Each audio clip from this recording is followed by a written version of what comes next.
Chapter 151. Inside S.H.I.E.L.D. Threat level, Black. Nick Fury was stunned when he saw this mark appearing for the first time. Fortunately, a thoughtful note was given next to the project file. The threat level additional data is used to estimate how dangerous this SCP object would be if a containment breach occurred.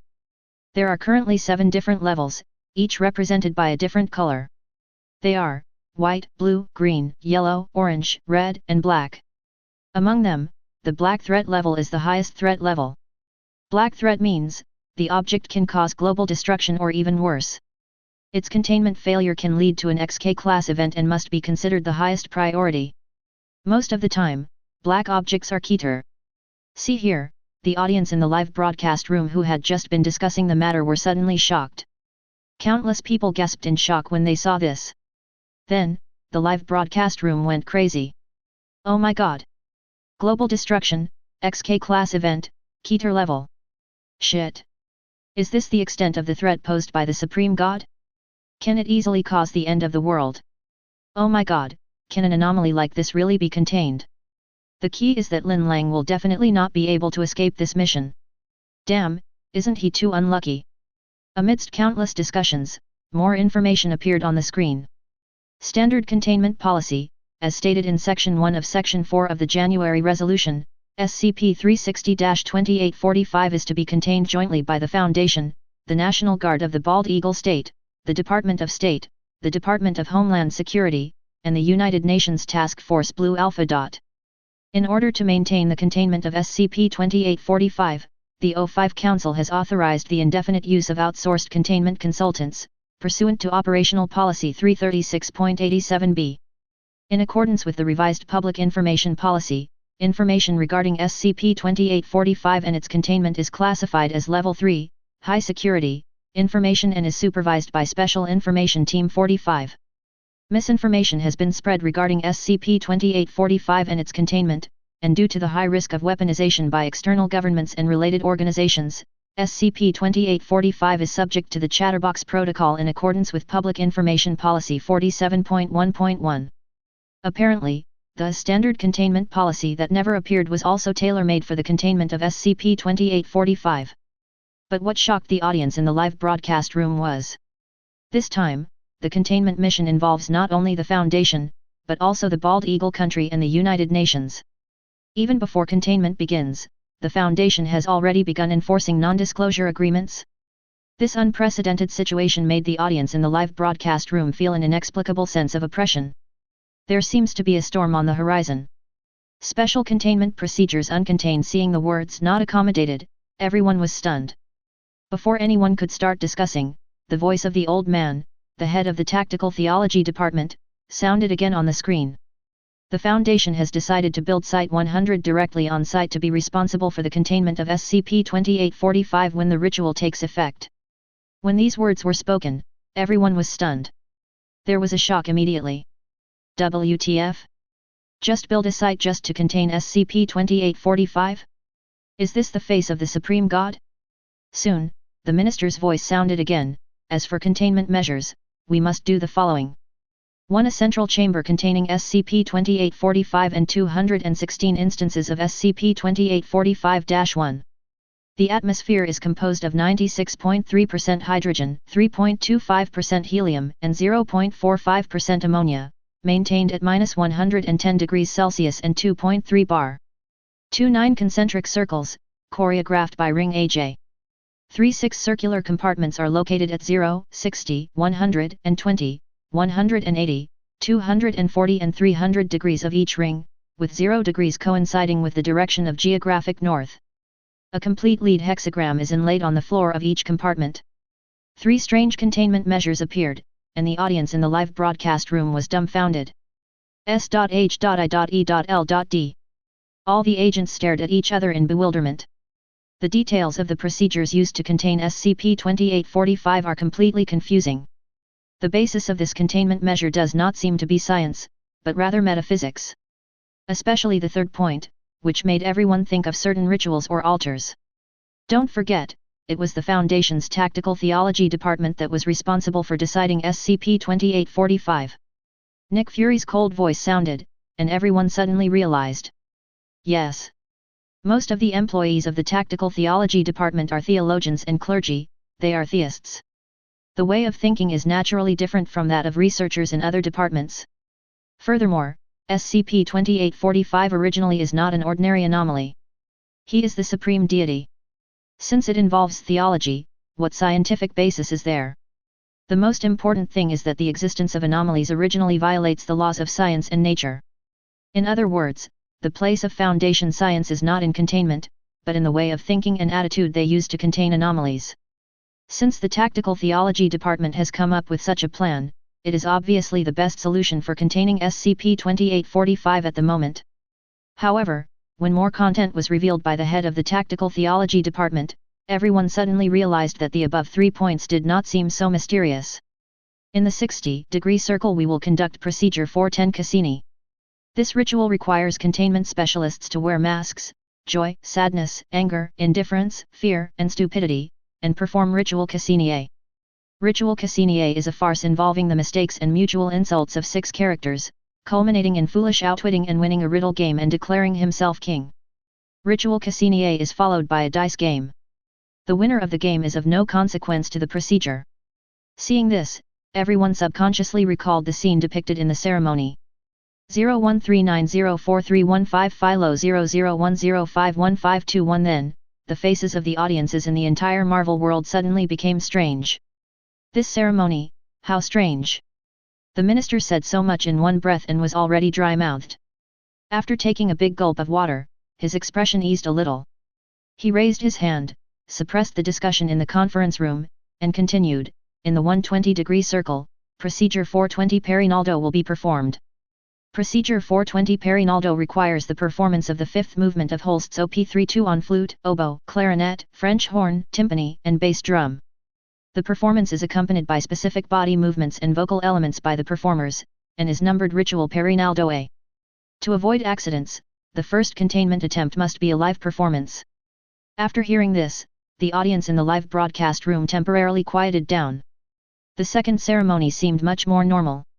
But many people are puzzled. Can such a bizarre and strange ritual really accommodate a supreme divine being? Before everyone could get confused, more content appeared. Procedure 430 Epimetheus, 180 degrees containment specialists exchange gifts. The specific gifts are immaterial to the procedure, but the value of each gift must not exceed $4.28. Each gift is accompanied by the recitation of Ritual Epimetheus A and the scattering of grain around the perimeter of the containment cell. Procedure 440 Cassur, 240 degrees containment specialists will tie their feet with wool and drink 60 ml of olive oil while reciting ceremony Cassur A. They will then use a hammer to smash a stone weighing at least 20 kilograms, reciting ceremony Cassur B throughout the process. With the previous preparations, these 2 ceremonies did not cause much surprise. However, just when people thought that this strange and bizarre ritual was over, as the contents of the last 2 rituals appeared, the audience of the entire Marvel world realized how wrong they were. Procedure 450 Cairo, 300 degrees prepare a D-class subject, draw symbols on his stomach with a platinum-based solution, and wear a blue cape, crown, and scepter. The D-class subject was then tied to a chair and recited Ritual Cairo A. After reciting, a containment specialist castrated the D-class subject using a hand sickle. The TS were then placed in a bowl of salt water while Ritual Cairo B was recited. Procedure 460 Omphalos, 0 degrees data expunged as the contents of the 5th and 6th rituals appeared, the audience who had just been joking around suddenly froze in place. It's just lines of text, but it sends chills down the spine of everyone who sees it. Because Articles 5 and 6 require not only sacrifices, but even human sacrifices. Even though the sacrifices were all D-class personnel who had committed many crimes and deserved to die, the weirdness of this ritual still exceeded people's imagination. The sudden reversal caused the audience in the live broadcast room to go crazy after being surprised. WTF? Is this ritual serious? Human sacrifice? Oh my god! This is crazy. This ritual is crazy. Although most of the D-class personnel deserved to die, this way of death still feels a bit outrageous. Where is the Saint Mary upstairs? To die for one person and save billions of people, even a Saint Mary would know which choice to make. The question is such a strange ritual really useful? S.H.I.E.L.D. The agents looked at the content on the screen with different expressions. Only Nick Fury looked calm. Are you kidding? He wouldn't even consider this kind of question. What is a D-class personnel? A death row inmate. Do death row inmates have human rights? Being able to use their stinking lives for the right cause is the most useful salvation for them. The only thing that disturbed Nick Fury was the weirdness this ritual brought to him. Not just the fifth and sixth items, the entire ceremony gave him a strange feeling. He felt that the content of this ceremony was not sacrifice or appeasement, but performance. A grotesque and twisted performance dedicated to God. At this moment, the old man on the screen said all this in one breath and dropped another bombshell.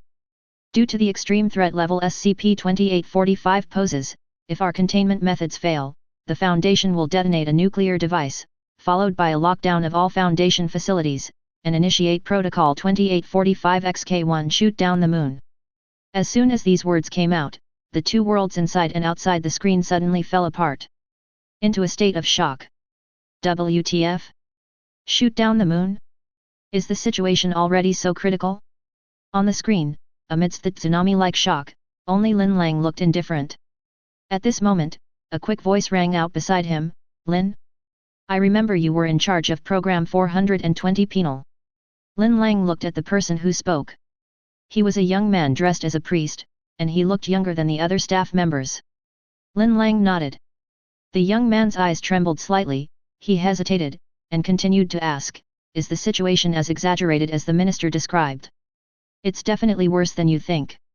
As he spoke, Lin Lang looked at the minister walking towards him. I'm sorry, I have to trouble you to go with me to the report to the ethics committee this time. The minister said to Lin Lang. Lin Lang nodded calmly. Get up. Then, under the young man's astonished gaze, he followed the minister out of the meeting room. There was no time for people in the live broadcast room to react. The screen went dark, then lit up again.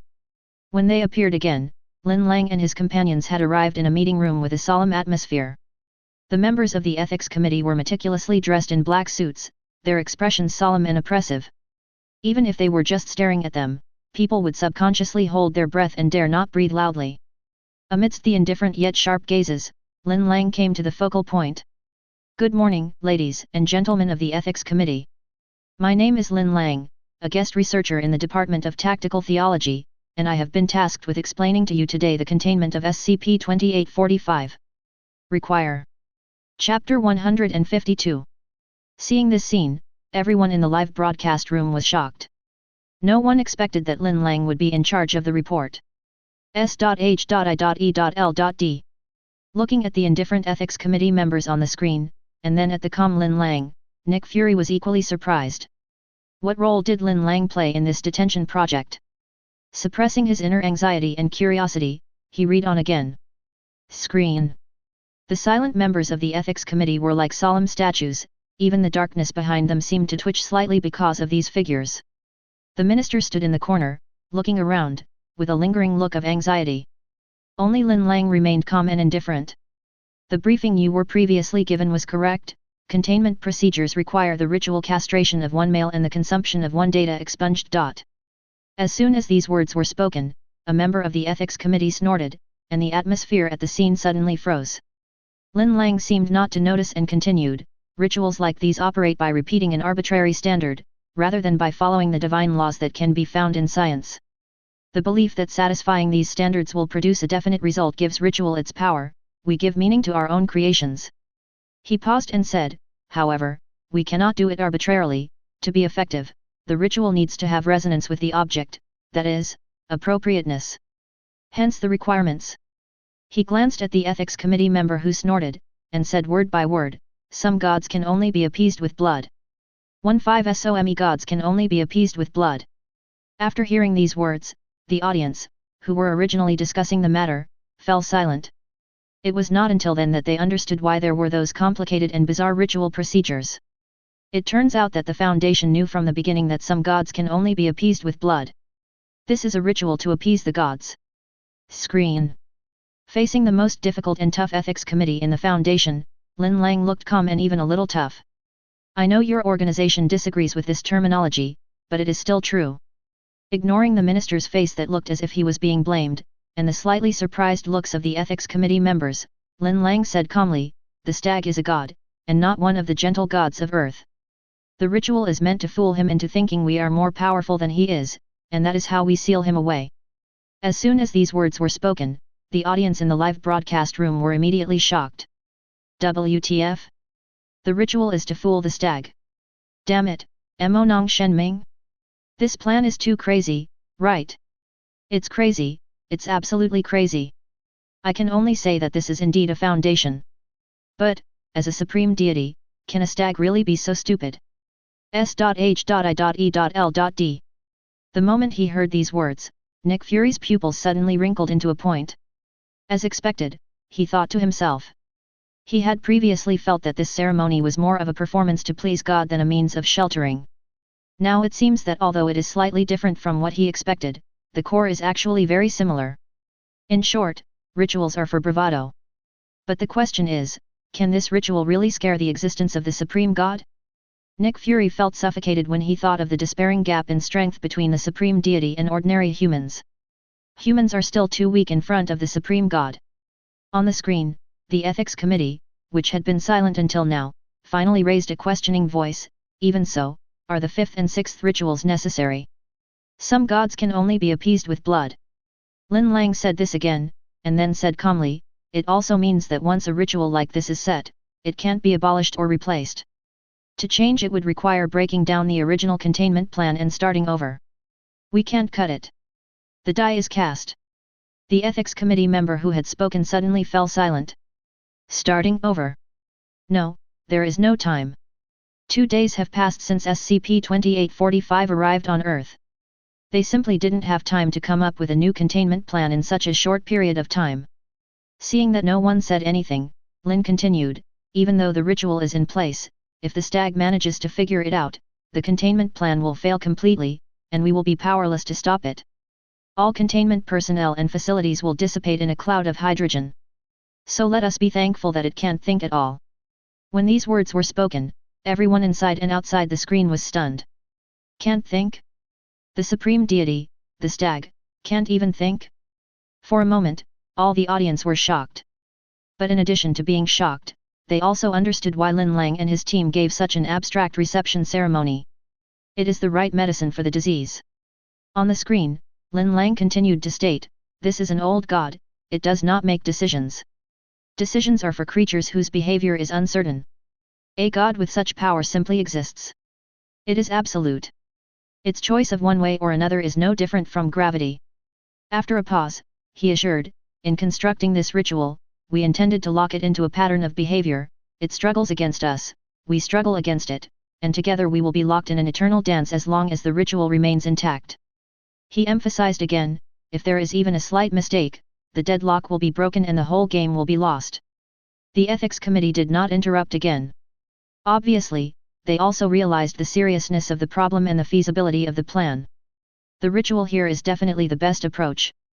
There is powerful symbolism there, and whether you or I feel it is appropriate is irrelevant to the situation. Upon hearing this, the minister standing by was already despairing of Lin Lang's arrogance. But what surprised him was that such offensive words still did not break the Ethics Committee's defense. They just recorded silently. I do not know why it came here, nor what it was for. But I listened to the pillars it turned us into, they sang the mystery beside us. They did not suffer, but they were utterly changed. As he spoke, Lin Lang's eyes seemed to penetrate the void and saw such a picture, if this fails, the same fate awaits all of us. After that, he bowed slightly, thank you for taking the time. As soon as he finished speaking, all he got in response was deathly silence. The minister standing in the corner had already had his vest wet with cold sweat. The way he looked around was just like a goose with its neck stretched out. Finally, the person sitting in the middle of the Ethics Committee stood up, decision approved. Exceptional personnel requests are granted for the containment of SCP-2845. 1D class and 1H class subject may be used per containment cycle.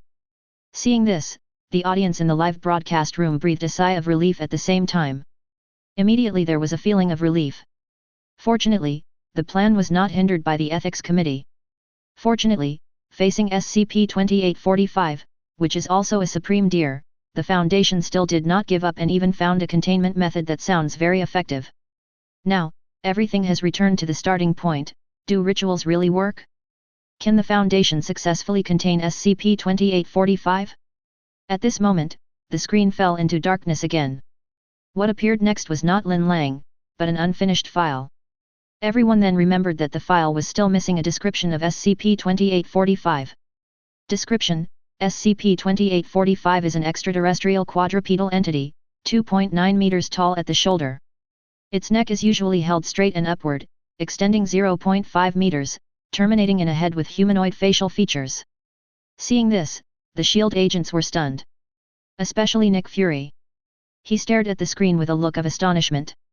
SCP-2845 has antlers, 4.8 meters across.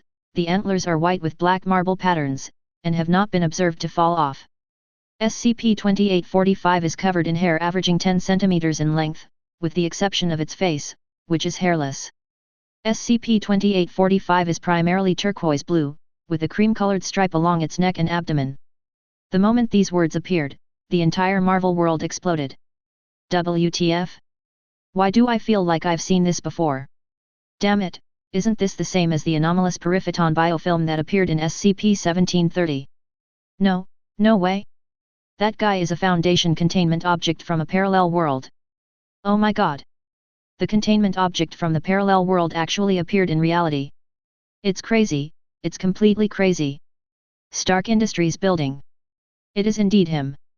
Stark uttered a cry of surprise. Then they looked at Colonel 847 Rhodes, and both of them had shocked expressions on their faces. They had made such a guess before, but they never expected that it would come true. But when the speculation was confirmed, Stark fell silent for the first time. The eyes looking at the screen also became worried.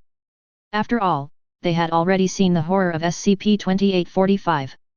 Thinking of the stag crushing the giant leech and the gatekeeper, thinking of that weird and powerful ability. Stark suddenly lost confidence in the ritual proposed by Lin Lang S.H.I.E.L.D. It turns out that we have seen him a long time ago. Nick Fury said bitterly. The other agents also had complicated expressions. Who would have thought that SCP-2845 was actually the deer-like abnormal biological entity released by Lin Lang in SCP-1730? Everyone still clearly remembers the deer's destructive power displayed with a wave of his hand in the final battle between the three gods. No one knows why the objects in the parallel world appear in reality. Now everyone is concerned about only one thing: if SCP-2845 is indeed the deer-shaped anomalous biological entity mentioned above, can the Foundation really contain it? How many people will die in the detention center by then? Camartage. After seeing this passage, Ancient One also realized that the stag was the previous normal entity. Her mind was shaken by this astonishing fact. The whole body seemed to be frozen in place, even the eyes lost focus, as if being pulled by an invisible force. The stag. Supreme Divinity. The Ancient One murmured, completely in shock. The deepest part of the universe. Observer Dimension. If it is him, is it really possible to scare the stag with this ritual? Recalling the terrifying ability that the stag had displayed before, even Yueta couldn't help but feel a little surprised and doubtful. He forced himself to suppress the throbbing in his heart, and his pupils suddenly shrank into a point as he looked at the new content. Damn, this. Chapter 153. A ring of crushed ice hovers 15 centimeters behind SCP-2845's skull, with a diameter of 1.7 meters and a thickness of 35 centimeters. The ring is separated by 7 spheres at certain intervals. The spheres are composed of metallic hydrogen and metallic helium, each with a diameter of 15 centimeters. The ring and sphere rotate clockwise at a rate of 1.6 rpm. The forces that maintain the movement of the ring and the physical form of the sphere, as well as the means by which SCP-2845 supports its head under the weight of the antlers, are unknown. See here, everyone has determined that the stag is the deer-shaped anomaly that appeared in SCP-1730. SCP-2845 has the ability to instantly transform and reconstruct matter. No matter is created or destroyed in the process. The transformed substance will remain stable regardless of external conditions. The physical state change will remain in the transformed state regardless of external temperature and pressure. The altered atmosphere will maintain its chemical stability and will not mix with the unaltered atmosphere outside the affected area. Common conversion results include 1 metallic hydrogen and metallic helium structures. The structures do not reflect any functional or aesthetic orientation, but usually have a natural, rule-less, or planet-like appearance. 2 liquid hydrogen and liquid helium lakes. 3. Converts the atmosphere to a mixture of hydrogen, helium, and ammonia. SCP-2845 will typically maintain a conversion zone with a radius of approximately 5 meters around itself. 4. SCP-2845-1 Instance. Seeing this, the audience in the live broadcast room were all stunned. WTF? Instantly transform and reconstruct matter? A complete transformation directly from the life form? S.H.I.E.L.D. All the agents looked at the screen with serious expressions. Although we had seen the stag's might in SCP-1730 before, at that time everyone just thought it was very strong. But I didn't expect that the opponent's ability would be so terrifying. Nick Fury's expression also looked a little grim as he looked at the screen. This is the first file that provides a detailed introduction to the Supreme Divine Being. The ability of the stag shown in it is completely different from all the previous containments. Not only can life forms be changed at will, but there is even a death zone with a radius of 5 meters. It's so strong. However, there is no hospital yet. SCP-2845 will use specifically directed transformations to resist attackers and obstacles. These transformations are usually located within a cylinder 5 to 7 meters in diameter and 60 to 80 meters high, or a horizontal cone 100 to 150 meters long and 10 to 30 meters wide at its widest point. However, SCP-2845 has been observed attacking a single target at ranges exceeding 10 km. SCP-2845 has not been observed to attempt to avoid harming non-combatants within the area affected by its transformation. SCP-2845-1 refers to organisms transformed by SCP-2845. SCP-2845-1 instances are hexagonal columns, with a uniform height of 2.4 meters with rubbery yellow-green skin. SCP-2845-1 instances do not possess any external sensory organs, and dissection has shown that they also lack internal organs, with the exception of the brain, which occupies the entire interior of the column, which contains all other organs and a reconstructed mass of additional external matter. It is unknown how SCP-2845 extracts nutrients or whether it requires them. Neuroimaging of SCP-2845-1 specimens shows a constant state of high brain activity. Analysis of multiple specimens shows a pattern of call and response, leading to the assumption that some form of long-distance communication between SCP-2845-1 occurs. The moment this content appeared, the audience who were just discussing it were suddenly stunned. Immediately, the live broadcast room exploded. WTF? This is too strong. The attack range is even more than 10 kilometers, and it can transform into an object tens of meters long. Is this the power of God? It's horrible. Honestly, I can't imagine how the Foundation can win in a head-on battle. I'm afraid modern weapons will be useless against such a being, right? More and more descriptions have cast a depressing shadow over the entire Marvel Universe. The containment mission has not yet begun, but the vast majority of viewers have given up hope that it can be successfully contained. Even the Foundation is too weak in front of a supreme deity. However, as the appendix appeared on the screen, the audience in the live broadcast room suppressed their inner anxiety and continued watching. November 27, Comet C/2018 W3 was discovered for the first time. December 1, C/2018 W3 confirmed by Mount John University Observatory. December 2, Comet C/2018 W3 confirmed and named by the Small Planet Center. December 16, Comet C/2018 W3 reaches perihelion. Solar Dynamics Observatory images recorded a fragment separating from the main body of the comet, with a speed of number 0.0018 c. Seeing this, the audience in the live broadcast room was stunned. So SCP-2845 really was separated from a comet? S.H.I.E.L.D.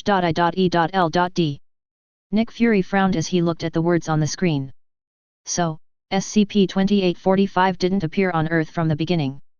Thinking of this, he couldn't help but curse in a low voice, "Damn it, the anomalies on Earth are already enough to give us a headache, and then there are anomalies in the universe from time to time to join in the fun. How many of these damn anomalies are there?" No wonder he lost his temper. The supreme deities that have appeared before, whether it is the Crimson King, the Cosmic Starfish, or the Three Brothers of Death, although it is despairingly powerful, its real body has never appeared on Earth. In other words, what makes people despair about those supreme gods is their existence and the disasters they may bring. But the stag is different, he is a supreme divine entity. Not only is he extremely powerful, but most importantly, his physical body has appeared on Earth. That's right. It is not a projection, not a duplication, not a conceptual invasion, but the real thing. It can be said that the moment the stag descended upon the earth, disaster had already begun to happen inevitably. At this moment, as the following contents emerged, Nick Fury's face suddenly froze. The originally dark face suddenly lost its color. December 17, debris confirmed to be on a trajectory that will eventually impact Earth, with an estimated impact date of December 21. Containment procedures at the Thoth space station have failed to change the debris trajectory. The United Nations issues a public notice. Evacuation of the estimated impact area begins. December 21, debris falls into the Pacific Ocean, 124 kilometers off the west coast of the Bald Eagle State. Despite evacuation attempts, casualties from the storm surge on the first day of impact are estimated at 160,000 to 190,000. The federal government declares a state of emergency. December 24, SCP-2845 is believed to have reached the coast. As soon as this content appeared, the audience of the entire Marvel world was silent. Soon, the shock surged in the live broadcast room like a volcanic eruption. Oh my god! Just the storm surge caused by the arrival caused the death of hundreds of thousands of people. WTF? Is this the power of the Supreme God? It's still more than 100 kilometers away from the coast. Oh my god, this thing is so FG scary. Descending from space, falling to Earth. Where did this girl come from? What is her purpose? Camartage. Few Ancient One exhaled a breath, his face full of solemnity. Although it was expected from the beginning that the stag, as the supreme deity, would definitely be a walking disaster. But I didn't expect that just by coming here, it would cause the death of hundreds of thousands of people. This number is absolutely a terrifying number even in the Marvel world. The most important thing is, SCP-2845 has reached shore. Will the Foundation's containment methods work? Even Ancient One was a little nervous. But that's not all. December 25, SCP-2845 is first observed via civilian video footage. First contact specialist dispatched. Foundation personnel within the Bald Eagle Army begin conducting recovery and containment procedures, with UN Task Force Blue Alpha assisting. Mobile Task Forces Mu-9, Alpha 3 and Arcane Military Squads 3, 5, 9, and 12 dispatched. Heavy casualties. Foundation containment sites in the area go into lockdown. December 26 to 29, bombardment of SCP-2845 begins, lasting 4 days. External containment consultants contacted. Movement of SCP-2845 confirmed to be directed toward Site-115. December 30, data expunged. SCP-2845 remains unimpeded for 16 hours. December 31, the Overseer Council votes unanimously to declare a VK-class lifting the curtain event. Public Woodwork Protocol initiated. Bombardment of SCP-2845 resumes. Seeing this, the audience in the live broadcast room were stunned. WTF? The collaborative operations of several organizations. The Foundation even filmed the elite of the Elite Mobile Task Force rushing to the battlefield. It turned out to have no effect at all. 4 days of bombardment failed to stop the enemy? How the hell do we fight this? Stark Industries building. Damn it. 4 days of bombardment? And he didn't get hurt. Stark couldn't help but waved his fist and said, "Doesn't the Foundation have any more powerful modern weapons?" He said angrily, feeling very disappointed with his friend, "Let's not talk about energy bombs, laser cannons, quantum cannons, etc., we must have some super conventional weapons. We can't expect ordinary automatic rifles to hurt the Supreme God, right?" Colonel Rhodes shook his head helplessly. Do you think that such a rigorous and advanced organization like the Foundation would not have these technologies? Stark wanted to argue, but Rhodes reminded him, "Have you forgotten about those guys from Reincarnation?" Stark's mind subconsciously emerged with those cyborgs, and he suddenly stopped talking. At this point, he had to accept a cruel conclusion: the Foundation's physical attack methods are completely ineffective against the stag.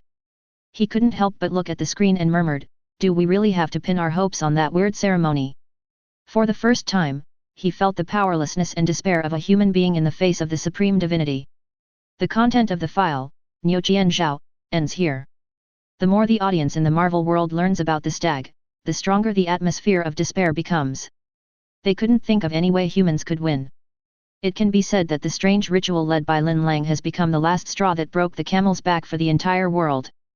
Finally, under the watchful eyes of everyone, Lin Lang appeared on the screen. It was drizzling, and the dense raindrops hitting the ground stirred up bursts of misty white fog. Lin Lang seems to be in a valley. There were a group of strange-looking humans all around, and in the distance, there were hundreds of fully armed Mobile Task Force members. There are some familiar figures among them: Mobile Task Force Gamma 4, Green Stags, Mobile Task Force Beta 7, Maz Hatters, Mobile Task Force Nu 7, Hammer Drop. Even the members of the Samsara team are on the list. Everyone was bathed in the drizzle, like solemn statues. All members of the Mobile Task Force were on high alert, staring intently in the direction of the Nevada mountains. Lin Lang was surrounded by several members of the Mobile Task Force. It was obvious that their mission was to protect Lin Lang and the D-class personnel holding various musical instruments in the circle next to Lin Lang. There were 6 people, both men and women, each holding a flute, an oboe, a clarinet, a French horn, a timpani, and a bass drum, all looking into the distance with panicked expressions. It was as if behind that mountain, there was an extremely terrifying existence approaching.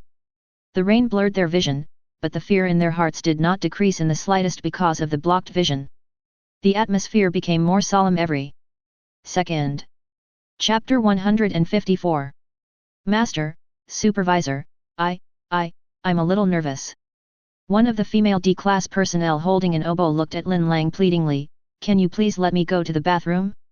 Lin Lang didn't even need to say anything.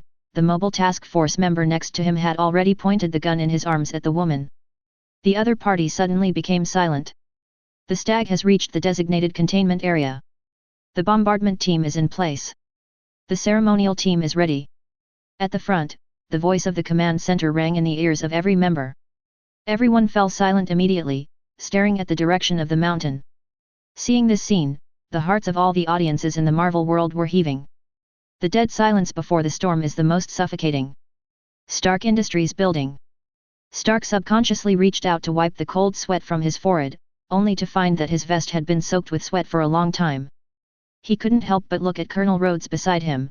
Do you think their containment will be successful? In fact, he had no hope for this in his heart. He just wanted to talk to suppress his inner tension and anxiety. Colonel Rhodes shook his head and said bitterly, the enemy this time is not an ordinary anomaly, but a stag, a supreme deity. In short, I think it's very difficult. In this way, time passed by minute. The explosions and buzzing sounds coming from the mountains seemed to be getting closer. This feeling of death approaching step by step constantly stimulates the nerves of every audience member. At this moment, it seemed as if a feeling had arisen in my heart at the same time. Here we come. Whether it was the audience in the live broadcast room or Lin Lang and his group on the screen, they all subconsciously stopped and stared. A voice suddenly came from the distant mountains wrapped in mist. It was like a long sob, and then the whole world suddenly became silent. Then, the mist seemed to be separated by an invisible force. Everyone smelled a bad odor. This is the smell of ammonia. Before Lin Lang finished speaking, another burst of buzzing sound rose up from the mountains, and the exploding notes came with the momentum of uprooting mountains and knocking down the ground. Here we go. The captain of the command center spoke in a serious tone. And the audience of the Marvel world also saw the stag at this moment. Behold, the supreme divine entity. A deer-like creature slowly stepped out of the mountains filled with cold white fog. He is covered in pine green and cream-patterned hair, has a long, slender neck with no hair at the end, and a striking face. The antlers are intertwined with black marble patterns on a white background, and the patterns are shining with blue light. 9 concentric circles of crystals and metal spheres hovered above his head. The helium-filled rings interweave into a complex symbol, full of an indescribable beauty. The creature slowly walked out of the mountains and looked at the ritual team in the distance that was also standing in 6 circles. He opened his mouth, and the whole world suddenly echoed with a low humming sound. Then all was quiet. In an instant, the 2 worlds seemed to be frozen in this second at the same time. After a few seconds, a tsunami-like reaction swept across the entire live broadcast room. Oh my God! Is this the entity of the Supreme God? Although we were separated by a screen, when I met those eyes, I felt my soul freeze.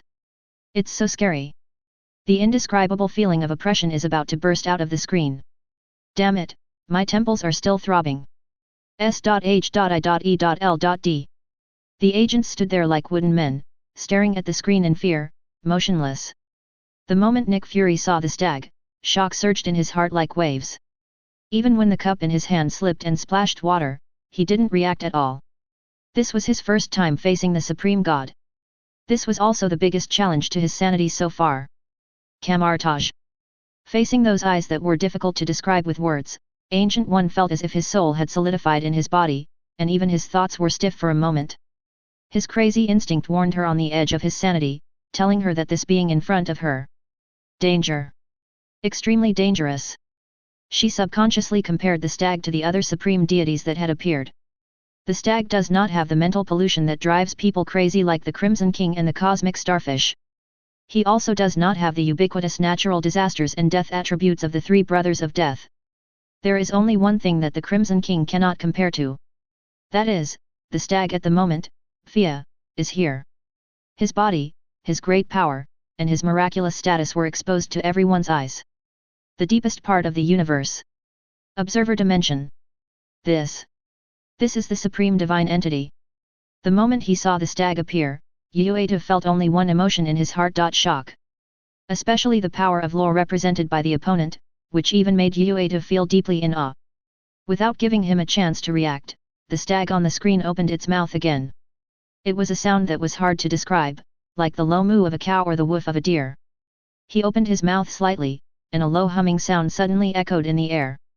The air began to vibrate visibly. Then, he began to move. Boom! With every step his body took, the ground shook. The whole world seemed to be frozen, with only the stag walking gracefully and solemnly. At this moment, Lin Lang's loud shout woke everyone up from their nightmare. 10 seconds left. Plus. Gulp! There was a sound of swallowing saliva beside Lin Lang tea. Phew! Someone let out a long sigh of despair. 5. Some people started sobbing. 4. We will die. 7. Get all procedures ready. Start.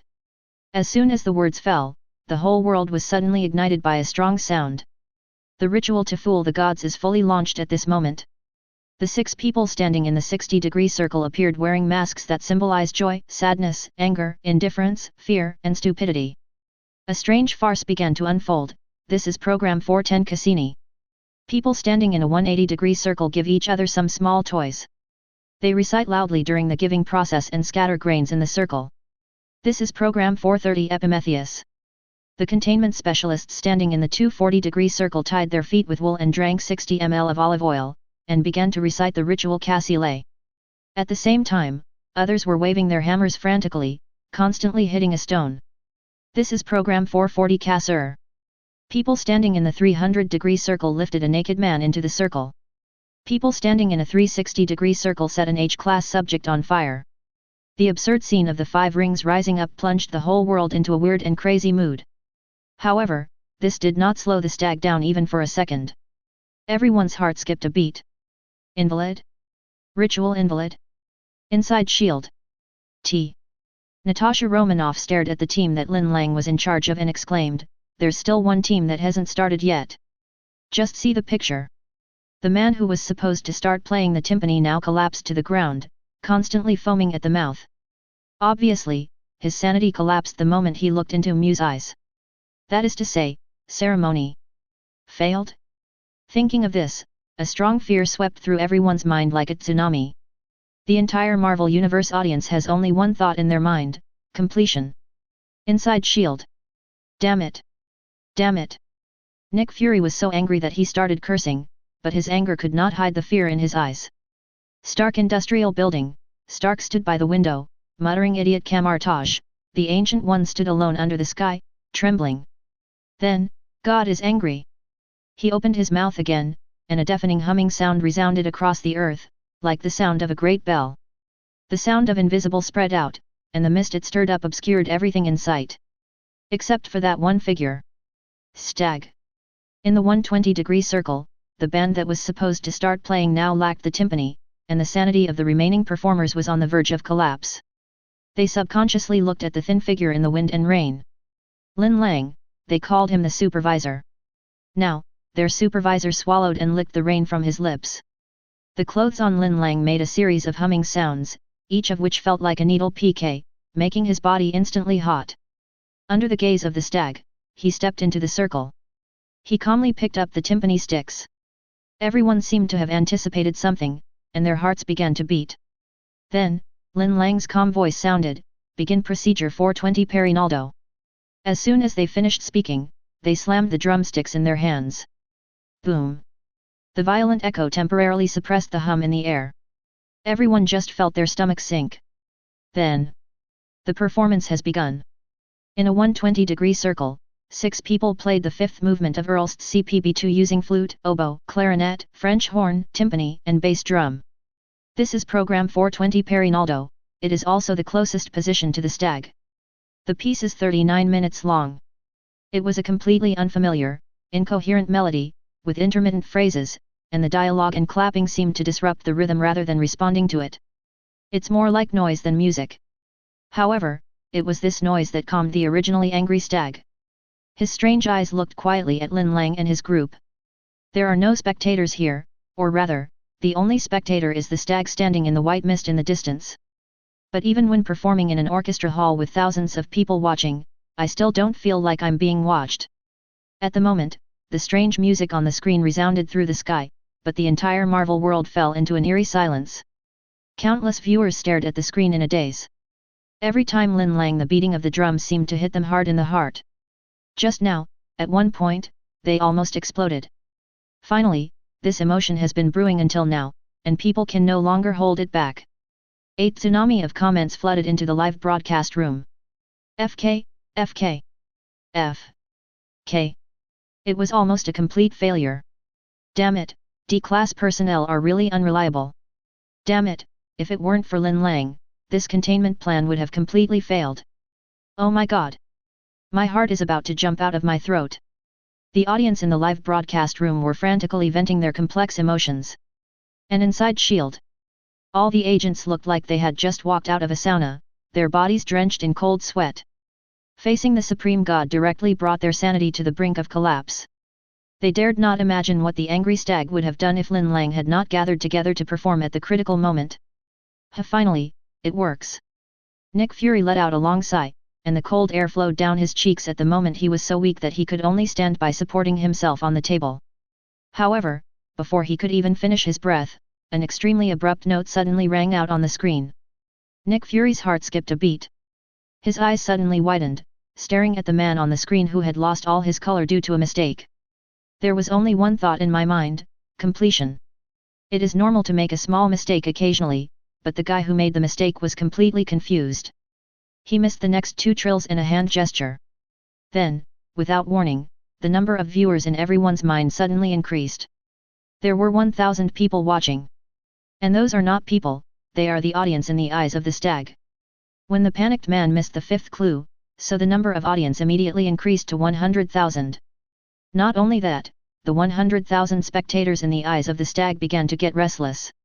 This mistake was almost fatal. Everyone realized that the worst might be happening.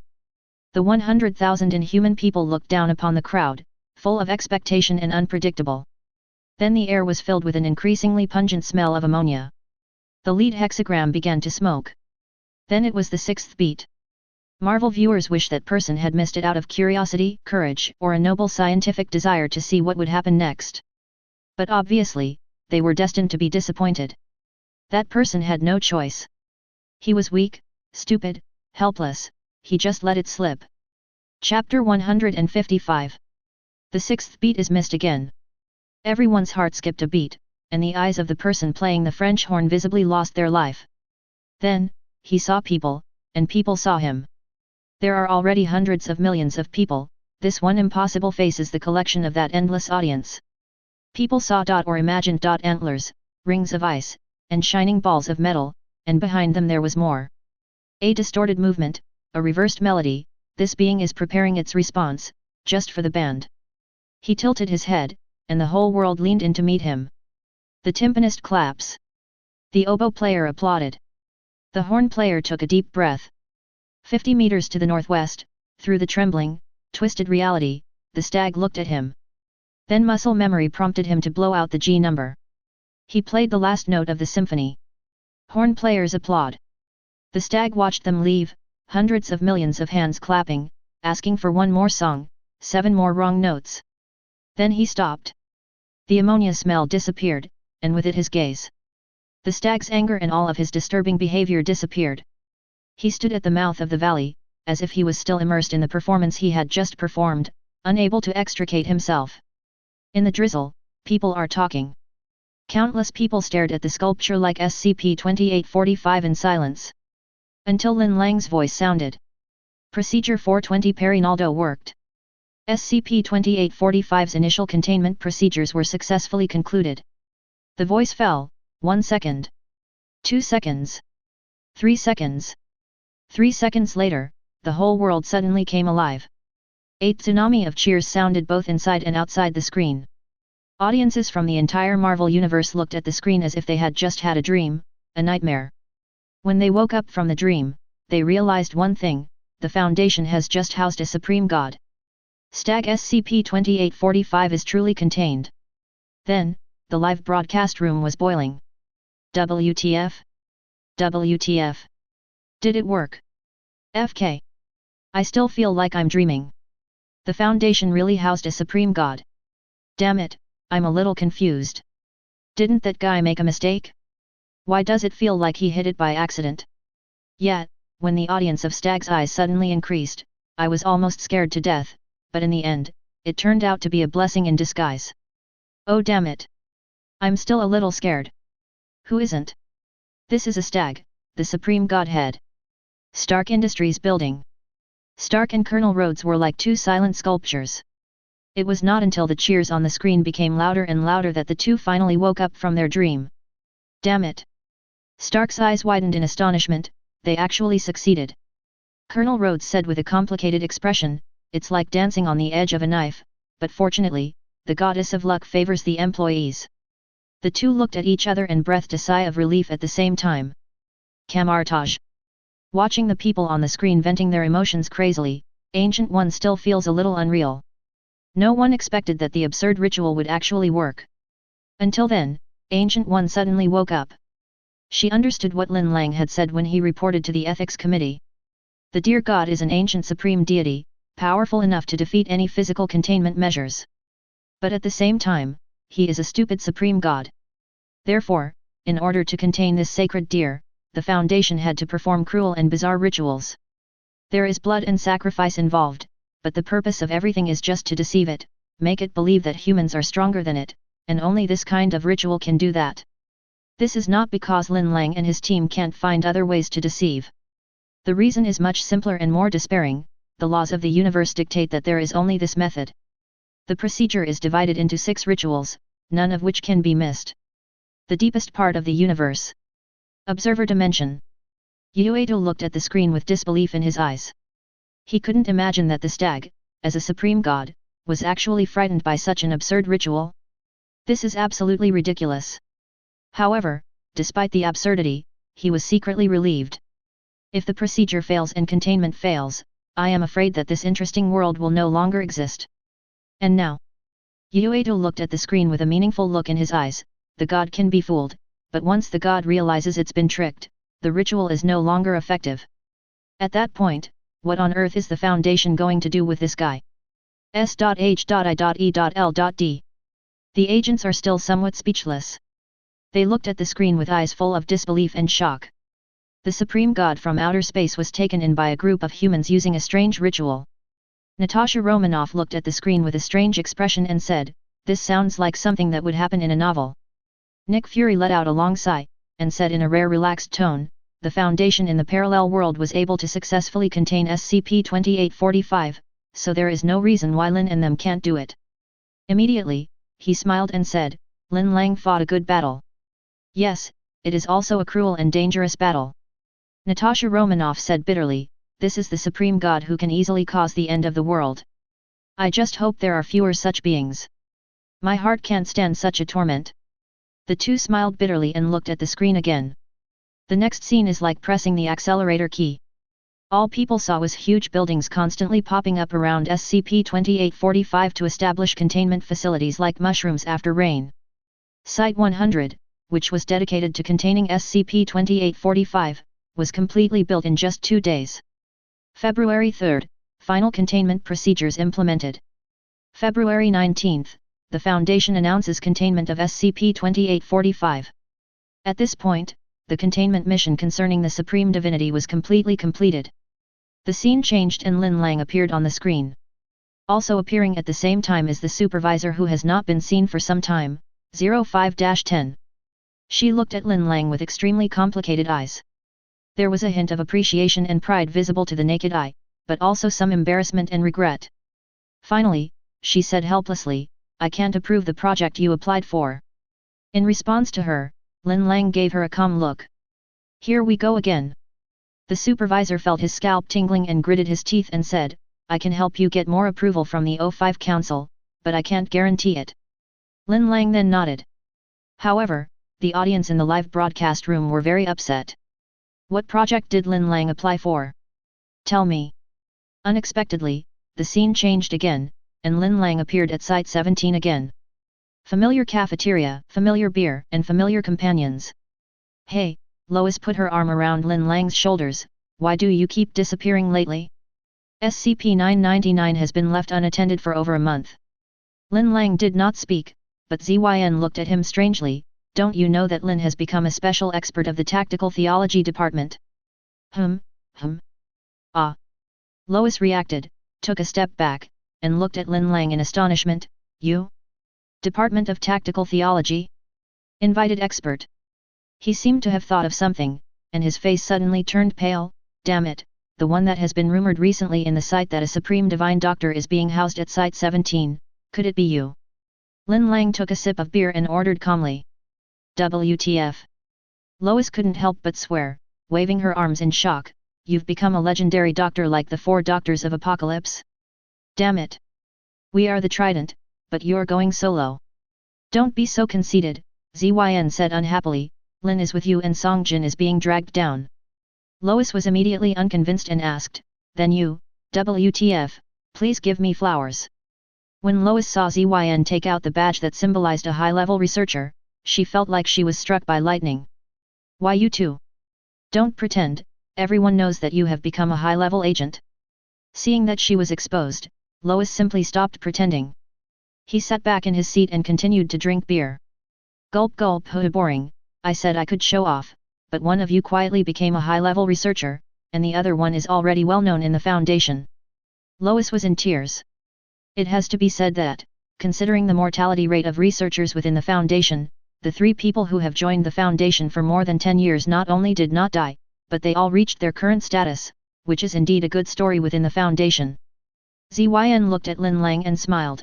"I took good care of SCP-999, but the little guy seemed to be looking forward to you coming back to see it." "Well, there are also those female researchers." "Damn it!" Lois said indignantly. "Even the inmates look at each other based on their appearance. Does this world still allow ordinary people to survive? I'm so angry." Lin Lang ignored Lois's treasure hunt and said, "How is Dr. Kondriki these days? I can't find him." Unexpectedly, after these words came out, ZYN and Lois looked at each other and subconsciously avoided Lin Lang's gaze. The more the two reacted like this, the more suffocated they felt by Lin Lang's indifferent gaze. Finally, Lois couldn't help it.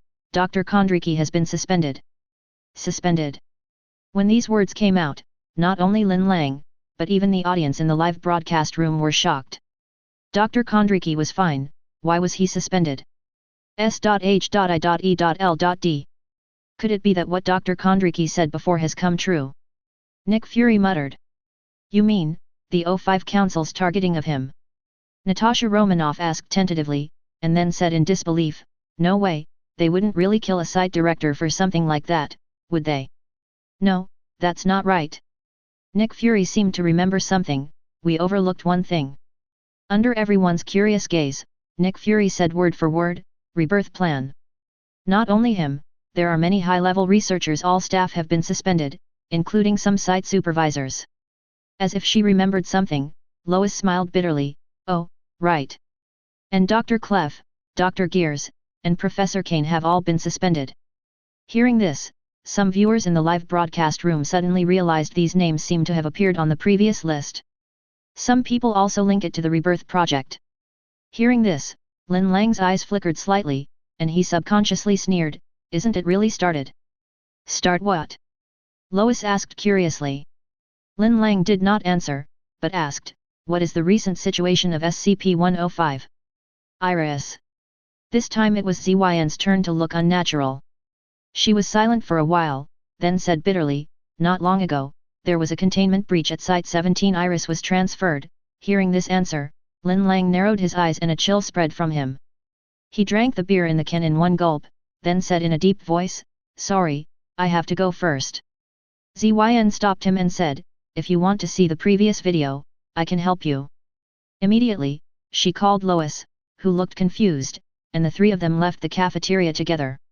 Seeing this, the audience in the live broadcast room subconsciously thought of the girl who had tried to escape and was taken in again by Lin using the suicide trick. She saved Lin Lang's life more than once. No wonder Lin Lang cares so much. The audience couldn't help but wonder what exactly happened. Soon, Zyn brought the two to her office. As a videotape was inserted, images slowly appeared on the screen. However, the first scene that appeared on the screen made Lin Lang and the entire Marvel World audience stunned on the spot. WTF? Chapter 156. Boom. Exploding flames spread across the corridor. Site-17 is exploding. This is not uncommon, but this time it seems out of control.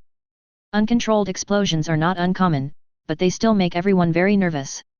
You should know that Site-17 not only houses a kind girl like 105, but also the terrifying level 4 reality bender 239, and even a god.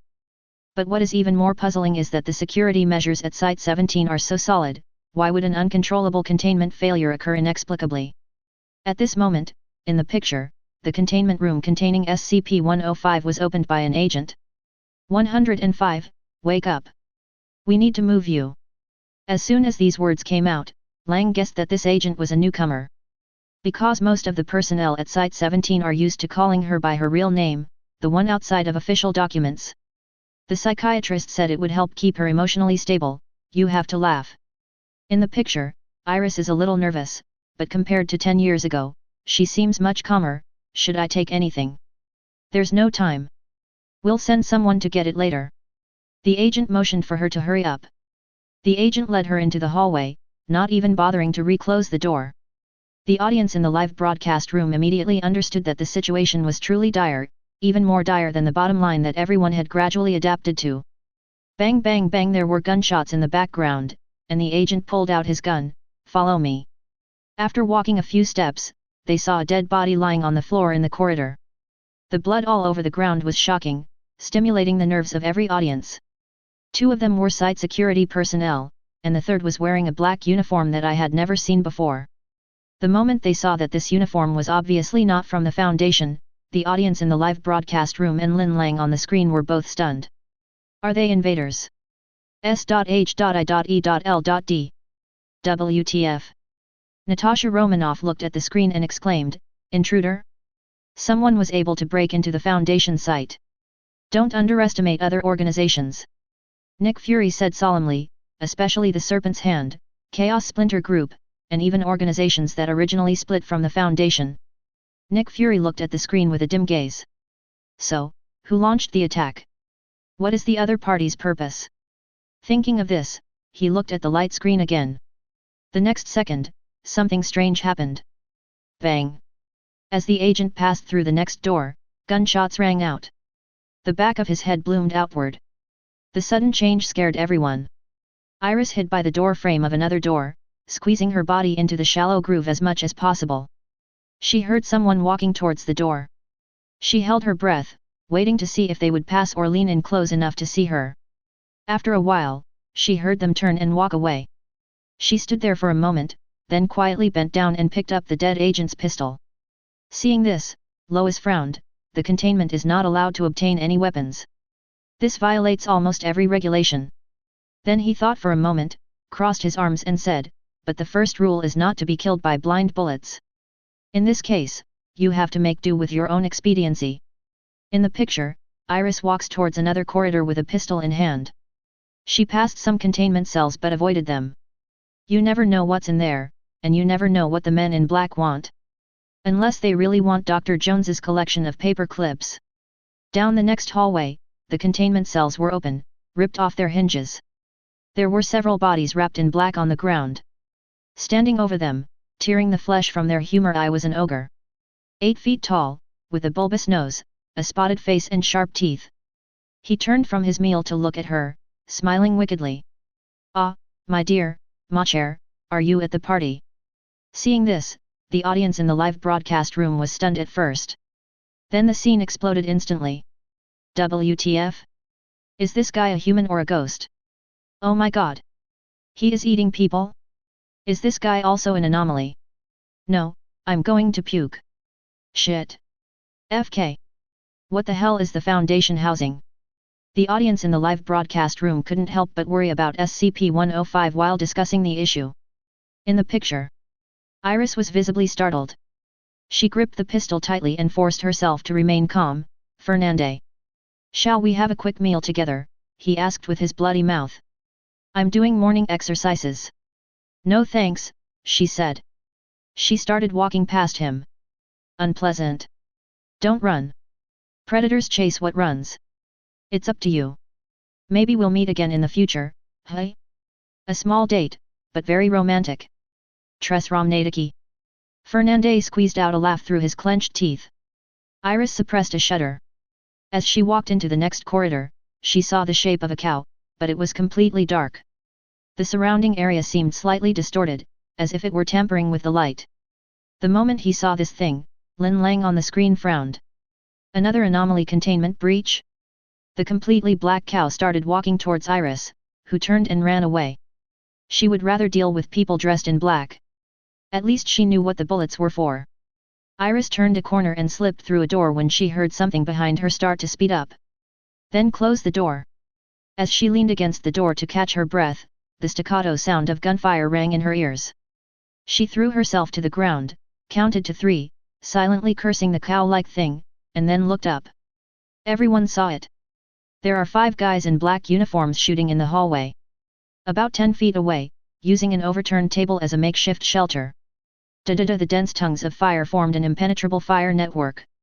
Iris couldn't see the target they were shooting at from her position, but judging from the bullets flying overhead, the sight guards had not completely lost their combat effectiveness.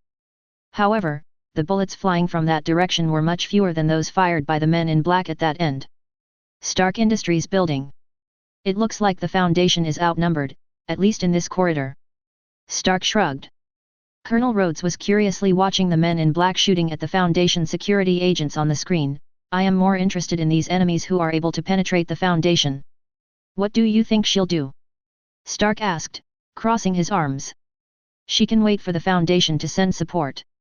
Stark shook his head. "This plan doesn't look very stable.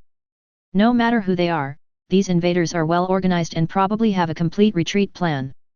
10 miles away they found Ree." Colonel Rhodes speculated again.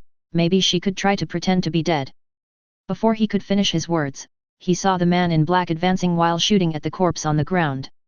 His face suddenly turned dark. Stark was looking at the screen with great interest, his eyes flickering as he said, "Then there is only one option left." In the picture, Iris raised her gun. She knelt on one knee and took careful aim. "Shoot the closest person in the back of the head." Bang! As the gunshot rang out, a man in black fell to the ground. And then the next one. Bang! Then there's the one next to him. Bang! 3 bullets, every bullet hits the target. It was simple, and that was why she hated it. It's so easy. However, just when Iris was feeling a little proud, snap!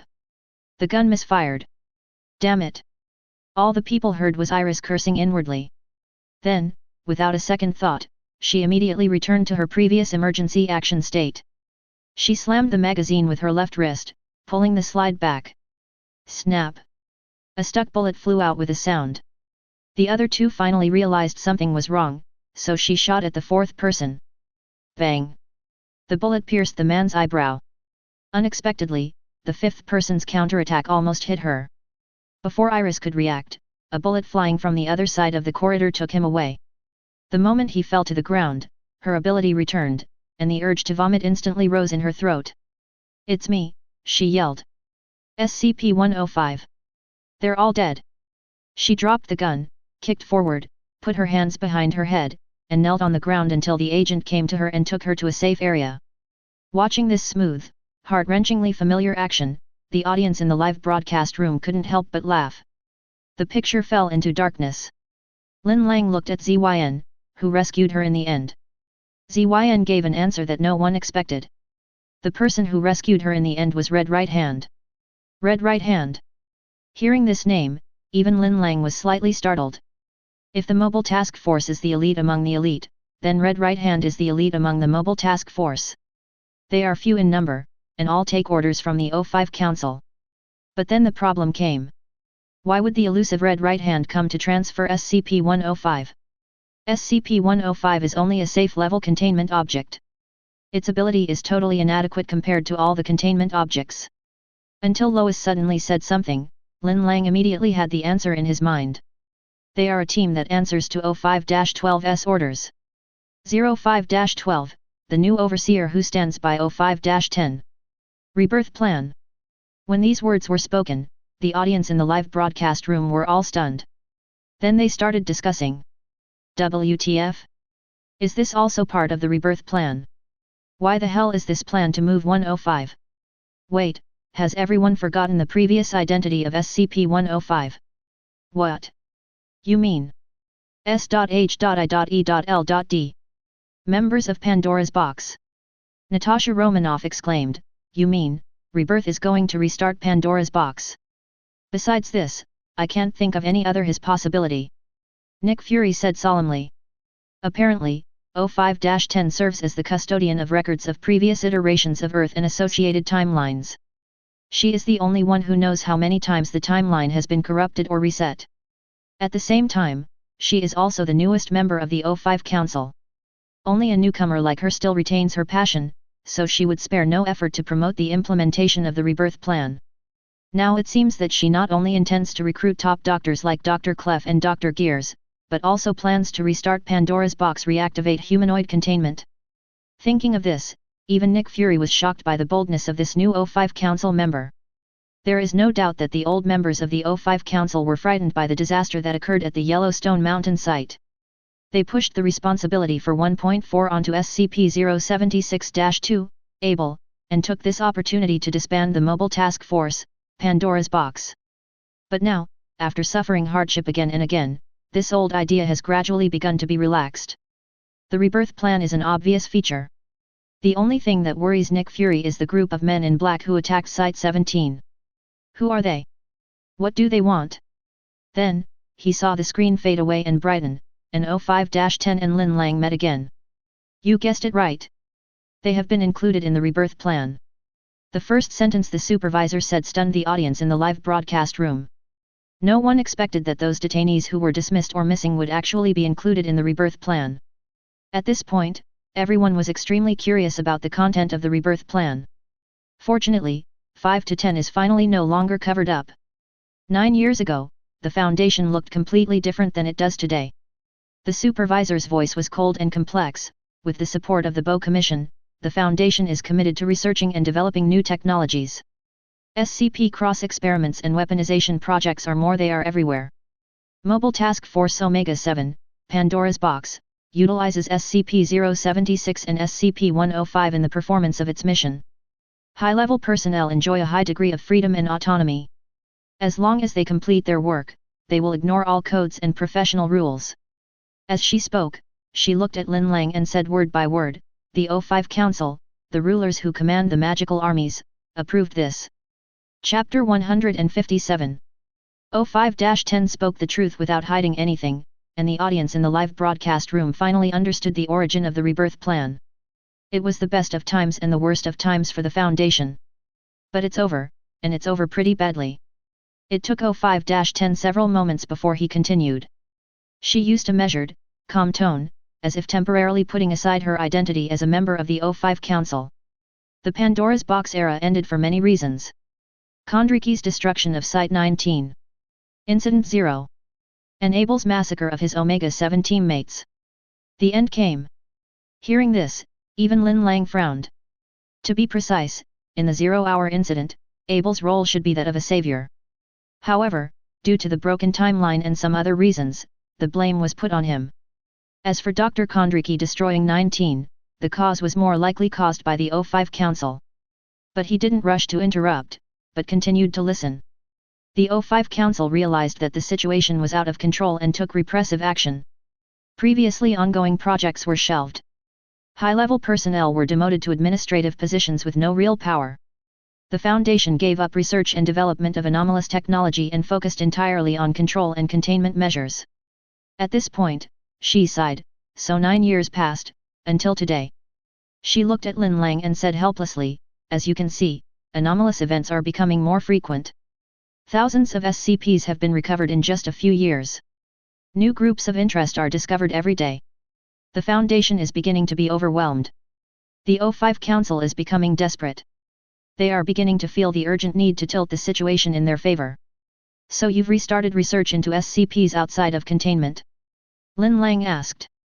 Not only that, Ten said, we've resumed research on crossover and weaponized projects, encouraged academic exchange within the Foundation, and even created a new SCP class, Thou-Meal, specifically to contain other SCPs. We've opened up personnel files from the Bo era, looking for old creations to sharpen for new battle's rebirth plan. Lin Lang murmured. That's right. Ten finally gave a definite answer. One of the projects we relaunched includes Pandora's Box. The former Mobile Task Force Omega-7 has transformed into Alpha 9's Last Hope. Lin Lang raised his eyebrows when he heard this. Alpha 9 the Last Hope? The audience in the live broadcast room also suddenly realized. What? No wonder Iris was transferred. So she was assigned to the Mobile Task Force again. So this is the rebirth plan. I didn't expect the Foundation had to make the change out of helplessness. Thousands of SCPs recovered in just a few years? Tisk, tisk, that's too much. The previous Pandora's Box could even reverse the end of the world, this time it will definitely be even stronger. I'm really looking forward to it. After finishing speaking, O5-10 looked at Lin Lang and said, originally, you were going to be one of the leaders of the project, but due to your outstanding performance in previous projects, I have temporarily rejected this plan. Lin Lang looked calm. I decided to give you greater authority and a freer way of working, and not to tie you down to a certain project. Ten raised his lips slightly, obviously, judging from the neutralization of SCP-3396, my decision was right. When she said this, she looked obviously confused. This is also the reason why Lin Lang is willing to cooperate with O5-10. Compared to the other old monsters in the O5 Council, O5-10, as the new supervisor, is obviously more humane. Humanity needs human feelings to be stimulated, but the advantage is that human touch also means that Lin Lang can make some requests that are not so in line with the rules, therefore, the application submitted Lin Lang asked. But before he could finish his words, he was interrupted by O5-10. Your application has entered the approval stage, but during the approval period, I'm afraid you have to go to a department first. Lin Lang narrowed his eyes. Last time it was the Tactical Theology Department, what about this time? O5-10 seemed not to hear the subtle mockery in Lin Lang's voice, and asked, have you ever had any creative experience? For example, a horror novel, or a movie script? Lin Lang frowned. The audience in the live broadcast room were also a little stunned when they heard this inexplicable question. What departments need this condition? Could it be that this is propaganda within the Foundation? But Lin Lang still replied, I have the ability to create. O5-10 breathed a sigh of relief. This is a good start. Then, report to the Patophysics Department in 3 days. They have encountered a difficult person. Department of Patophysics. The name was a bit difficult to pronounce, and even Lin Lang was a little stunned after hearing it. The audience in the live broadcast room were even more confused. Super Shape Upper Department? What is Patophysics? Fortunately, O5-10 did not keep the secret, but explained, the Patophysics Department is a sub-department of the Metaphysics Department. But before understanding the Patophysics Department, you need to understand Patophysics. Patophysics. O5-10 explains, Patophysics is originally a philosophical/literary concept with absurd connotations, literally meaning metaphysics of metaphysics. In Foundation parlance, it is associated with narrative and metafictional anomalies. These anomalous entities are usually able to control or influence the narrative layer in various ways. Control the narrative layer. Lin Lang's eyes froze. That's right. 05-10 continued to exaggerate, our reality is the true reality, which is the upper narrative. Correspondingly, a novel written by someone is the lower narrative. 05-10 used a very abstract metaphor. Let's assume that a character in the lower narrative has an abnormal characteristic at the narrative level, which means that this character, who originally only existed in the book, can change the development of the upper narrative. Lin Lang's eyes finally showed some emotion. So what you mean is that the people in your book broke out of your book and rewrote the plot of the narrative layer of your book. That's right. In Lin Lang's stunned eyes, 05-10 said, patophysical entities can modify the upper reality in the lower reality, or directly affect the narrative of the current layer. This is because patophysics refers to using one principle to explain another principle, which is applied to the universe. Scientists have already conducted theoretical research on the universe, and only the narrative layer can be used to explain their truth. Therefore, all patophysical entities possess reality, narrative, distortion powers far exceeding those of type greens. When these words were spoken, the audience in the live broadcast room were stunned at first. Then it suddenly exploded. WTF? The characters in the book can jump out of the book and affect the real world. Damn it, my mind was so confused that I finally understood. In other words, a character in a book can appear in real life. FK. Second dimension ecstasy. Damn it, this is too abstract, such an existence is simply unbelievable. S.H.I.E.L.D. The agents were completely stunned. There is actually such a thing in the world. Natasha Romanoff stared at the screen in disbelief. The lower narrative affects the upper narrative. Damn, it's too abstract. The key issue is how to contain such anomalies. Even Nick Fury had a frown on his face at the moment. How can one contain a patophysical entity that exists in a sub-narrative? How can one avoid being influenced by patophysical entities in the underlying narrative? Just thinking about it gave him a headache. Camartage. A group of magic apprentices have been confused by the abstract concept of metaphysics. The Ancient One understands this concept. However, after understanding, she was shrouded in an inexplicable fear. Strictly speaking, if the current Marvel universe is considered to be true reality, then the Foundation world in Lin Lang's past life memories, which is currently viewed by the entire Marvel world, also belongs to the lower narrative. The patophysical entity, an anomaly or character, in the Foundation world, the lower narrative, breaks the narrative level, appears in the Marvel world from Lin Lang's memory, thereby changing the upper narrative, the activities that occur in the Marvel world. This is a complete patophysical act of changing the narrative. In other words, if patophysical entities also exist in the Marvel world, then it is possible that a set character from a book or a movie could pop out at any time and cause trouble in reality. Thinking of this, Gu Shi also had the same doubts as Nick Fury. How to contain patophysical entities? The deepest part of the universe. Observer dimension. Ueda was completely shocked. To his ears, the voice of 05-10 on the screen sounded as loud and terrifying as the trumpet of Judgment Day. Patophysics, damn it. No, it won't happen. The Marvel universe is the real reality, and we are the upper narrative level. Ueda let out a series of terrified growls. But as he roared, the shock and fear in his heart were like a huge wave that completely submerged him. As a cosmic observation, his life is almost equivalent to the universe. He has observed countless worlds in the Marvel universe, and watched countless civilizations being born and destroyed in the long river of time. This grand perspective once made him think that he was the top existence in the entire Marvel universe. Until one day, he suddenly thought, is there another dimension above the Marvel universe, and is the Marvel universe just a tiny little universe in this dimension? He thought again, is there also an observer on that level who, like him, observes countless small universes from a macro perspective? Once this thought came to his mind, it was like a nightmare that could not be shaken off. It even made him despair. He thought that this idea would be forgotten as time went by, but unexpectedly, 05-10's words once again evoked his most fearful memory. If the Marvel universe is not real reality, it is also a lower narrative level within a higher narrative. 627 Fear once again appeared on Ueda's face. He felt that he was on the verge of collapse. No, it's not possible. Can't think about it anymore. He suppressed his inner fear and looked at the screen again. He wants to know how the Foundation deals with patophysical entities. If I could learn the Foundation's methods, maybe.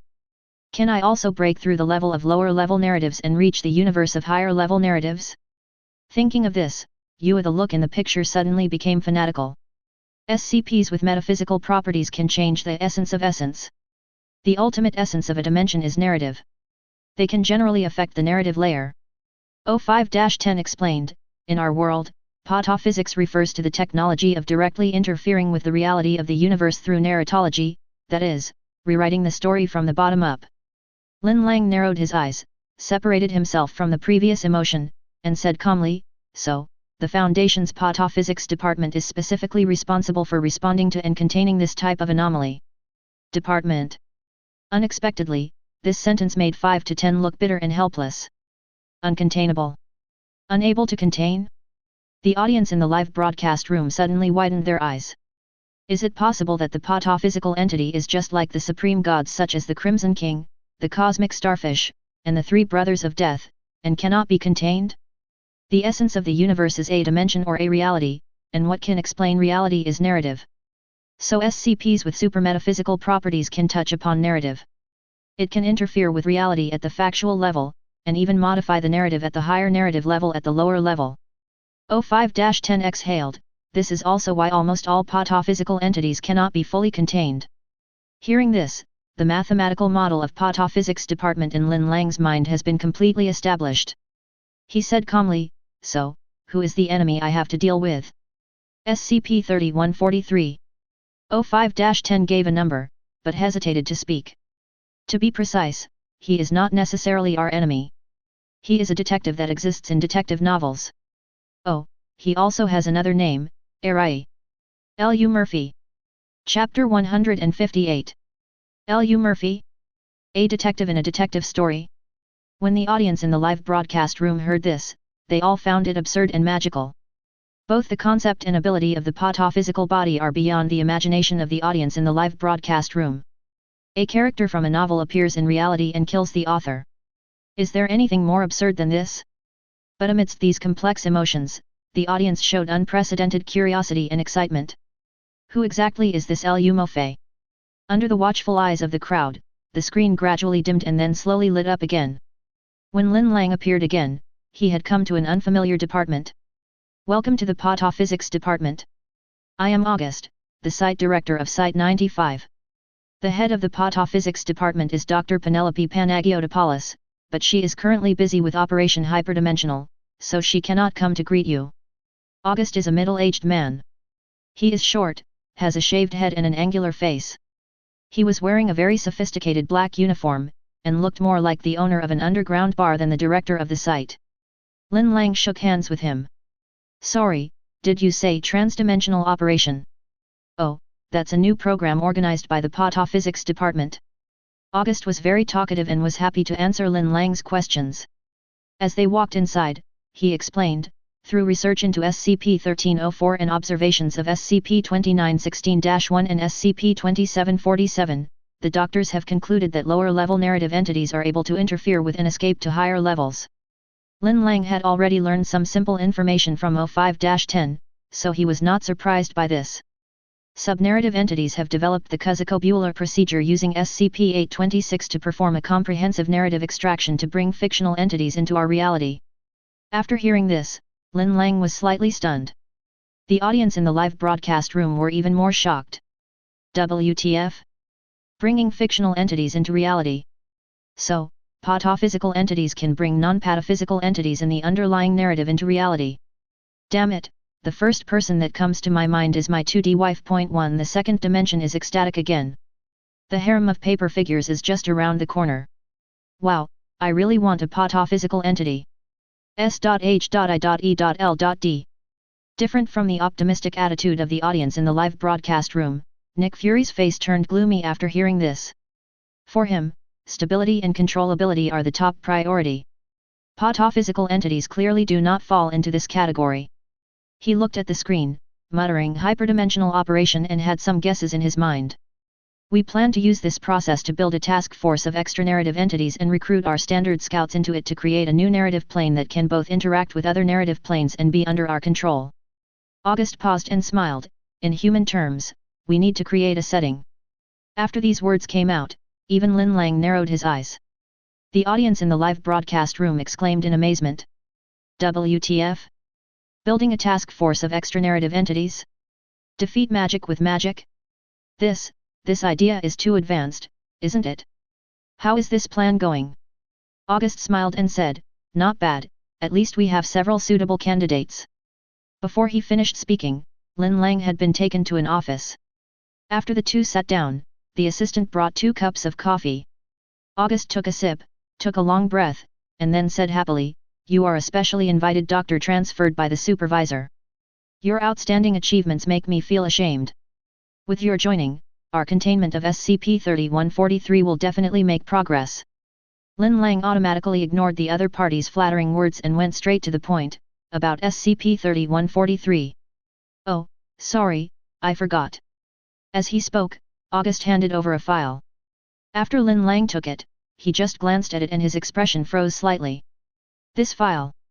Rather than a file, it is more like a short script. August smiled politely, but his eyes were slightly scrutinizing. Obviously, they were not very interested in Lin Lang, the so-called guest doctor. Even though Lin Lang had just completed the containment of a supreme deity. But so what? The stag is a visible and tangible entity, but the pataphysics department is facing some strange and mysterious pataphysical entities. You can defeat an entity, can you defeat a character in a book? Seeing that Lin Lang did not ask, he opened the file. August's smile became much more sincere now. At least this person has understood the enemy of pataphysics. So he explained, SCP-3143 was discovered in the aftermath of a containment breach at Site 95 in 2005, but as for what exactly happened during that containment breach, I still haven't been able to fully understand it. That happened more than 10 years ago. He recalled, that day, our machine discovered that the files on the internal server had been tampered with without authorization. 2 minutes later, all site personnel, including myself, fainted.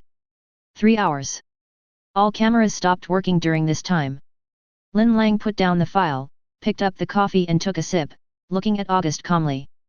August still remembers the containment breach more than 10 years ago. His eyes were vague, as if he had returned to the accident again. When we came to, we all had headaches, the whole site smelled like cigarettes and cheap alcohol, 2 guards were injured, 3 bullets were lodged in my desk, and someone had shot SCP-3043.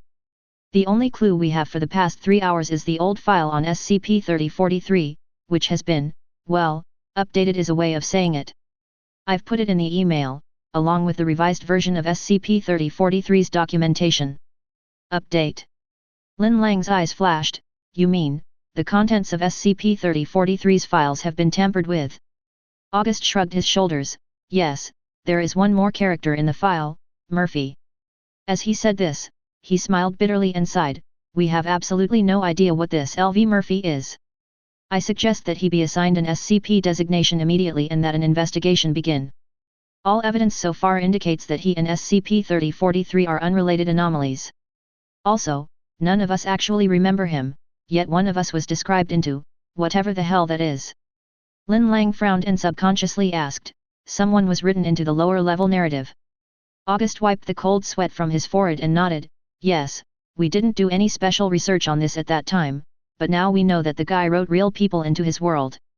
When these words were spoken, the audience in the live broadcast room were stunned at first, and then instantly shocked.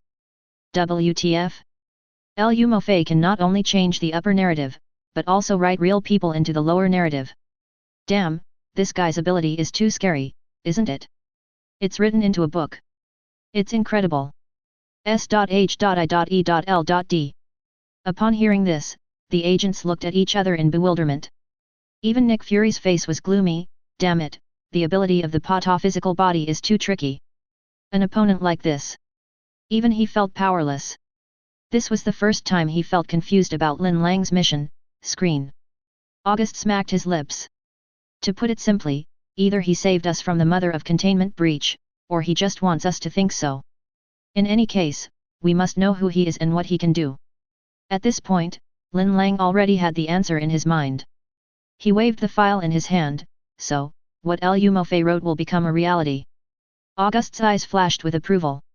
It was obvious that he was amazed that Lin Lang found the answer in such an abstract event. But then he shook his head, it can be understood this way, but there are actually many limitations. Otherwise, the reality distortion threat of patophysical entities may be more terrifying than ordinary level 5 reality bender. As he spoke, he raised his chin and gestured, "You can take a look first, and then we can talk." Lin Lang did not comment. As he flipped through the files, a world never seen before slowly unfolded before everyone's eyes. This is not a metaphor, but a slow unfolding on the physical level. The original scene of Lin Lang in August disappeared, replaced by a strange and weird world. In other words, the plot recorded in the archives becomes the picture projected before the audience's eyes. This world is like a silent film with some strange filter, composed of a large number of pictures that look like hardcore sketches. At first glance, it looks like Chandler's Philip Marlowe novels were made into a TV series. Even weirder is that annotations and narration appeared on the screen. Int. L.V. Murphy Detective Agency Nighttime. A white man leans over a table, reading a newspaper with his feet dangling. He wears a white collared shirt, and his distinctive felt hat is dangling nonchalantly on the table. The holster he has strapped to his shoulder can be seen, it contains a .44 Magnum. A bent cigarette is dangling from his lips. His name is Murphy, and he's ready to do business with anyone. He's tough and handsome, the kind of face that can smash concrete, dust off, and go home to your mom. He is also our narrator. His voice is hoarse and rough, it's like he just swallowed a handful of expired cigarette butts and swallowed them with sulfuric acid. As the annotations on the screen disappeared, a hoarse and rough voice seemed to sound from the upper narrative. Narrator, you see a lot of ugly things in your work.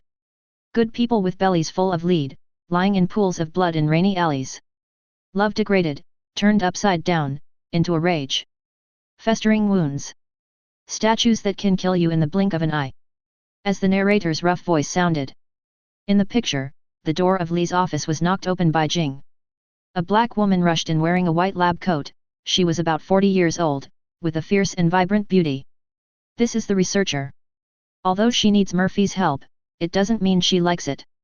Seeing this, the audience in the live broadcast room no longer had the excitement they had before. An excitement. Instead, there was an indescribable fear. S.H.I.E.L.D. Is this the world of lower narrative? Natasha Romanoff stared at the screen intently and exclaimed, "So this is what they call lower-level narration." Nick Fury straightened up suddenly, his breathing became rapid, and a gleam of shock flashed in his eyes, as if he had been struck by lightning. He, Wang Zhao, gritted his teeth and said, "L.V. Mofei is not only a character in the lower narrative, he also serves as the god's perspective of the upper narrative, the narrator. This is the patophysical body. Damn it! Doesn't it mean that as long as he has the patophysical desire, he can create this world at will?" Looking at the black woman who broke into the detective agency, looking at her iconic white coat that belonged only to the Foundation. Nick Fury seemed to have thought of something, and the emotion on his face suddenly froze. He almost trembled as he said, "The researcher who was written into the lower-level narrative." As if to confirm his guess, the narrator's voice, which only the audience could hear, sounded again on the screen. "Narrator, but when it comes to scandals, nothing compares to a containment breach." Containment breach. The moment he heard this word, Nick Fury's pupils suddenly shrank into a point. In the picture, the researcher who broke into the detective agency looked a little confused. What's going on? What's going on here?" The narrator's voice sounded again, with a meaningful smile, "Narrator, she was the first beauty to rush into my office and ask questions." Chapter 159. Finally, in the screen, the hard-nosed detective lowered his newspaper. "Same as the others, girl. You need my help." The researcher seemed a little angry, "Don't call me girl. I'm AFG Doctor of Molecular Medicine." Perhaps frightened by the other party's reaction, Murphy put down the newspaper in his hand. Okay, it's my fault, Professor. I apologize." So. At the same time, he slid his feet off the table and stood up, putting his hands on his chest and looking at her. "How can I help?" The researcher heard this, looked around, and hesitated a little. I don't know how I got here. I don't even know what here is. I thought I was processing something, and then I heard typing, and then suddenly." As he spoke, the researcher's expression turned into surprise. I can't remember my name." Seeing this, the audience in the live broadcast room also reacted. Apparently, this doctor is the researcher who was written into the sub-narrative during the containment incident. But what was unexpected was that the other party actually appeared in the story. It's unbelievable. At this moment, Lu Mofei's rough and low voice sounded again in the background. Narrator, a beautiful woman with a PhD in molecular medicine. And who had forgotten who she was or how she got here. Her eyes told me she needed help, her name tag told me the rest. As the words fell, the picture was constantly enlarged, and finally focused on the nameplate on the researcher's chest. Murphy stared at her name tag and said word by word, "You are Professor Michelle Lewis." The researcher looked down at the name tag and seemed to notice the last name. She seemed surprised, she raised her eyes and stared at Murphy. Now she knew her name. "It's Dr. Lewis." Yes, that's my name. I work for the Foundation. Narrator, Foundation. A bunch of geeks sitting in an office, wondering where magicians hide their rabbits in their hats. I should have turned her down then and there. If Foundation 397 is involved, you know there's nothing to it but trouble. Seeing this, the audience in the live broadcast room looked at each other with strange expressions. No one expected that the Japanese army would have such an opinion of the Foundation. What was even more unexpected was that he didn't seem to have any ill feelings towards the Foundation. S.H.I.E.L.D. Nick Fury stared at Lu Murphy on the screen, and suddenly remembered the incoherent words that 05-10 had said before. Lu Murphy is not necessarily an enemy. Could it be that Lu Mofei doesn't care about the Foundation's containment of him? In the picture, Murphy realized that the other party was a researcher from the Foundation. He frowned, but nodded, and opened the desk drawer. As if in response to the previous sentence, the narrator's voice sounded in the background. Narrator, but I am not the kind of man who avoids trouble. The audience then saw Murphy pull out a pair of sunglasses and a half-drunk bottle of whiskey. He placed these on the table and looked at Dr. Lewis with a cold eye. This time it became Murphy's voice again. Narrator, I'm the kind of person who would sneak up to trouble and buy her a drink. He hesitated for a while, as if he had made a decision. Okay, Professor. I'll take this case. Would you? I mean, what's going on? Lewis was a little surprised, but more confused. Murphy stood up and the picture moved up. The voice that only existed in the background sounded again. Narrator, my name is Lu Murphy. I'm the person you call when everything goes wrong, literally. As soon as the words were spoken, the screen went dark. Click. Lin Lang closed the file in his hand, looking a little doubtful. Obviously, the scene has left the lower narrative and returned to the Foundation. He looked at the name of the file, The Strange Case of Lu Murphy, codename 3043, Murder, and wondered what he was thinking. His fingers tapped lightly on the table, making a rhythmic tapping sound. Supervisor August did not interrupt him and allowed him to brainstorm. It was not until several minutes later that Lin Lang's scattered gaze finally focused again. What is SCP-3043? August's expression changed slightly, and just as he was about to speak, he heard Lin Lang continue. A typewriter, I guess. August looked at him deeply and answered irrelevantly, I suddenly feel that the chances of success of this mission will be very high. S.H.I.E.L.D. The agents were still confused by this inexplicable conversation, and Mark Fury's mind was spinning rapidly. Typewriter? Why a typewriter? He closed his eyes and frantically recalled the scene he had seen before. Typewriter, typewriter, type. Hey? As if he thought of something, he suddenly opened his eyes. He recalled what the researcher had said before, I don't know how I got here. I don't even know what here is. I thought I was processing something, and then I heard typing, and then suddenly. He keenly captured the information inside, in other words, it might not be Lu Murphy who led the researcher into the lower-level narrative, but the typewriter. If this is the case, then this lower narrative does not record Lu Murphy's world, but the subaltern narrative created by a typewriter? What is Lu Murphy? If he came to this sub-narrative from some other sub-narrative, then how strong is Lu Murphy? Nick Fury suddenly didn't dare to think about it anymore. Screen. Lin Lang got the answer he wanted, so he slowly opened the second document. As the play begins, the world of the lower narrative reappears on the screen. It's still that hardcore sketch-style filter. Int. Murphy's car, nighttime in the picture, Murphy is driving at night. Dr. Lewis sat in the passenger seat and stared out the window. The light from the city shone into the car, casting a metallic orange light on the two of them. Lewis was wearing a seatbelt, Murphy was not. Murphy glanced at Dr. Lewis in the co-pilot seat. Okay, Professor. Talk to me, what do you remember? Lewis was awakened by the sound. She looked around and finally noticed that she was sitting in the passenger seat of a moving car, which made her very surprised. How did we end up here? When did we get here? Seeing this, the audience in the live broadcast room looked strange. The lower narrative feels like a stage play to them. The plot may be coherent, and scene transition is also a unique means of switching stage scenes.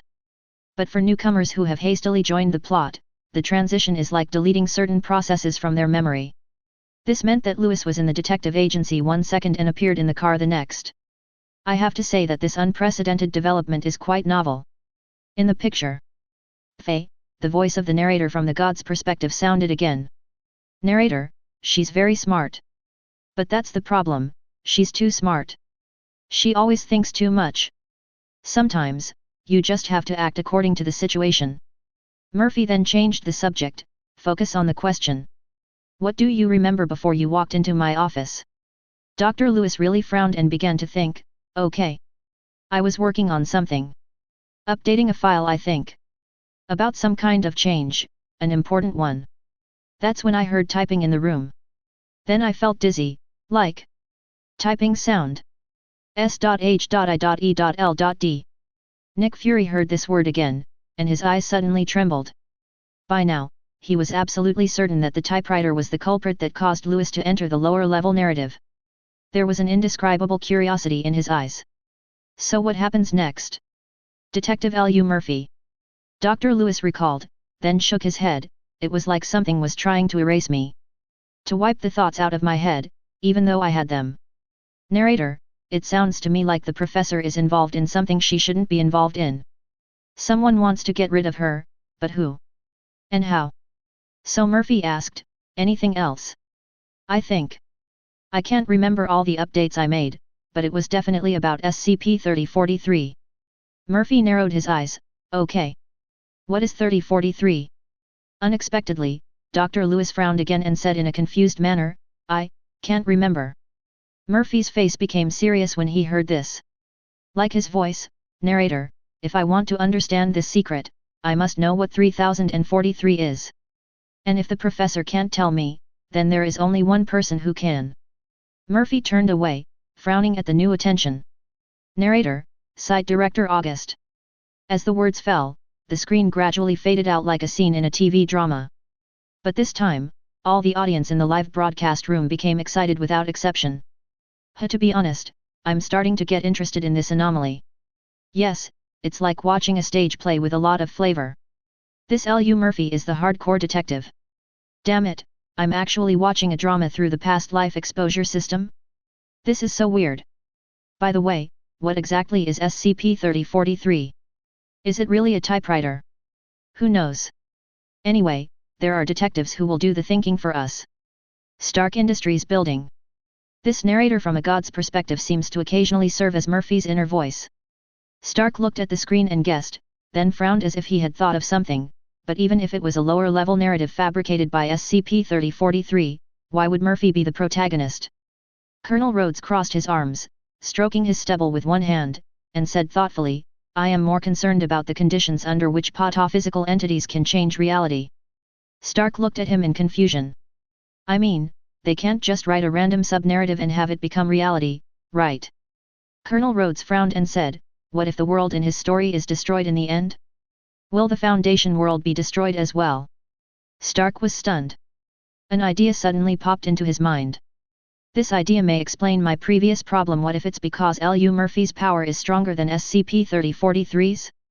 A transition similar to that in a TV drama appeared on the screen. The picture gradually emerged. Int. Site Main Office. Morning in office appeared on the screen.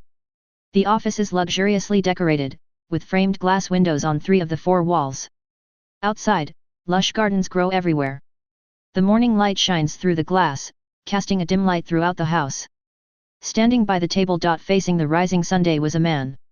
He is short, has a shaved head and an angular face. He was wearing a very fine black uniform. This is Site Director August, a man of steel and heart. Seeing this, the audience in the entire Marvel world was stunned. What the hell? Isn't this the site director August who was chatting with Lin Lang? Even he was written into the lower narrative? Soon, in the screen, Murphy entered the office. As soon as Murphy entered the door, two fashionably dressed men stared at him. They were silent but armed, ready to unleash violence at the snap of August's fingers. Murphy shrugged, and they stood on either side of him. August looked out the window and said without turning his head, "Mr. Lu. You want to see me?" Murphy brushed off his clothes. "Yes. About 3043.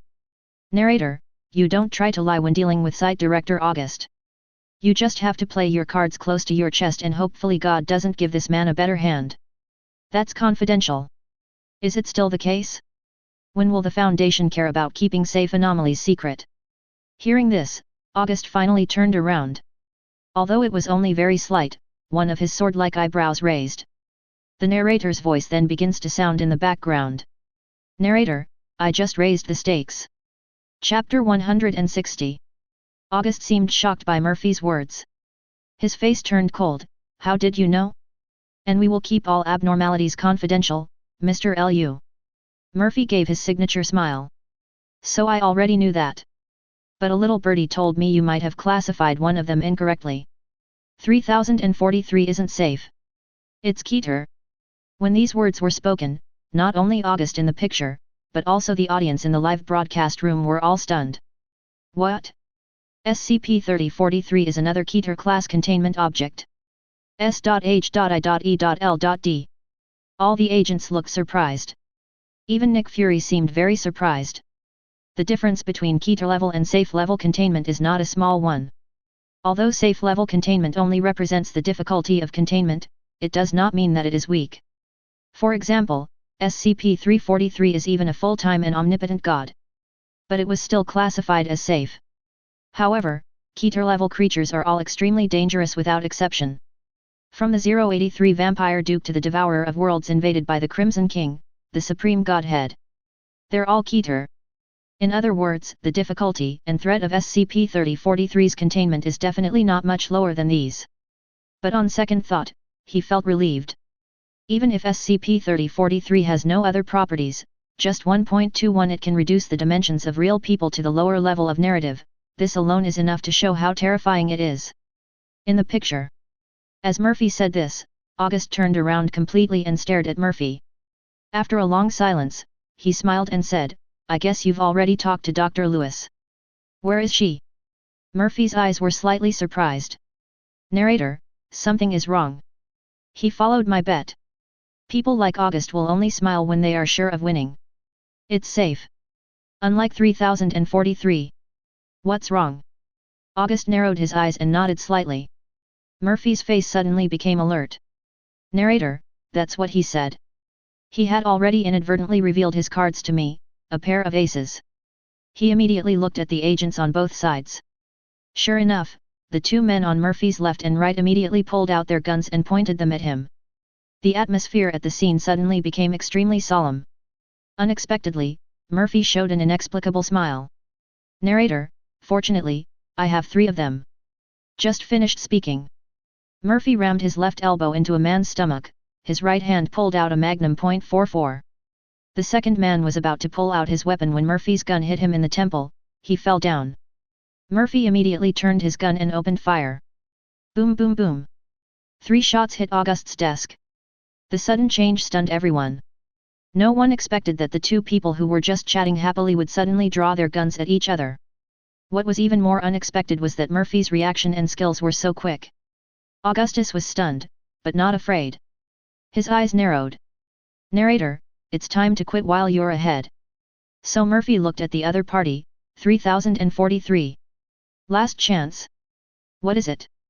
Murphy waited long enough to knock one of the men to the ground, but he never took his eyes off August. "You know exactly what that is." "Just kidding me." Then, August gave an answer that was beyond everyone's expectations. "It's you, Mr. Ear. You are Chong. You are SCP-3043. Murphy narrowed his eyes. He delivered one final blow to the man and then rushed out the door. The screen suddenly fell into darkness. However, After a moment of surprise, the audience in the live broadcast room suddenly went wild. What?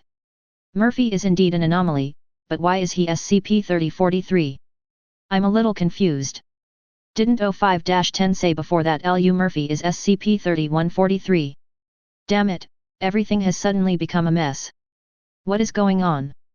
There was no time for people to react. As the picture gradually comes in. SCP Foundation garage. Murphy arrived at the Foundation's garage. Murphy's car was still waiting for him, he ran to it. The narrator's voice is heard in the background at the same time. Someone is playing me like a violin. It's all a show, I'm the clown. This seems to be what Murphy thinks at the moment. However, when he walked towards the car, he found that no one was inside. Dr. Lewis is missing. Narrator, 3043 wanted to challenge me by doing something to the professor. It tied me up so well and tightly that it was just a small courtesy for me to show up in front of the Foundation on my own initiative. Narrator, but there is one thing 3043 didn't count, a man who has nothing left to lose. The tires screamed as the rubber burned. Murphy drove away without hesitation. The narrator's voice still echoes in the background. Narrator, if the Foundation cannot contain 3043, then I will contain it myself. Seeing this, everyone suddenly felt an inexplicable familiarity from Lu Mofei. S.H.I.E.L.D. Damn it, at that moment, I almost thought he was possessed by Lin Lang. Natasha Romanoff looked at the screen with a strange expression and asked, so, what is going on? SCP-3043. Nick Fury's answer surprised everyone. Immediately, the agents were confused. Why did they retreat back to SCP-3043? Also, why did Faye become SCP-3043 again? Have you forgotten the ability of the pataphysical body? What do you mean? Natasha Romanoff seemed to have thought of something, and her eyes widened. You mean, this sub-narrative was created by 3043, and it intends to use it to get rid of Murphy. Right. Nick Fury stared at the screen intently. In the chaotic plot, he unraveled the mystery and seemed to have found the most likely explanation. If this is true, then it makes sense that 3403 is classified as Keter. The Foundation garage fades in. Int.Dr. Lewis, Dr. Lewis, S. laboratory is gradually entering. Int.Dr. Lewis's laboratory. Murphy slammed the door open. He burst into the lab wearing a felt hat and holding a .44 Magnum. The inside of the lab looks like an office. The bookshelves are full of scientific journals, and there are several tables with papers scattered everywhere, and Dr. Lewis' chair. The chair is facing away from you, so you can't see who's sitting on it. Narrator, there is one thing that I have been thinking about. There is one thing that the professor said.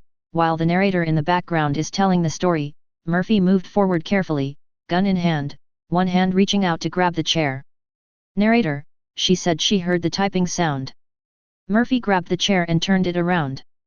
Sitting on the chair is a black 1937 Olympia Elite typewriter. There was also a roll of paper stuffed inside, it communicated via typing. Murphy pointed his gun at it and it began to type anxiously. The moment I saw this typewriter, everything became clear. The audience in the live broadcast room all breathed a sigh of relief. The shock and excitement in their hearts not only did not decrease as the mystery was solved, but instead became even more excited. SCP-3043, how is this possible? Murphy grinned. Narrator, 3043 is her damn typewriter. SCP-3043, why can't I rewrite this stupid story? SCP-3043, what are you? As the words appeared on the typewriter's page, Dr. Lewis suddenly stepped out from the shadows. She had a .45 in her hand and was pointing it directly at Murphy.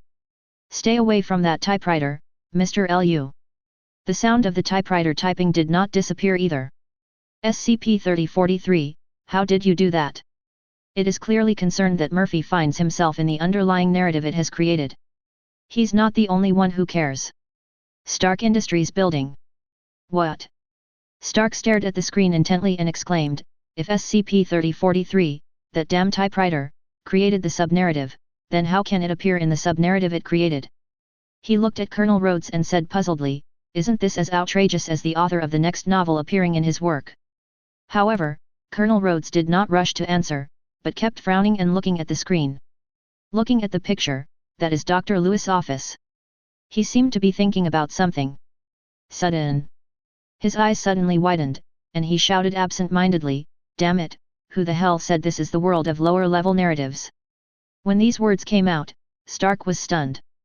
He wanted to argue, but when he saw the bright office in the picture, he suddenly realized, "You mean, from the very beginning, this was the real reality, but it was just described by 3043 as a world of lower-level narrative, yes." For the man Lin Lang who was reading this document, everything in the document was what had already happened, so it was a log, a lower-level narrative.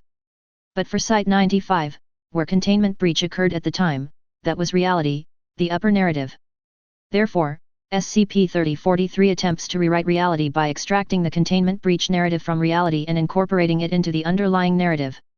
It even changed its own Keter-level containment status to safe level, allowing people to relax their vigilance. And Murphy appeared and stopped him.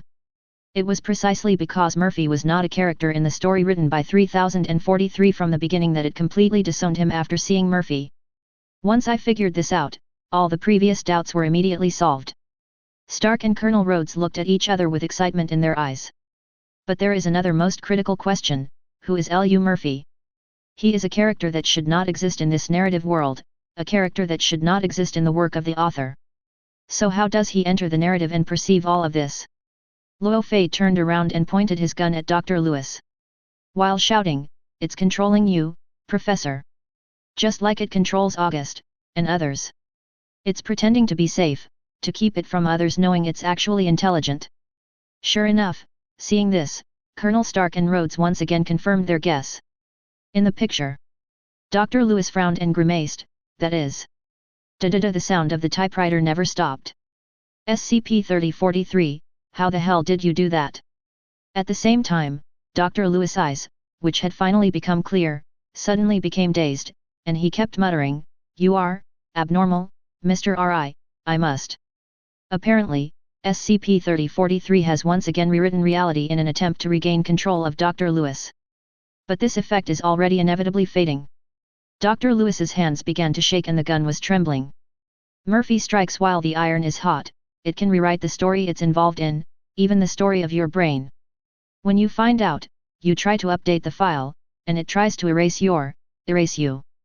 As soon as he finished speaking, the sound of the typewriter suddenly became urgent.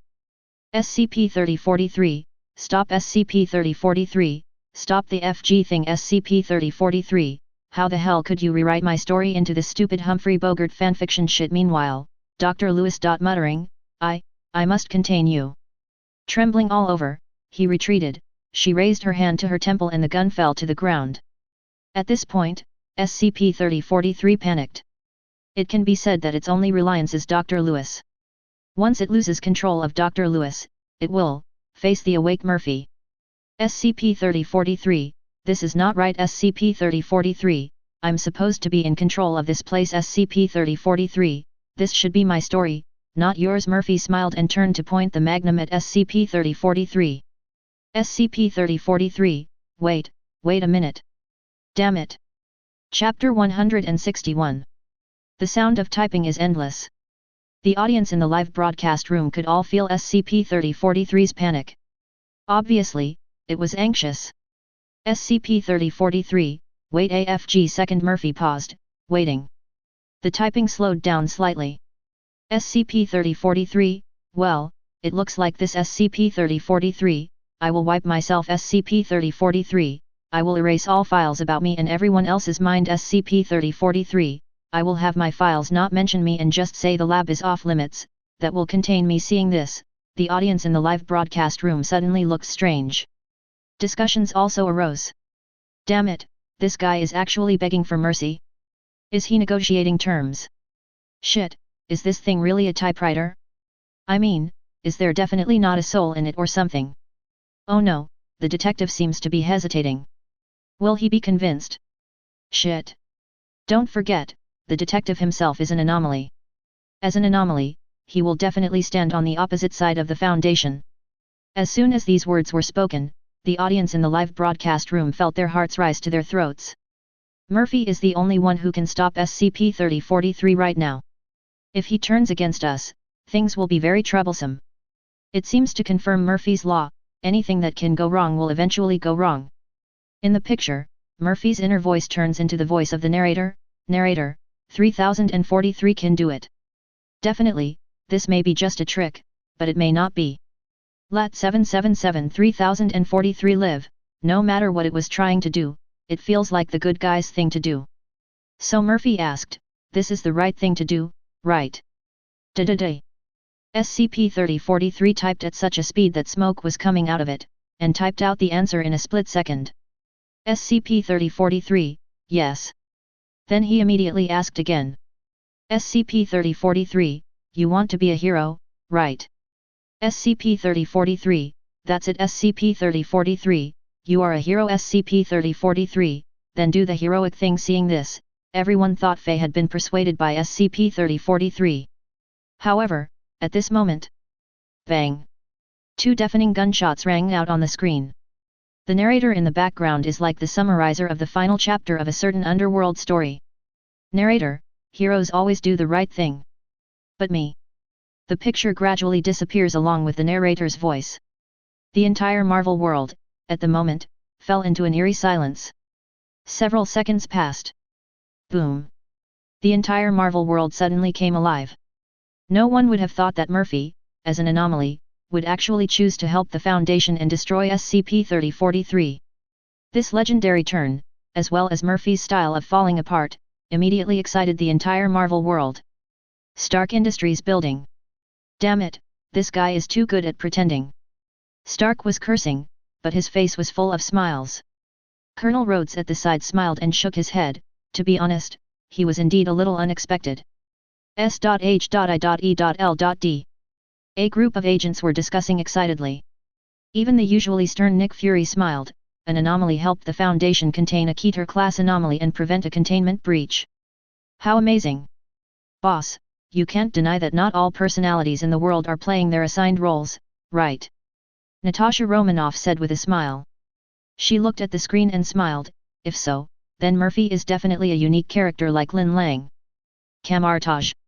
Looking at the group of young magic apprentices cheering, Ancient One smiled helplessly and shook his head. Even she couldn't help but let out a long sigh of relief. SCP-3043 does not have the powerful combat capability of 682, nor does it have the terrifying rank and ability of other Keter-class containment objects.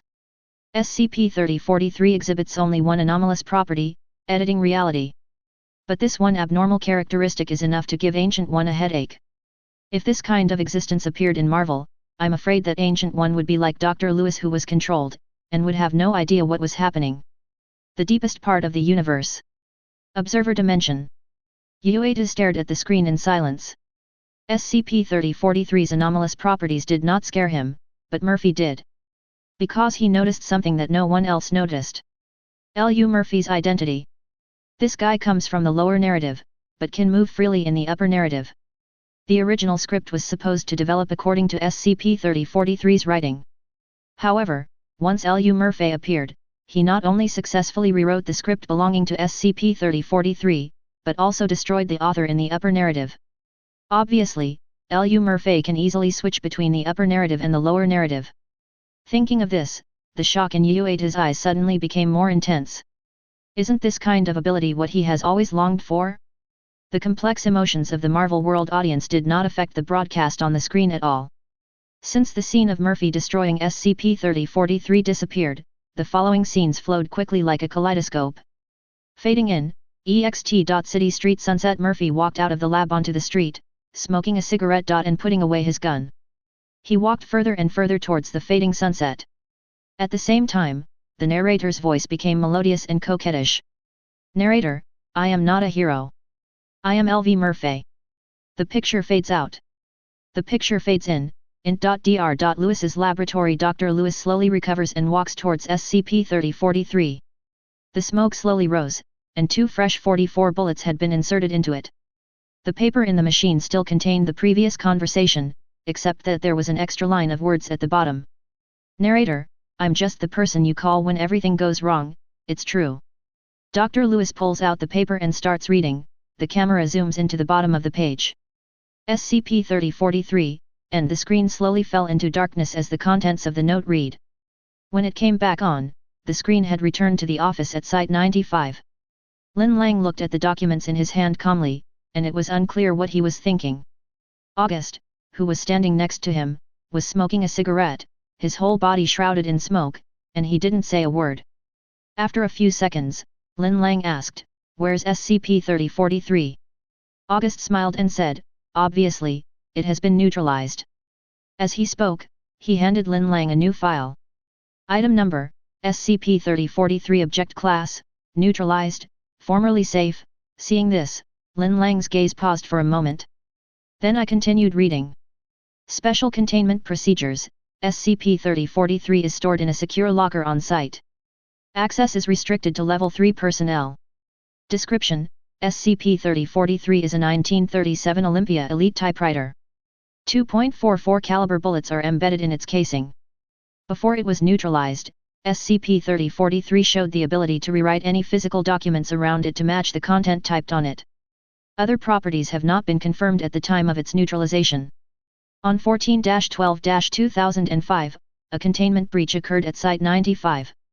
During the breach, an unknown anomalous event blocked all external communications for 3 hours. All entities affected by this anomaly have no memory of events occurring within the 3-hour period. In addition, all recording equipment within Site 95 appears to have malfunctioned during this period. After the incident, Site 95 reported that all SCPs were in containment, except for SCP-3043. SCP-3043 was found on Dr. Lewis's desk in its current condition. Dr. Lewis also discovered that all SCP-3043 files had now been replaced with updated versions. This concludes the documentation regarding SCP-3043. However, the audience of the entire Marvel world was shocked. The live broadcast room was in an uproar. What? It's actually been neutralized? I'm a little confused. So, is the content that Lu Mofei participated in before a story of lower-level narrative, or is it real reality? Whatever it is, it's clear that guy can bend reality. Damn, this guy is so mysterious and cool at the same time. S.H.I.E.L.D. So, is it the upper narrative or the lower narrative? Natasha Romanoff also struggled with this question. Nick Fury pondered for a moment and asked, "Do you think the document Lin Lang opened earlier is a record of the incident, or something like a script?" Natasha Romanoff frowned and thought for a moment, then said uncertainly, "I feel it's more like a script. After all, there is a narrator, a protagonist, an antagonist, and supporting characters." Nick Fury smiled inexplicably when he heard this. "Maybe we can change our thinking." Natasha Romanoff and the other agents looked at him curiously. Why can't it be that Lu Mofei flattened the reality and turned everything around into a story? As soon as these words came out, Natasha Romanoff froze, her eyes shining with astonishment, like the twinkling stars in the night sky. The other agents were even more shocked. But then I thought about it again, and recalled the strange scene before. The more people think about it, the more they feel that the possibility is extremely high. Nick Fury looked at the screen. The story has been going on for so long, but Lin Lang's mission seems to have not yet gotten to the point. You know, 05-10 asked him to come here not to understand the containment breach of SCP-3043, but to Lu Murphy. In the screen, Lin Lang slowly put down SCP-3043's file. He closed his eyes and raised his head, seeming to be lost in thought. Everyone could sense that Lin Lang was brainstorming. As a god's perspective, they see much more than Lin Lang sees. So, what conclusion will Lin Lang come to? After several minutes, Lin Lang opened his eyes and looked at August again. Lu Murphy, how much do you know about him? August once after thinking about it, I handed him a file. In fact, Dr. Thom has done more research on him. We know very little about him. Hearing this, Lin Lang slowly opened the file in his hand. Item number, SCP-3145 Object Class, Euclid. Lin Lang raised his eyebrows. Euclid. August shrugged helplessly. We know very little about him, and we haven't been able to contain him yet, so we can only give him a Euclid level. Degree. Lin Lang didn't know what he was thinking of, and he smiled inexplicably. The one who can end the existence of Keter-level containment is just a Euclid. Keep reading. Special Containment Procedures. Attempts to contain SCP-3143 are ongoing.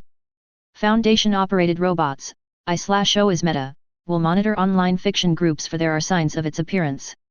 Once discovered, authorized personnel from the Japanese Pataphysics Department will be sent to deconstruct it. MTF Iota 10, Damn Freds, is to investigate any leads regarding the possible whereabouts of SCP-3143-A.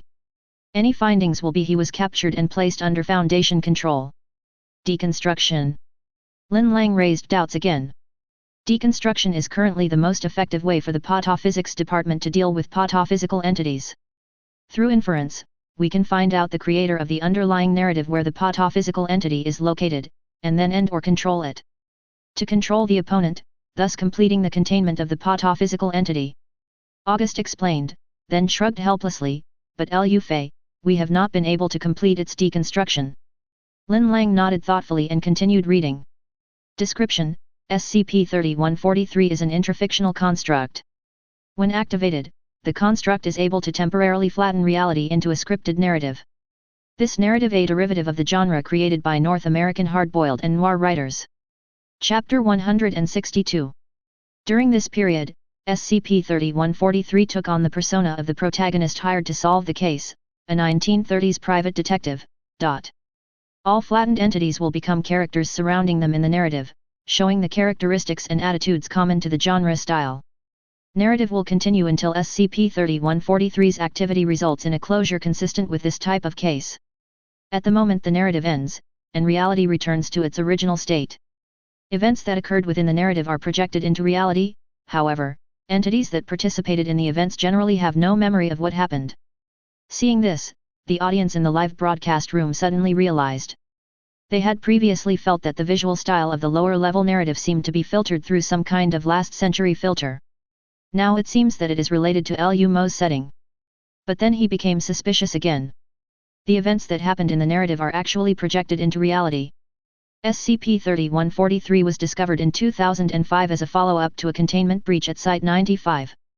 In 2018, the Foundation's Pataphysics Department, together with the Department of Analytics, made contact with SCP-3143 and captured it. SCP-3143-A is Murphy Leden, the author of SCP-3143. Seeing this, even Lin Lang was slightly stunned. SCP-3143 has been captured? The audience in the live broadcast room were even more confused. What the hell? Since they have all been taken in, why call Lin Lang here? S.H.I.E.L.D. Could it be that 05-10 made a mistake? Natasha Romanoff stared at the screen, puzzled. Isn't this just a waste of time? Nick Fury frowned and scanned the screen carefully. Finally the focus is on the word capture. Capture. Nick Fury seemed to have thought of something, and raised his eyebrows. Capture? Not capture 15 people. Natasha Romanoff was stunned. You mean, the Foundation just found him, but can't really contain him? That's right. Perhaps, if we want to contain a pataphysical entity, we can only do so through deconstruction. Screen. August seemed to see Lin Lang's doubts and took the initiative to explain, in fact, we can't contain it. It can easily flatten reality into a scripted narrative, which makes all containment methods ineffective. Lin Lang nodded thoughtfully. Currently, Dr. Tamar is in charge of researching special containment measures for SCP-3143 in the Pataphysics Department. This time, your mission is to assist him in completing the containment of Lu Murphy. Just as August finished speaking, an old man in a lab coat came in late. He had an ordinary face, but perhaps his most distinctive feature was his brows that never seemed to relax. His frown was etched deep into his bones. He ignored Lin Lang and asked August impatiently, "Damn it, don't you know that my research has reached a critical moment?" August felt a little embarrassed by Dr. Tamar's complaints. He was worried that Lin Lang would be enraged, so he subconsciously looked at Lin Lang, only to find that Lin Lang still looked calm. He stood up with a dry laugh. "Dr. Lin, let me introduce you to Dr. Tama, who is in charge of studying SCP-3143. Tama, this is a special containment expert specially transferred by the O5 Council, he will assist." FK. Before August could finish his words, he was interrupted by Dr. Tama. Only those idiots in 05 would make such an idiotic decision. He looked at Lin Lang and said coldly, "Special containment specialist? Young man, do you know what metaphysics is?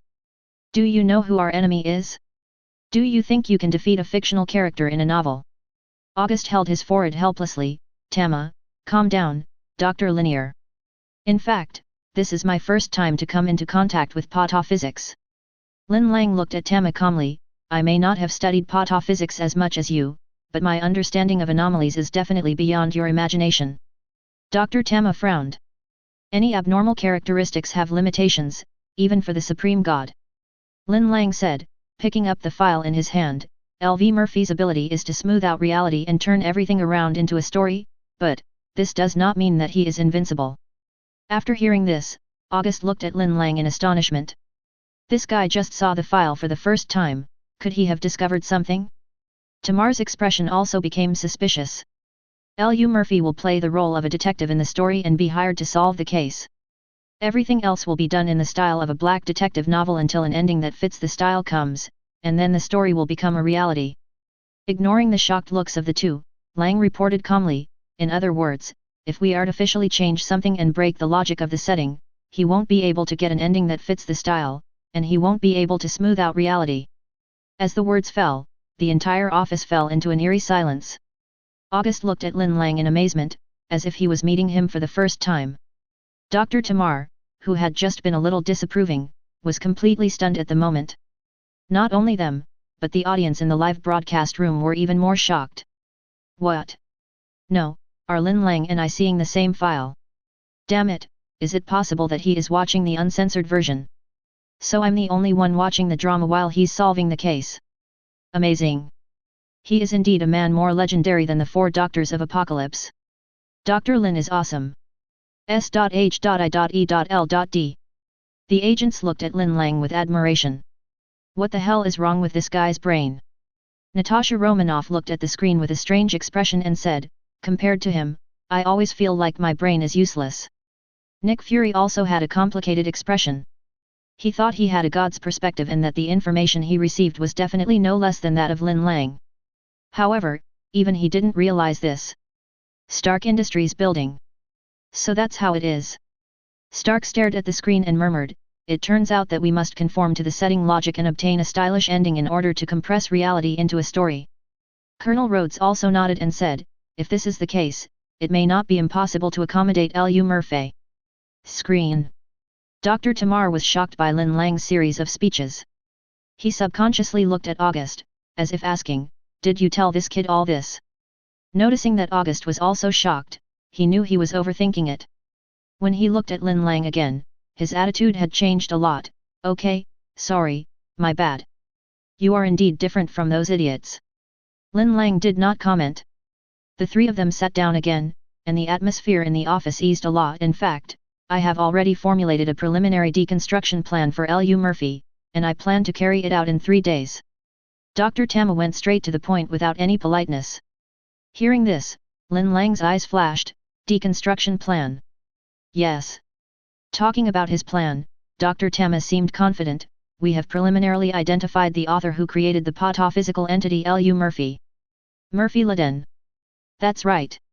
Dr. Tama said confidently, that guy is a complete loser. I can deconstruct him by just using some linguistic stimulation, and thus complete the containment of L.U. Murphy. After that, he looked at August and complained, my plan has obviously succeeded, why is O5 going to all this trouble? August heard this and looked at Lin Lang guiltily, thinking that this guy really has no emotional intelligence at all. But he still had to explain, Dr. Lin is an authority in the Foundation when it comes to containing and neutralizing anomalies. Some time ago, he even assisted the Tactical Theology Department in containing a supreme divine entity. Hearing this, Tama was a little surprised and stopped talking. Lin Lang naturally ignored Dr. Tama's implicit rejection and pondered Dr. Tama's so-called deconstruction plan in his heart. He had a hunch that this plan would most likely not work. Once a character is created, he no longer belongs to the author. Even though he hadn't fought with L.U. Murphy yet, Lin Lang had already realized that this guy was definitely not a fool. Can such a person really be deconstructed so easily? Thinking of this, he looked at Dr. Tama, who was still bragging about his plan, and his eyes flashed. In that case, let's do this.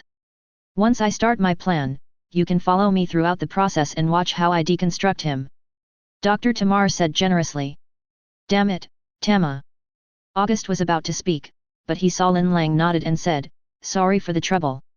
Seeing this, he said nothing more, but his expression was a little strange. At this point, the screen gradually dims. S.H.I.E.L.D. Ha ha ha, Lin Lang has this expression again.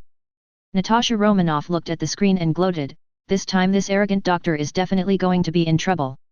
Nick Fury also smiled bitterly and shook his head. You said why don't you question Lintu? Seeing this, he also began to look forward to it with a sense of evil humor. Will deconstruction succeed? Soon, the picture reappeared. The screen was once again covered with the filter of the last century. As soon as the hardcore sketch appeared, the audience of the entire Marvel world suddenly realized. We have arrived at the world of lower-level narrative. As expected, the familiar detective agency came into everyone's sight. Fading in, int. Detective agency night in the office, a white man sat alone in an office. A beam of moonlight hit his face. His trademark felt hat was swinging nonchalantly on the edge of the table, a bent cigarette was placed next to it, slowly burning down to ash. There was blood on his shirt, some of it 650 probably his own. A glass of bourbon in his hand, a bunch of buckshot buried in his chest, and 6 waiting to entertain the next hole who broke in, .44 courtesy. His name is Murphy Law/Murphy's Law. And if you think his days are numbered, you haven't counted yet. He's the kind of person you pray to when you need him, and curse when you don't. He is also our narrator. His voice was a hoarse bark, as if his throat was filled with sandpaper and rusty nails. After a long section of screen annotations disappeared, the familiar narration sounded again in the background. Narrator, if there is one thing the Foundation is good at, it's the tying up of bits and pieces. I know it's only a matter of time before those lab coats try to stuff me into a box. As soon as he finished speaking, the office door flew open. An old man in a lab coat walks in, his frown is etched deep into his bones. He's here to get to the bottom of things, no matter the cost. The audience in the live broadcast room were stunned the moment they saw this person. Because this guy was none other than King Tamabo, who had just talked with Lin Lang. Immediately, there was shock in the live broadcast room. WTF? Dr. Tamar actually appeared in the lower narrative world. Hi, this is too magical. Although this guy is a bit arrogant, I have to admit that the pataphysics department is still quite capable. So, he's here to deconstruct. As Dr. Tamar appeared on the screen, the background narration sounded again.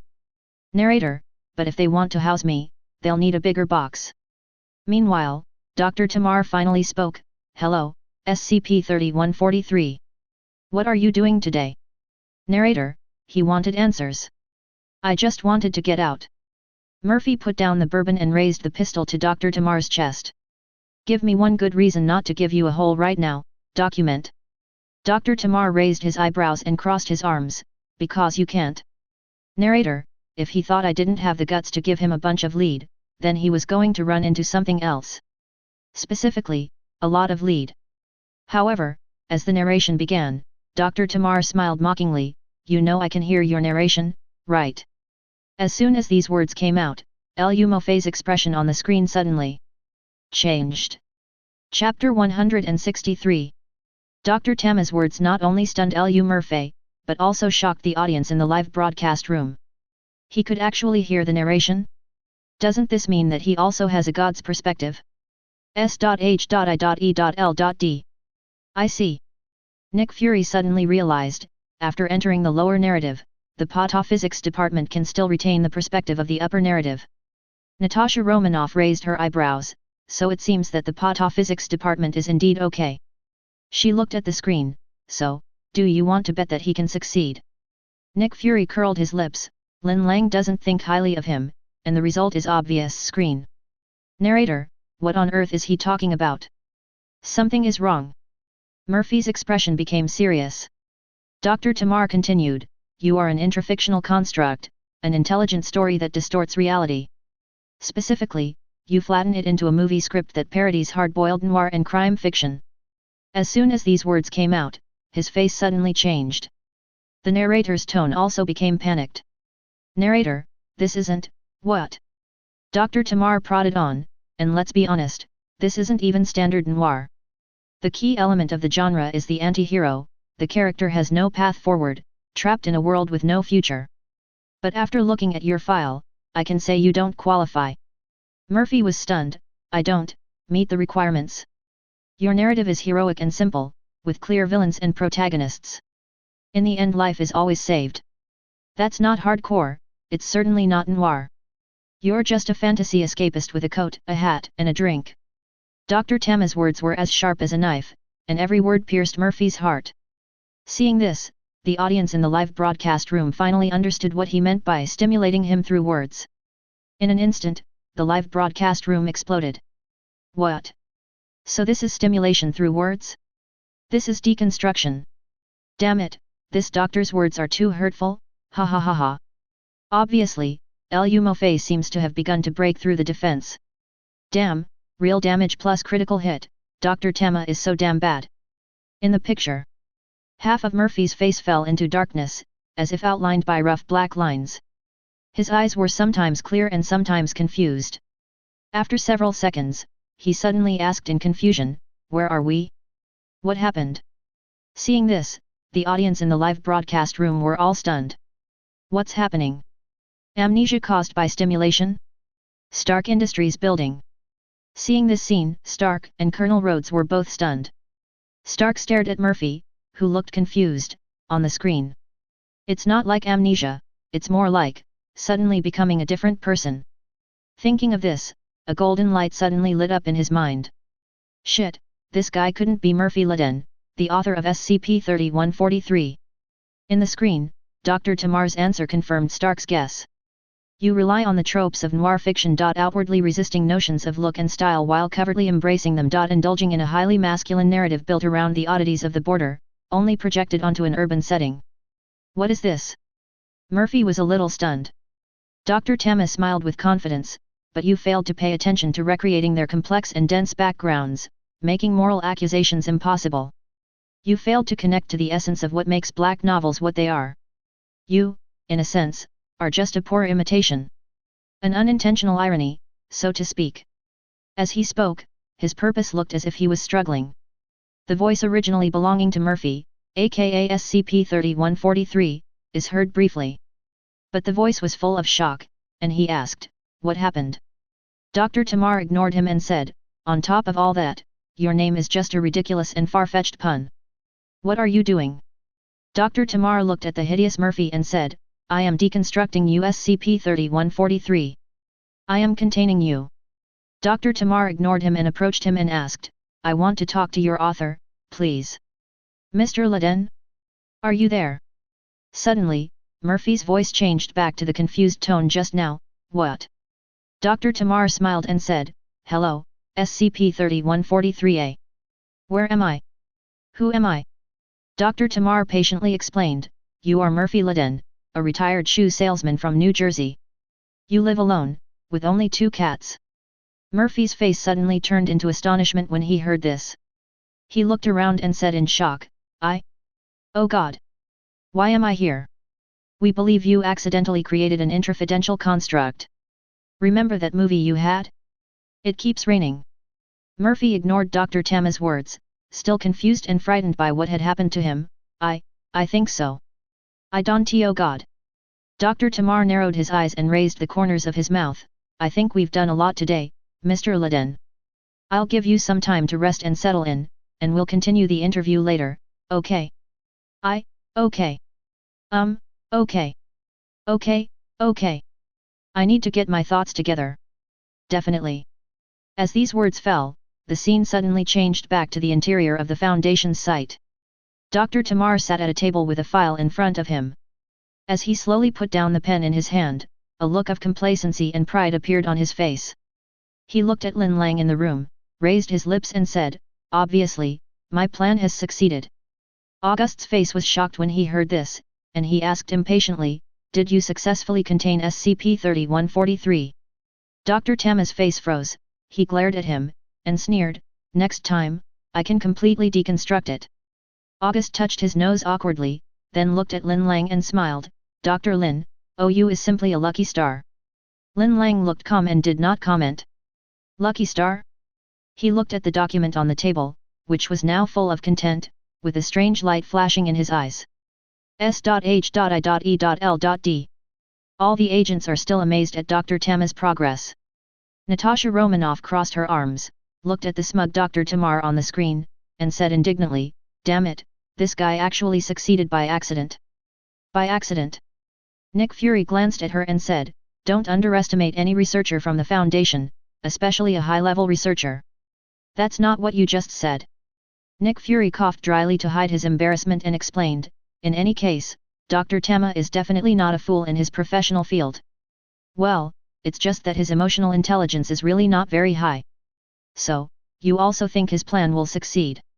Definitely, no. Nick Fury raised his lips, that's L.U. Murphy. In the picture, time quickly came to the second celebration. Unexpectedly, this time we did not come to the world of the last century in the lower narrative. Instead, it happened in the interview room yesterday. In addition to Dr. Tamar, there is a new face in the interview room today. Looking at the dazed man sitting on the chair, the audience in the live broadcast room were all stunned. Who is he? But I saw Dr. Tama said confidently, how do you feel today, Mr. Laden? As soon as these words came out, the audience in the live broadcast room suddenly widened their eyes. What? This guy is actually Laden? Murphy Laden? Is this person the author who created L.U. Murphy? Stark Industrial Building. Stark looked at the screen with shock in his eyes. He said in disbelief, damn it, why? So that's how it is. Colonel Rhodes suddenly realized, Murphy L.U. exists in the lower narrative, while Murphy Laden is a person in the upper narrative. Naturally, the interviewer must be a minister in the upper narrative. Stark was surprised when he heard this, so, Dr. Tama's containment plan was really successful. Colonel Rhodes pondered for a while and shook his head, it depends on whether L.U. Murphy will appear again. After a day, Murphy Laden's mood had calmed down a lot. Well, better, I guess? Still don't understand. As containment was about to be completed, Dr. Tamar showed uncharacteristic patience. Okay, I understand this must be very confusing. Murphy Laden looked around, and his eyes finally stopped on Dr. Tamar. So, I'm stuck? All the time? Narrating, or writing stories? My memory is so fuzzy. Dr. Tamar nodded. Something like that, yes. We discovered that you had an unfinished script, it keeps raining. That's how we identified who you are. Murphy Laden's eyes widened immediately. God, I remember that. That's right. I wanted to write a story, or something like that, maybe? Something I read as a kid. Somehow, you made the narrative come alive, literally. You became the protagonist, in a sense. Seeing this, the audience in the live broadcast room finally understood how L.U. Murphy came into being. No one expected that a novel written by a certain author would come to life. Then he himself became the protagonist of the novel. L.U. Murphy. On the screen. Murphy Laden nodded with a complicated expression, yes. So. Dr. Tamar finally lost his patience, if you don't mind, I'll ask you some questions. Okay. But, can I ask some questions first? Murphy Laden saw Dr. Tama nod and asked, you've read the script, right? Yes. This is necessary preparation for my mission. Hearing this, Murphy Laden immediately asked expectantly, you, do you think it's good? Silence. Murphy Laden's face froze. Do you need a straight assessment, Mr. Laden? Definitely. Then, Dr. Tamar said coldly, very bad. Murphy Laden's expression suddenly became painful. Dr. Tamar ignored him and said coldly, now continue. Murphy Laden held his head and said sullenly, can you come back later? I have a headache. Dr. Tamar's eyes suddenly changed. Be gloomy. Look, I'm sorry, I just... No, it's nothing, Mr. Laden. You've been through a lot. Please feel free. With that, Dr. Tamar walked out of the interview room. Outside the conversation room, Lin Lang and August were waiting. Seeing Dr. Tamar coming out, August went to meet him and asked, how is it going? Is it successful? Dr. Tama was obviously a little impatient and said, L.U. Murphy disappeared, and Murphy Laden was also under our control. As long as we don't give him any chance to write or record, L.U. Murphy will naturally not will appear again. He glanced at Lin Lang and pointedly said, I don't understand why the O5 Council still doesn't agree that the containment of SCP-3143 has been successful. Lin Lang ignored the other party's hidden meaning and asked, Doctor, perhaps you could answer Murphy Laden's question a little more gently. Gentle. Dr. Tama was immediately furious, he is the culprit who created L.U. Murphy, not the little girl whose lollipop was taken away. Why should I be gentle? Tama, you. Dr. Tamar ignored August's dissuasion and continued angrily, besides, what this guy wrote is a pile of shit. Do you want me to hold my nose and praise this pile of shit? Dog shit smells good. Lin Lang looked at him calmly, you are a little excited, doctor. Damn it. Dr. Tama spat lightly, then stared at Lin Lang, and said word by word, listen, young man, I don't care if you are a special containment expert, I just need you to know here, regarding the containment of SCP-3143, I, Tamar, am the boss, do you understand? Lin Lang narrowed his eyes. I don't need your dictation. After saying that, he strode away angrily. August came to Lin Lang and said with a wry smile, sorry, this guy has such a bad temper. Lin Lang retracted his gaze and turned to look at August, if you knew the anomalies I faced before, you would understand that his light words can't cause me any harm. August smiled awkwardly and said, then 50139043115 follow 0010911231 SCP-3143 has not yet been contained, Director. Besides. Lin Lang's eyes flickered as he looked at Murphy Laden, who was being taken away by the agents in the conversation room. The back figure pointed out something, this matter will not end so easily. Chapter 164. Lin Lang's words made August's face freeze. He thought Lin Lang was referring to the incident of being offended by Dr. Tama, but the audience in the Marvel world knew that Lin Lang is referring to the containment of SCP-3143. S.H.I.E.L.D. Nick Fury looked at the screen, at the quiet and self-possessed Lin Lang. At the moment, he wished that the exposure system in his previous life could also come up with a narration to explain Lin Lang's thoughts. What exactly is the problem? Although he also believed that Lu Murphy would not be simply deconstructed and contained, judging from the current situation, Dr. Tama has obviously taken the initiative. The picture soon appeared again. However, but more than 2 months have passed. Dr. Tamar saw Lin Lang and walked over with a haughty look on his face, today will be the last interview. After the interview, O5 will approve the containment application. Lin Lang looked at him calmly, congratulations, Dr. Tamar. Dr. Tamar. Seeing Lin Lang's reaction, he felt like he was punching cotton. He snorted coldly, and then entered the conversation room under the gaze of everyone. In the conversation room, Murphy Laden sat calmly in a chair. His expression no longer had the confusion and uneasiness from before, as if he had accepted his fate. Snap! Dr. Tamar entered the room. Good morning, Mr. Laden. DB, I see from your progress that you haven't eaten yet. Do you want to chat? Murphy Laden shook his head, no. Dr. Tamar gave a smug smile. I also understand that you attempted to continue writing novels about SCP-3143. Until you took my pencil away from me. Dr. Tama gave a hypocritical smile, Mr. Laden, this is for your own safety. Until we understand how this anomaly occurs, we cannot allow you to. Murphy Laden sneered, oh, screw you. You think this is rubbish? I didn't say that. But you're thinking that, aren't you?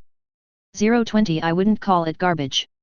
Dr. Tamar lied without batting an eyelid. Murphy Rudin was a little discouraged, but more puzzled, why do you have to stop the story? What's the problem? He is helping people. It's also very interesting. That's not the point. We can't have anomalies running around. Murphy Laden interrupted him rudely, what else? Tell me a story you don't like? It's not your story. It's not our story, what? Dr. Tamar's face froze slightly. Stop talking nonsense, doctor. We all know what's going on here. Murphy Laden sneered. Dr. Tamar's expression changed completely, I'm not sure what you are talking about. The uneasiness on his face was visible to the naked eye, but the audience in the live broadcast room were completely confused. What's happening? Is it the opposite of Tian Gang? In the picture, Murphy Laden seems to be in control of the interview. He looked at Dr. Tamar with an aggressive look. Then sneered, you put on a facade of objectivity to try to create a sense of distance, a sense of separation, to make the unreliable seem credible. Wait, what? Dr. Tama's face became increasingly uneasy. Murphy Ryden doesn't stop at all, you wrap yourself in superficial scientific decorations, nouns, titles, interview records, all in a desperate, far-fetched attempt to make it sound a little more reasonable, a little more respectable, a little more plausible. Dr. Tamar's face turned from uneasiness to fear. He almost trembled as he shouted, "Wait a minute. Yuri, stop. You can't. You try to convince them to buy into your little story. But at the end of the day, what's the point? It's just another gimmick, another scam, another way of playing the same game." As the voice fell, the audience in the live broadcast room were stunned, looking at the screen as if they had seen something unbelievable. All I could see was the originally clear and realistic Foundation site, and the scene in the interview room seemed like a distorted film. It's getting blurry and dim little by little. Eventually it turned into rough and cold sketch lines. The whole world went directly from the upper narrative to the lower narrative in an instant. BFDJ. Seeing this, the entire Marvel World audience was completely stunned. Countless people stared at this scene with eyes wide open and mouths wide open, in disbelief. Then, the live broadcast room became lively. "Oh my god! What happened? Is this the world of lower-level narratives? How is this possible? So, was it Murphy just now, or?" Sure enough, it's not as easy as imagined to contain a pataphysical entity. It's incredible. S.H.I.E.L.D. The agents also looked at this scene in shock. No one expected that Dr. Tamar, who was originally sure of victory, would be defeated by Lu Mofei in just a few words. Why? Could it be? Natasha Romanoff looked at the screen with a gleam in her eyes. Could it be that he compressed reality into a story? Nick Fury frowned. "I'm afraid it's true. Is this the pataphysical body? It's really more difficult than expected." Kamartaj. Ancient One stared at the screen intently, his whole body in an indescribable state of confusion. "I originally thought that although Lu Murphy is a pataphysical entity, he is only set up as a detective, so he does not have a very strong threatening ability. But seeing this, Ancient One found himself still too naive. He can even break the dimensional limitations and directly force the existence in the upper narrative into the lower narrative. For Lu Mofei, the lower narrative is completely his home turf. Not to mention Dr. Tama, even if the Ancient One was pulled into the lower narrative, I'm afraid he wouldn't be able to defeat this guy." Thinking of this, her eyes looking at the screen became more serious. The deepest part of the universe. Observer dimension. At the moment Ueda was completely overwhelmed by fear. Damn it, flattening reality and turning everything around into a story. This guy's ability is so terrifying. Previously, all we knew about Lu Murphy's ability was from Lin Lang's description. However, when he saw the upper narrative being compressed into the lower narrative, his shock was beyond words. But besides being shocked, Wu Atu's eyes revealed a desire that was visible to the naked eye. Dimensional, heading to a higher level narrative universe. This has almost become Ueda's obsession. He stared at the screen intently, hoping to get a glimpse of the source of this power. Screen. The scene at the moment has completely changed into the style of the lower level narrative. A world outlined by rough sketch lines. The black and white contrast formed by light and shadow. In the video, Lu grabbed Dr. Tazima by the collar and pulled him towards him. Then looked at him with disdain. "Sorry to hit you, Doc. But you're just a horror story dressed up in a lab coat, glasses, and a funny little accent." After saying that, he threw him aside. At the moment, Dr. Tamar no longer had the arrogance he had before. In addition to shock, his face was filled with visible fear. Seeing this scene, the audience in the live broadcast room said they felt comfortable. The audience immediately understood Lin Lang's previous sentence, "This matter won't end so easily. It's not that I won't report it, it's just that the time has not come yet." As the narration begins, the last element of the underlying narrative is completed. Narrator, "But if you get lucky. And play your cards right? Maybe you can find a way to write your own story." Murphy paused to light a cigarette. Snap his few. He exhaled a cloud of smoke silently, and he no longer had the timidity that belonged to Murphy Laden before. Instead, it is replaced by roughness, tenacity, and determination to be fearless. Narrator, "But that's not me. I'm not a writer."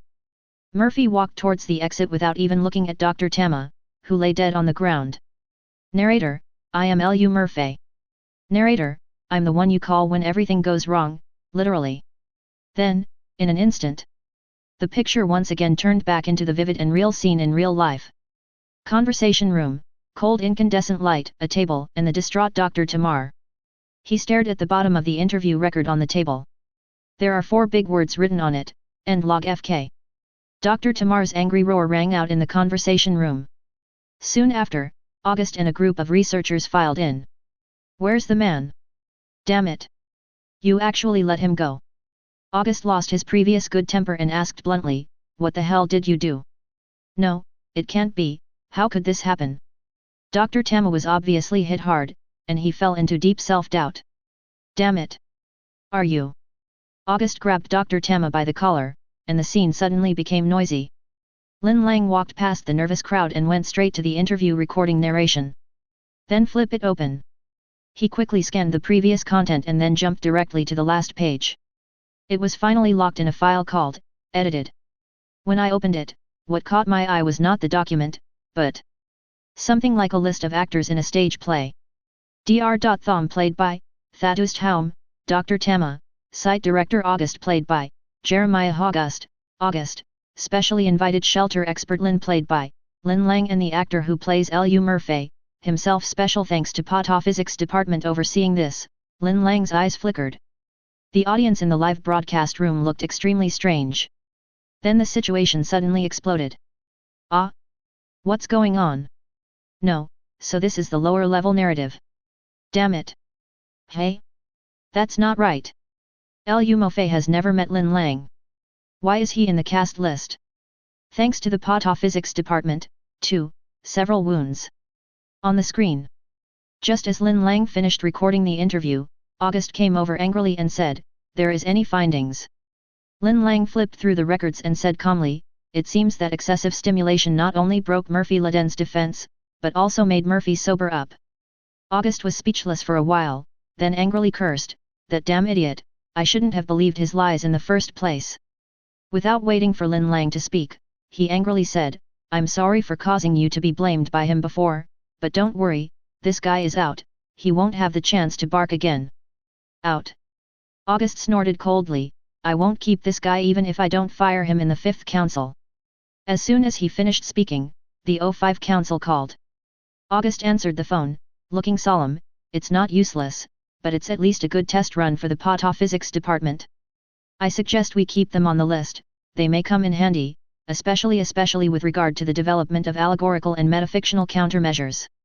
Besides, a fictional department with fictional employees is not expensive to maintain. No one could hear the voice on the other end of the phone, but they could more or less guess that it was probably 05 who was holding someone accountable. And August was already sweating profusely, my suggestion, put SCP-3143 aside for now. As he spoke, he subconsciously glanced at Lin Lang and continued, yes, we've learned a lot about him, but he's also learned a lot about us. Until we know exactly how his ability works, we'll continue to take more containment actions. I was particularly concerned about what he said in the last interview, it sounded like he thought we were as fictional as he was. He glanced at Lin Lang again, and for some reason, he looked a little guilty. He coughed dryly. Finally, SCP-3143 is now missing. I'm afraid it has something to do with our little experiment. I'll have someone keep an eye on it, I'll keep following up. Yes, Dr. Lin is here. Without waiting for Lin Lang to respond, August handed the phone to him with a wry smile and gave him a pleading look, as if to say help. Man. Chapter 165. Lin Lang picked up the phone and O5-10's voice rang out from the other end. O5-5 will bring Agent Frederick to do the final work. I hope you can make some progress before then.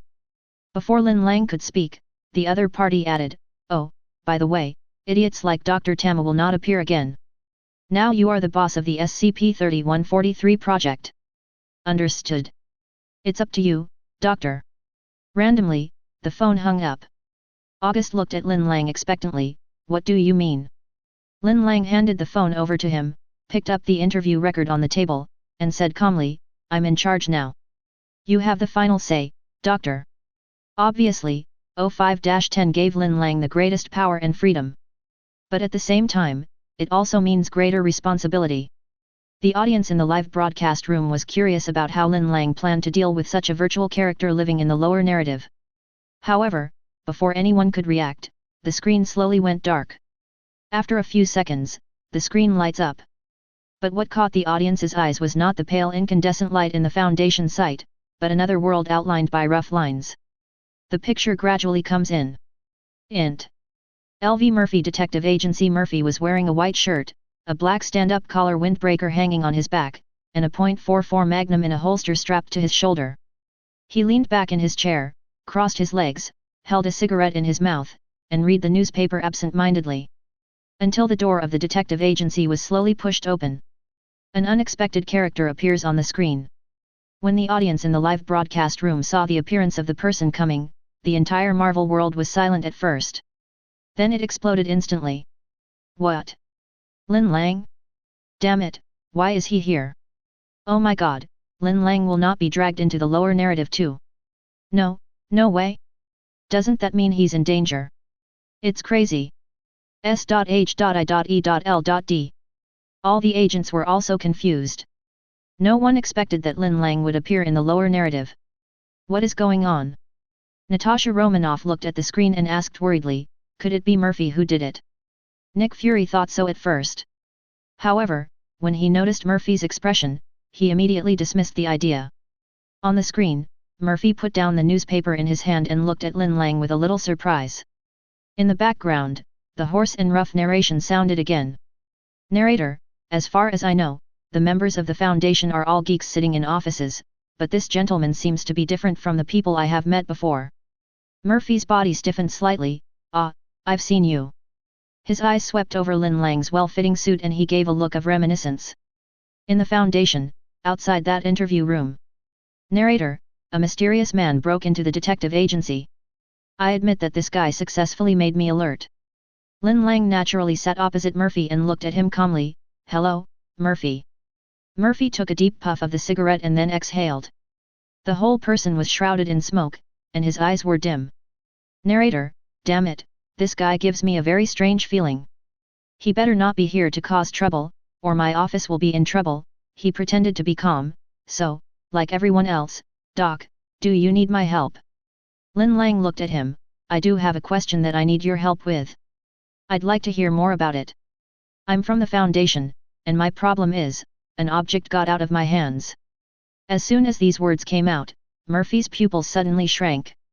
Narrator, damn it, this mission is not easy to accept. Murphy looked at Lin Lang seriously for a while before saying sullenly, excuse me, even the Foundation has no power to restrict the freedom of any being. Lin Lang did not answer, but took the half bottle of whiskey on the table, poured a glass for the other party, and then poured another glass for himself. He raised his glass towards Murphy, then took a big sip. The alcohol slid down his throat like a ball of boiling magma. He looked at Murphy, who was motionless, and said pointedly, from what I know, you are not the kind of man who avoids trouble. You are the kind of man who will sneak up to trouble and buy him a drink. Narrator, well, it seems this doctor who knows me better than I thought. He shrugged and downed the whiskey in his glass. You're right. So, you want me to help you catch the escaped containment? Murphy tried to regain the initiative in the conversation. He put his hands on the table and supported his chin in thought, this case may be a little tricky. Unexpectedly, Lin Lang gave an answer that surprised everyone. No, he said, the Foundation does want to control all anomalies in its own hands, but the difference is that I am in charge of the containment plan this time. In Murphy's astonishment, Lin Lang raised the corner of his mouth.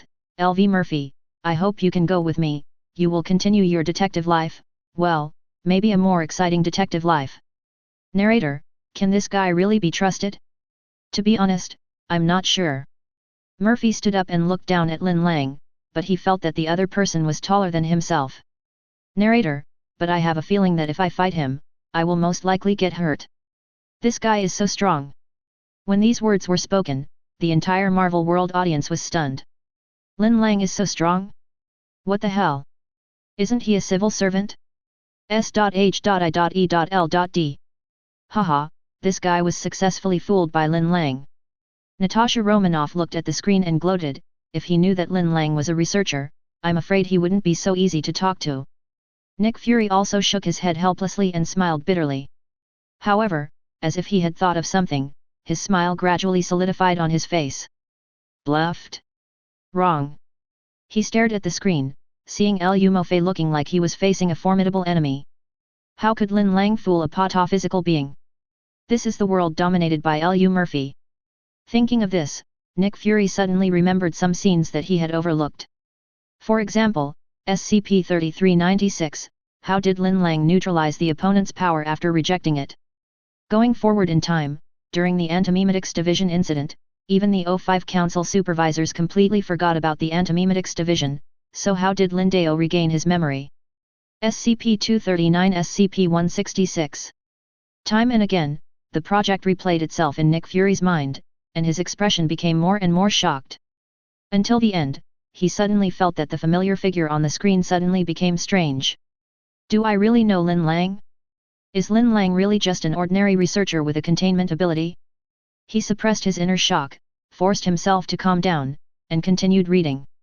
The scene gradually disappears as Lin Lang and Murphy walk out of the detective agency.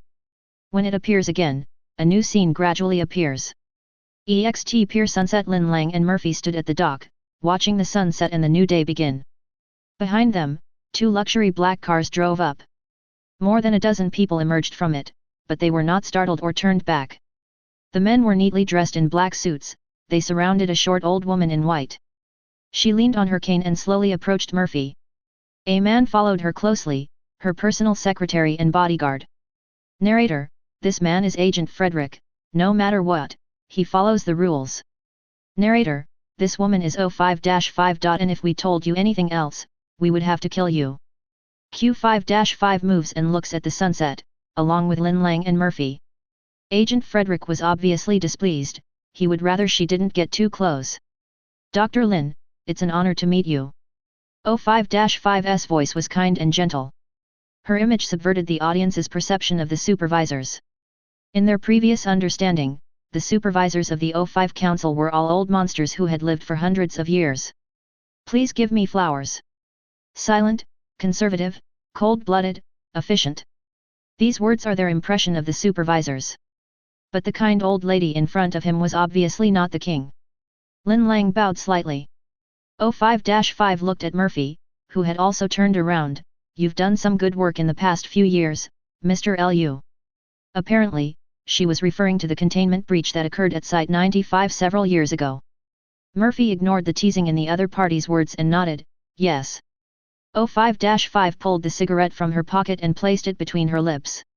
She waved the cigarette at Lin Lang, who shook his head. Then she looked at Murphy again, I know you're a helpful detective. If we need your help, how can we contact you? Murphy leans forward and pulls the cigarette out of O5-5's mouth. Agent Frederick immediately reaches for his firearm, but O5-5 holds out his hand to stop him. Murphy was unmoved, but looked at Lin Lang, this gentleman has a way to find me. Hearing this, O5-5 looked at Lin Lang deeply and said, that couldn't be better. Later Murphy hides the cigarette behind his ear. As he left, a fog began to roll in. Agent Frederick stepped forward, trying to follow Murphy. O5-5 and Lin Lang grabbed his shoulders simultaneously. The agent broke free from Lin Lang's hand, glared at him, then looked at O5-5 in confusion, but, he is an anomaly. We can't let him go.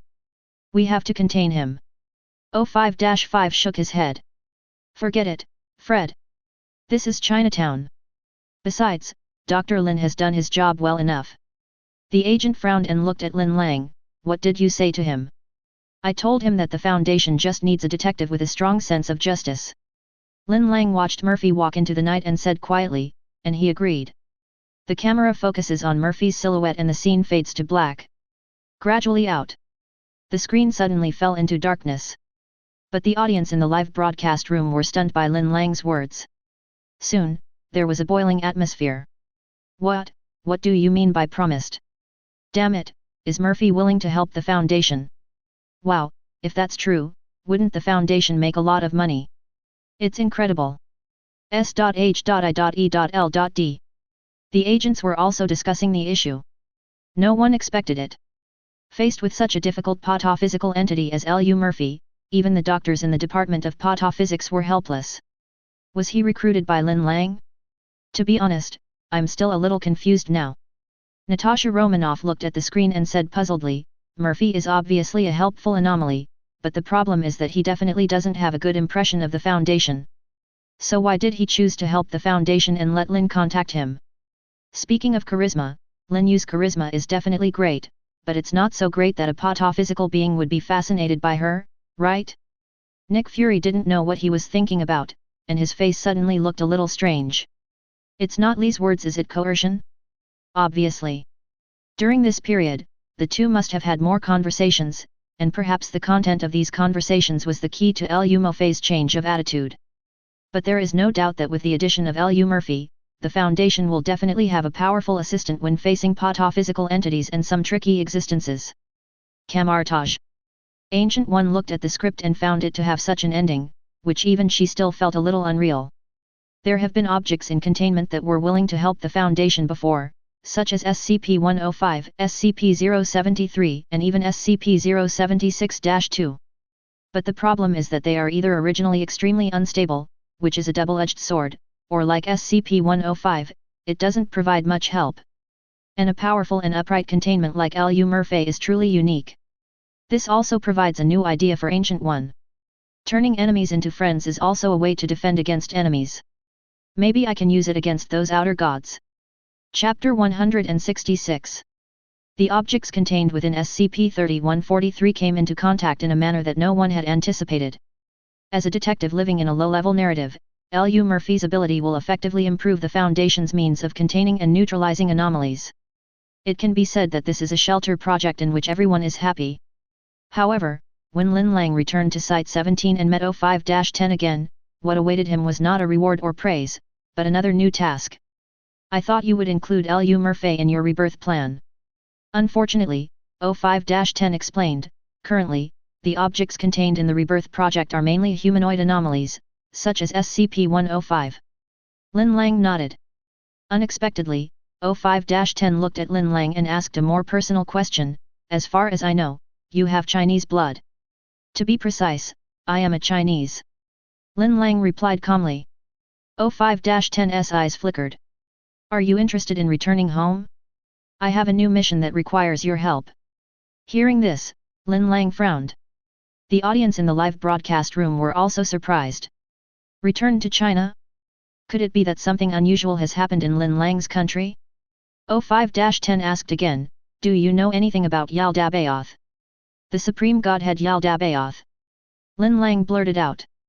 The audience in the live broadcast room were stunned. Another supreme deity? S.H.I.E.L.D.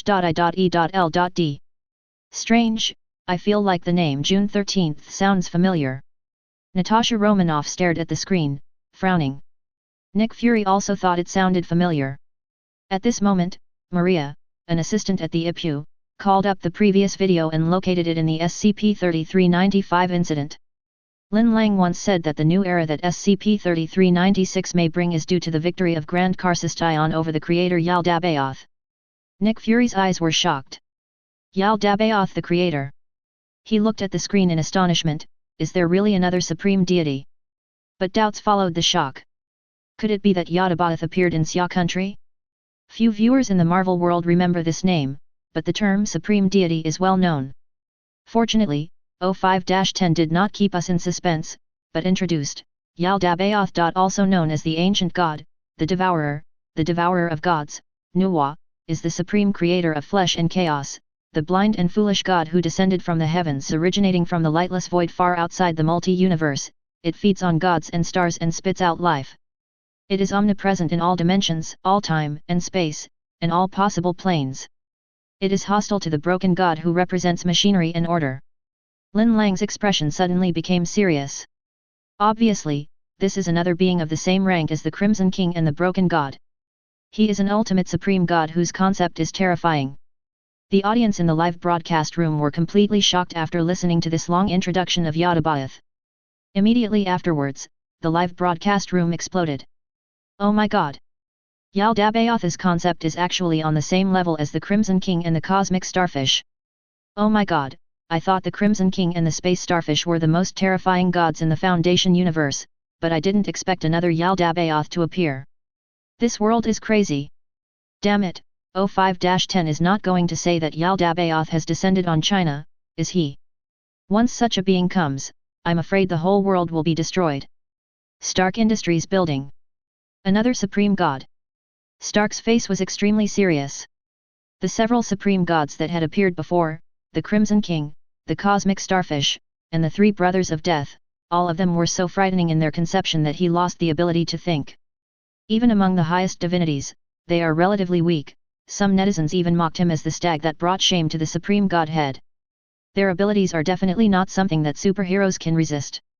And the S.H.I.E.L.D mentioned now, just from the concept, almost surpasses the Crimson King and the Cosmic Starfish. Camartage.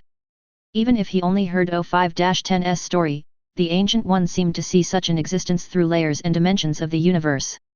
Supreme Creator of flesh and chaos. She muttered to herself, her face pale, standing there motionless, feeling a chill down her spine.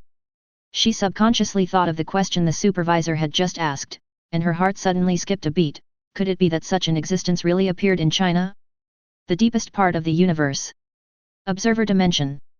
Originating from the lightless void far beyond the multi-universe, feeding on gods and stars, omnipresent in all dimensions, all time and space, all possible planes. At this point, Yueta's voice suddenly became sharp. Shit, this he doesn't exist in my universe, does it? Observers have nearly eternal life, and their technological level is hundreds of millions of years ahead of other life in the universe. Especially Yuetu, he has an inherent ability to accomplish almost any need. Includes augmented personal attributes, time and space manipulation, molecular manipulation, energy projection, and vast psychic powers. However, even if he when faced with supreme divine beings like the Crimson King, the Cosmic Starfish, and the Three Brothers of Death, they did not have the courage to resist at all. However, what he never expected was that now there was another Yadabath who was not inferior to the above three. At the moment Yuetu only wanted to ask one question. Is it ever going to end?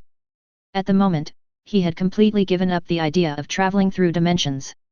If he really went to the Foundation's universe, he would be wiped out by the supreme divinity hidden in the depths of the universe the moment he landed.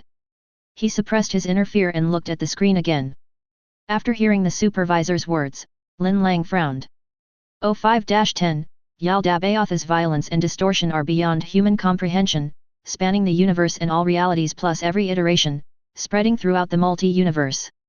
She paused and said, although S.H.I.E.L.D is now imprisoned in Maccon's silver net, Tai Sui/sacred and inviolable, the multi-universe world tree is still threatened by it. After hearing this, Lin Lang was slightly stunned. S.H.I.E.L.D was imprisoned? The entire Marvel Universe audience was stunned. The Supreme God who is comparable to the Crimson King and the Cosmic Starfish is actually imprisoned? At the moment, they had only one thought in their minds. Crazy. This world has gone crazy. Camartage. If the Ancient One's reaction after learning of S.H.I.E.L.D's existence was fear. Now, shock had completely replaced her fear. She never imagined that the Supreme God, whose mere concept was enough to drive people crazy, would actually be imprisoned? Damn it, how powerful could the being that imprisoned him be? Her eyes were fixed on the word Tai Sui/sacred and inviolable, and she felt her stomach constantly sinking. O5-10 obviously did not explain the fact that S.H.I.E.L.D was imprisoned, but said solemnly, if S.H.I.E.L.D's power is finally released, the situation will be overturned and fall to the flesh and blood. Everything that the followers of the broken god have achieved so far will be lost in an instant. All reality will be completely distorted in front of S.H.I.E.L.D and degenerate into a hell of carnal desires.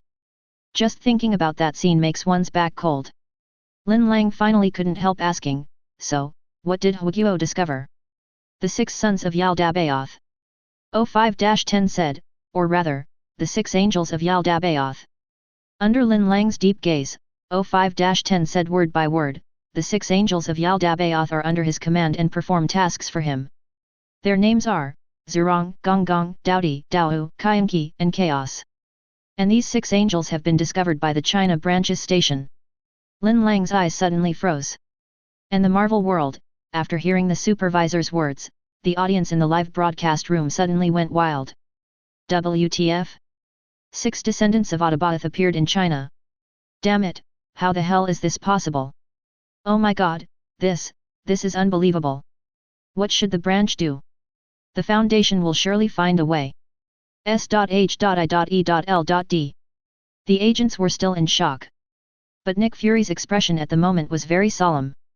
Lu Mofei's joy at being willing to help the Foundation had not yet ended when it was instantly shattered by this bad news. Indeed, the Supreme Godhead S.H.I.E.L.D did not come, but was imprisoned. But the question is, what level are the descendants of the Supreme Godhead? Nick Fury subconsciously thought of the descendants of the Crimson King, the immortal lizard and the itch monster. However, reason told him that it could never be that simple. Because the supervisor clearly said, the 6 angels of Yaldabaoth are under him to carry out his mission. Those who can be promoted to the highest level of divinity to perform tasks are at least divinity-level beings. Thinking of this, his heart was suddenly filled with dark clouds. Natasha Romanoff stared at the screen and said angrily, "Damn it! Don't you even give me a chance to breathe." Then, she looked at Nick Fury and asked, "Isn't Lu Mofei willing to help Lin Lang? Why don't you try with him?" Nick Fury smiled bitterly when he heard this. Although Lu Murphy can compress reality into a story, the premise is that there must be an ending that fits the style before the story can become reality. How do you think the Supreme God appears in a detective novel and it can continue? Natasha Romanoff's expression darkened and she stopped talking. Nick Fury sighed and shook his head, then continued to look at the screen. In fact, the comprehensive strength of the China branch of the Foundation, especially its ability to contain anomalies, is definitely among the top 2 in the world, or even the best in the world. Seeing Lin Lang was a little surprised, the supervisor explained, in fact, the Abnormality Society in China was even once the predecessor organization of the Foundation. Lin Lang's eyes were shocked. This news touched upon his blind spot in knowledge. In fact, China, with its long history, had organizations that dealt with anomalies thousands of years ago. The supervisor looked at Lin Lang and said in a complicated tone, they even incorporated some abnormal beings into their myths, such as Zhurong, Gonggong, Daodi, Daohu, Qianqi, and Chaos. In their culture, the first one is the god who controls fire and water, and the last 4 are called the 4 fierce beasts. Lin Lang listened and murmured, Shun served Yao and made guests at the 4 gates. He exiled the 4 evil tribes Chaos, Qianqi, Daohu, and Daodi to the 4 corners of the country to ward off evil spirits. After that, his expression became calm again, so, my mission is. To be precise, you are a representative sent by the O5 Council and may be involved in the containment of certain items. Lin Lang nodded, understood. Seeing Lin Lang nodding without hesitation, the audience in the live broadcast room had complicated expressions. Obviously, once a mission involves a supreme deity, especially one of Yaldabaoth's level, the danger level is absolutely the highest. Right now, all the audience can do is to pray silently for Lin Lang. Soon, the screen went dark, and when it reappeared, a file had appeared on the screen. Project name, Chaos Abyss Item No, SCP-CN-492 Object Class, SCP-Foundation, Tentative. Seeing this, the audience in the live broadcast room subconsciously breathed a sigh of relief. SCP-Foundation. Fortunately, it's not Keter. But the word tentative also means that the Foundation's research on the Chaos Abyss is just in its infancy. Special Containment Project. Due to its large geographical range and the fact that the abnormal mechanism of SCP-CN-492 is still unclear, there are no available containment measures. Chapter 167. Several monitoring points will be established around SCP-CN-492, and the area above the sea surface will be prohibited from any civilian ships on the grounds of being a military-restricted area. Further investigation of SCP-CN-492 is still ongoing. 2 explorations have been carried out so far. One of the current priorities is to further investigate the abnormal entities in SCP-CN-492 to clarify their nature. Seeing this, the audience in the live broadcast room all frowned. S.H.I.E.L.D. Huge amounts of C. Natasha Romanoff looked at the screen, and seemed to have thought of something in her mind, and suddenly felt uneasy. She looked at Nick Fury and asked tentatively, isn't it another big one like SCP-3000?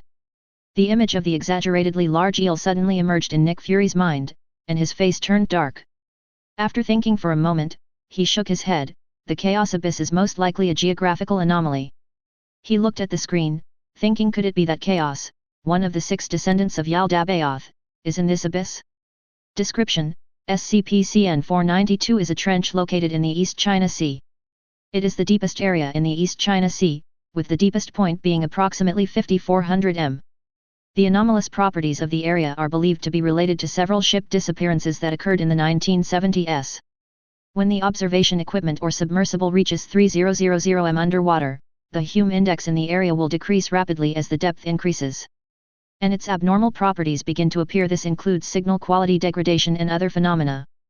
Huge amounts of creatures will appear in this area, including squids, whales, sea snakes, giant starfish, and huge amounts of fish, ranging from 20m to 400m in length.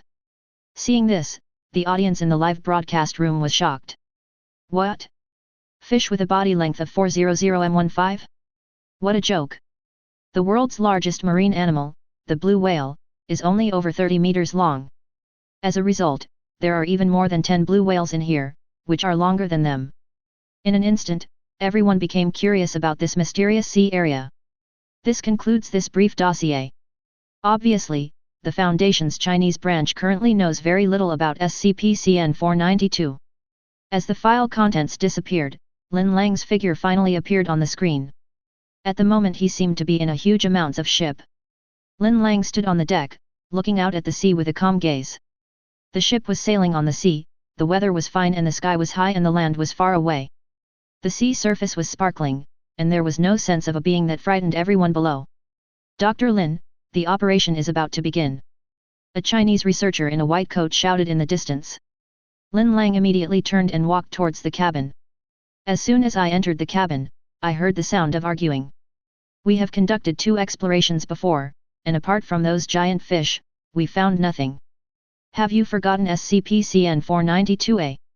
You mean the giant humanoid entity that appeared in the diver's dream? Maybe it was just a dream. You are just making up stories. As the discussion gradually turned into an argument, a gray-haired old man coughed and stood up. Okay. Stop it. In this way, the cabin became quiet. The mission for this time has already been determined. There is no point in arguing about it now. The old man glanced at Lin Lang at the door.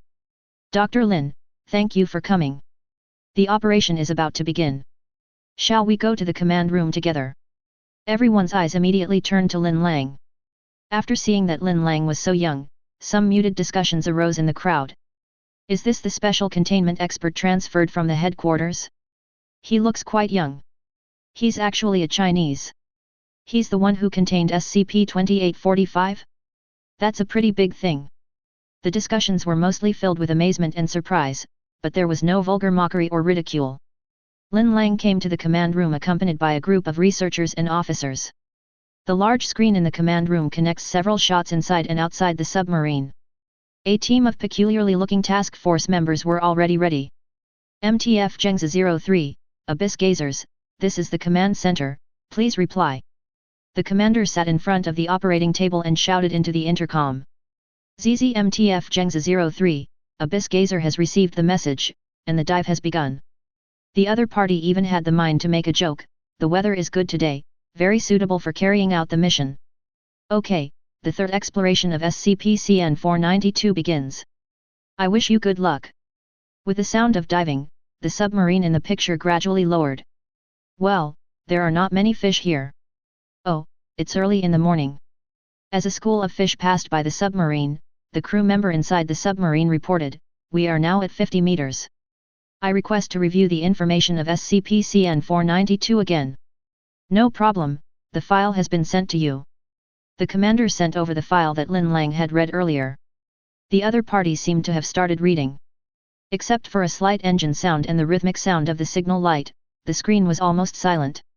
After about 3 minutes, the commander glanced at the old man and saw that he nodded, so he spoke again into the intercom, then let me repeat the content of this mission. It would be best if you could capture some smaller abnormal creatures from the seabed, and study what those sea monsters are. After a pause, he continued, definitely, I hope you don't encounter SCP-492-A when you sleep at night. One received. Current diving depth is 700m. No abnormalities have been found. As the submarine continued to dive, the old man beside Lin Lang explained to him, SCP-492-A is a huge humanoid entity that appeared in the dreams of the explorers during a previous exploration mission. The file you are looking at has not been updated to the latest version. Giant humanoid entity. The old man nodded. Because the Hume index gets lower as we go down, we can't tell whether it's an illusion or something else. Lin Lang nodded thoughtfully. The commander's voice also sounded at the same time, turn on the reality anchors and Hume meters. We will monitor them at all times. It has been opened. The current Hume index is 98. No abnormal life forms have been detected. S.H.I.E.L.D. Seeing this, Nick Fury thought, the Hume index is a numerical value used to describe the stability of reality. This measuring instrument is very useful. So, the normal value might be 100. Natasha Romanoff looked at the screen, puzzled. It's already thousands of meters deep, and it looks like there's nothing wrong with it, right? As she spoke, she looked at Lin Lang in the command room and said with a smile, however, this time we finally don't have to fight on the front line anymore. Seeing Nick Fury looking over, she stuck out her tongue, but I still hope everything goes well for them. Unexpectedly, as soon as the voice fell, the commander's exclamation sounded on the screen, wait, that's not right. Did you hear any sound? Everyone in the command room was stunned. The task force members in the submarine listened attentively and asked in confusion, which one are you talking about? There seems to be a lot of water flow around us, but we can't find the source. Several sharks swam across the screen, and the task force member added, there are only a few sharks here, and the sound is obviously not made by them. At this moment, Lin Lang, who had been silent all this time, suddenly said, move camera number 12 to the 3 o'clock direction. The commander was stunned. He looked back at the old man, and when he saw him nod, he immediately started to operate. As he moved the camera. In this short moment, the audience in the live broadcast room also saw a big guy flash by. But this thing looks like a giant squid. The commander asked in astonishment, it's more than 40 meters long. After he said this, the audience in the live broadcast room also reacted. Many viewers were shocked. The task force members were also shocked. Oh shit! Why are there such huge amounts of stuff at a depth of less than 2,000 meters? The other party scanned the giant body of the other party through the surveillance outside the submarine and exclaimed, the body length of this squid must be 50 to 60 meters, but fortunately, it seems to be swimming far away and has no interest in us. Commander, okay, keep exploring. If you see any large creatures, quickly avoid them. Having said that, the appearance of the giant creature so early still made the audience in the live broadcast room secretly alert. The sea is different from the land. If you encounter a giant creature on land, you can run away, hide, or even fight back. But in the sea, even if a submarine has good power, it is still not enough to deal with those big guys that are tens of meters long. This situation greatly increased the anxiety among the people. On the screen, Lin Lang suddenly asked, how deep is the water? Is there any obvious change in the Hume index? The commander quickly repeated it. No, the Hume index is 98 now, but Brother Xian's noise has changed. The commander frowned and asked quickly, what's the water depth? Water depth? Our reading here is, damn, 3,000 meters. 3,000? As soon as these words were spoken, everyone in the command room changed their expressions. Because the depth positioning value of the command room is 2970100 m. Who has the problem? Obviously, there was a problem with the submarine. It's only been a few minutes. The submarine has dived more than 1,000 meters? Lin Lang looked at the old man, who came to the intercom with a serious expression, Captain. Something is wrong. Our radar detected your location at 2100 m, far from the 3000 m you said. At the moment, the light in the picture sent back by the submarine camera has almost disappeared. The picture was dark. Even if the submarine searchlight was turned on, in this dark sea area, it could only illuminate a limited area, just like a firefly in the night. The old man's words caused the other party to be surprised and confused. What? Oh wait. The Hume level just seemed to have suddenly decreased. Now it's 83. As soon as these words came out, the atmosphere in the command room suddenly changed. Quiet. The commander asked, is there anything wrong now? The images currently transmitted back have extremely low visibility. Now that you mention it, it seems to be true. Wait a moment, I'll open the hidden probe on the side. Following the sound of movement, the Special Forces members exclaimed, shouldn't this place already be in the trench? We can't see any corals or rocky seabed areas now. It looks like, it's completely open water. Seeing this, both the people in the command room and the audience in the live broadcast room realized that something was wrong. The archives clearly state that the deepest point of the trench is only 5400 m. But it does not mean that the trench is 5400 m everywhere. Generally speaking, at 3000 m, you can already see the raised ground on the seabed. However, the task force has now reached a depth of more than 3,000 meters and has seen nothing. S.H.I.E.L.D. All the agents frowned, and a feeling of uneasiness spread throughout S.H.I.E.L.D. The depth of the sudden dislocation. Natasha Romanoff looked at the screen and guessed, could it be that they encountered a spatial anomaly? Nick Fury raised his eyebrows. If this is true, it can explain the sudden occurrence of deep dislocation accidents. But it also means, have they not reached the floors of those derivatives? As soon as he finished speaking, Task Force Kang's exclamation was heard on the screen. Oh! We are in big trouble. Chapter 168. The audience in the live broadcast room all felt a jolt in their hearts. The commander on the screen was stunned. What? In the show, we are about 100 meters away in a straight line. There is a glowing red dot ahead. Quick, turn on the searchlight. Snap! As the submarine's searchlight turned on, a beam of light suddenly lit up in the darkness, dispelling a large area of darkness. Everyone in the command room was able to see the existence in the picture clearly. Just outside the visible range of the searchlight, huge amounts of orange light were looming in the darkness. The moment they saw this guy, everyone in the command room took a deep breath. What the hell? What is this? Is it a sperm whale? Is there such a big mother for sperm whales? It's so terrible. Lin Lang looked at the orange halo on the screen and frowned without saying a word. The voice of the mobile task force came from the intercom. It's one of those things, for sure, but it's damn big. A rough estimate shows that this thing might be over 1,000 meters long. Lin Lang frowned and asked again, what about the Hume Index? The other party paused, his tone was obviously a little surprised. The Hume Index here is 51.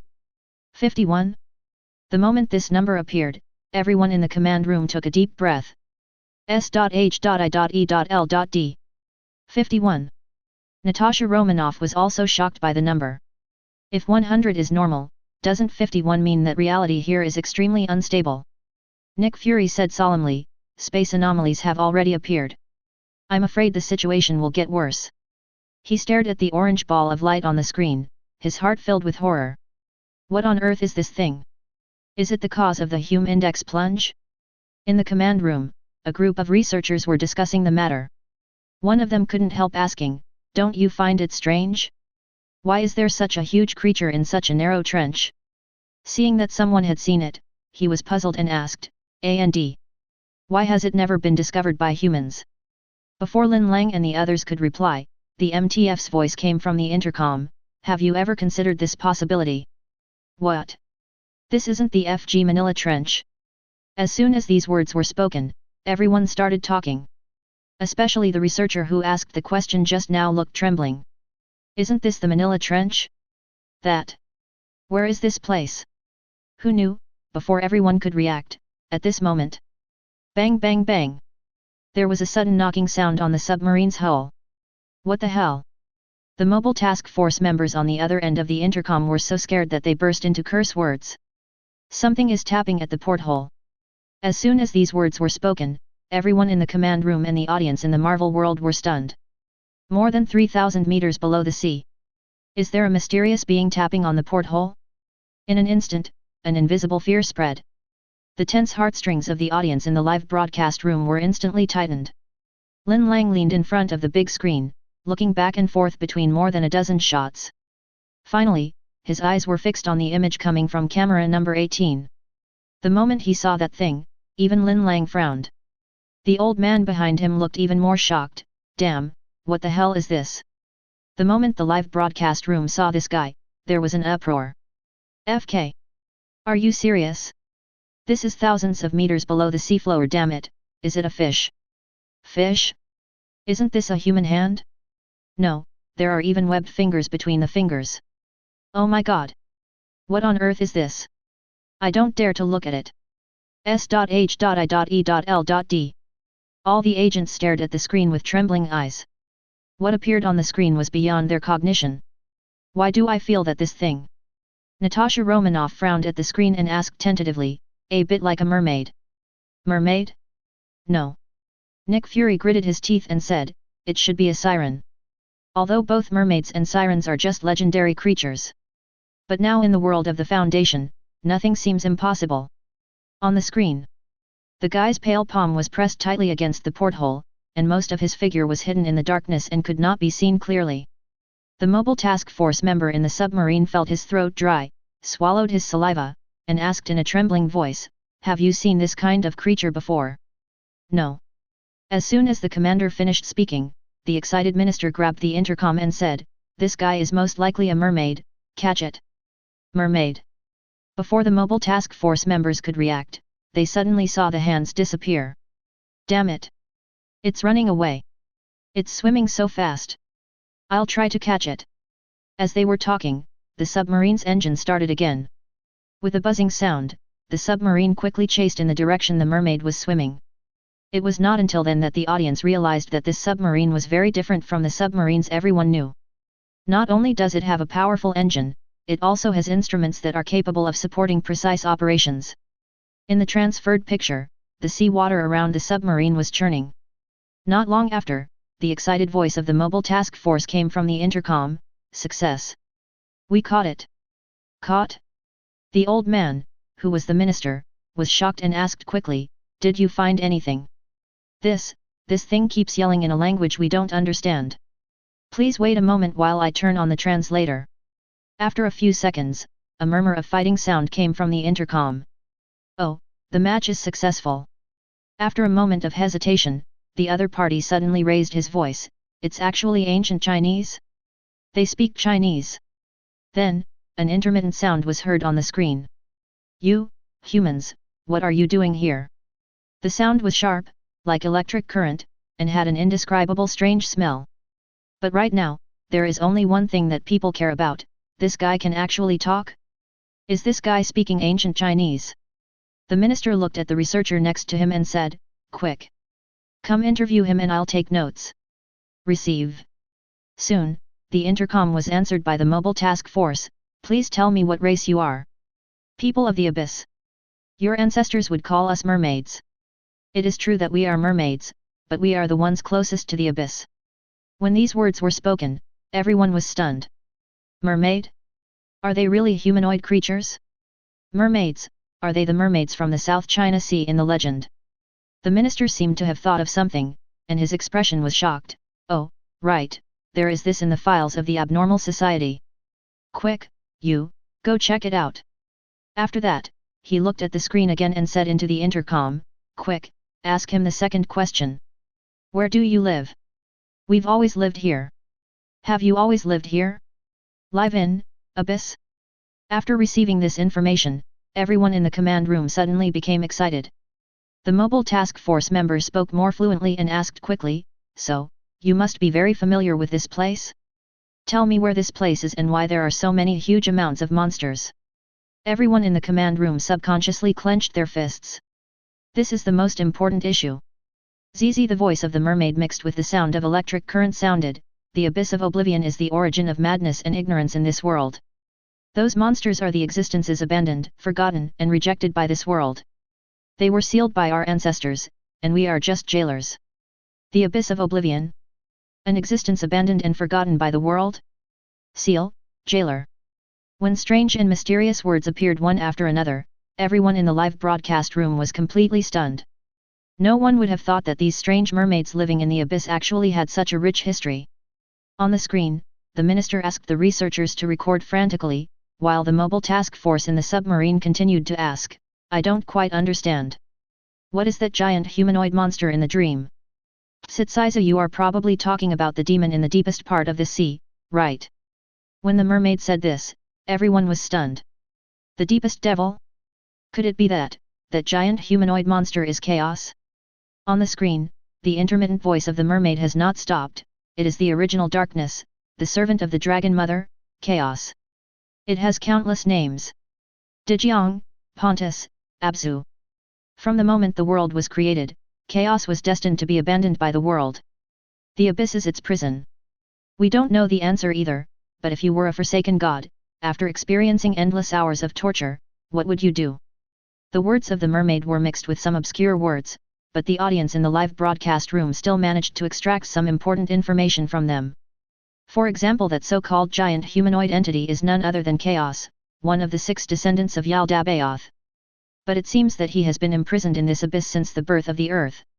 Especially the last sentence of the mermaid, "A god has been imprisoned for so long," what kind of crazy behavior would he do? Damn it! I was sweating profusely when I heard that. So, this so-called abyss of chaos, SCP-492, is actually a cage that imprisons chaos. Wow, isn't chaos right down there? What the hell, why would you go down there? It's so dangerous down there. Stark Industries building. Stark and Colonel Rhodes looked at each other and saw the surprise in each other's eyes. They never thought that this chaos abyss is actually a cage that imprisons gods. Stark looked at the screen and muttered to himself, damn it, this is going to be troublesome. Camartage. Ancient One stared at the screen in a daze, finding it unbelievable. The appearance of the mermaid surprised her a little, but it was nothing. After all, even in the Marvel world, there are many unknown ancient civilizations. Only the appearance of chaos made her a little doubtful. As the supreme deity, the mere concept of Yaldabaoth can drive people crazy. Then his descendants will naturally not be simple characters either. But the problem is that chaos, a being of divine origin, was imprisoned from the beginning. Banned? Damn it! What kind of existence could imprison the son of the supreme god in the abyss? The deepest part of the universe. Observer dimension. Yuedo looked at the screen and muttered to himself, Zhao Zhao's, an imprisoned god, interesting. What worries Yuedo even more is that according to the mermaid, the imprisoned god, it seems like the cage is about to be broken.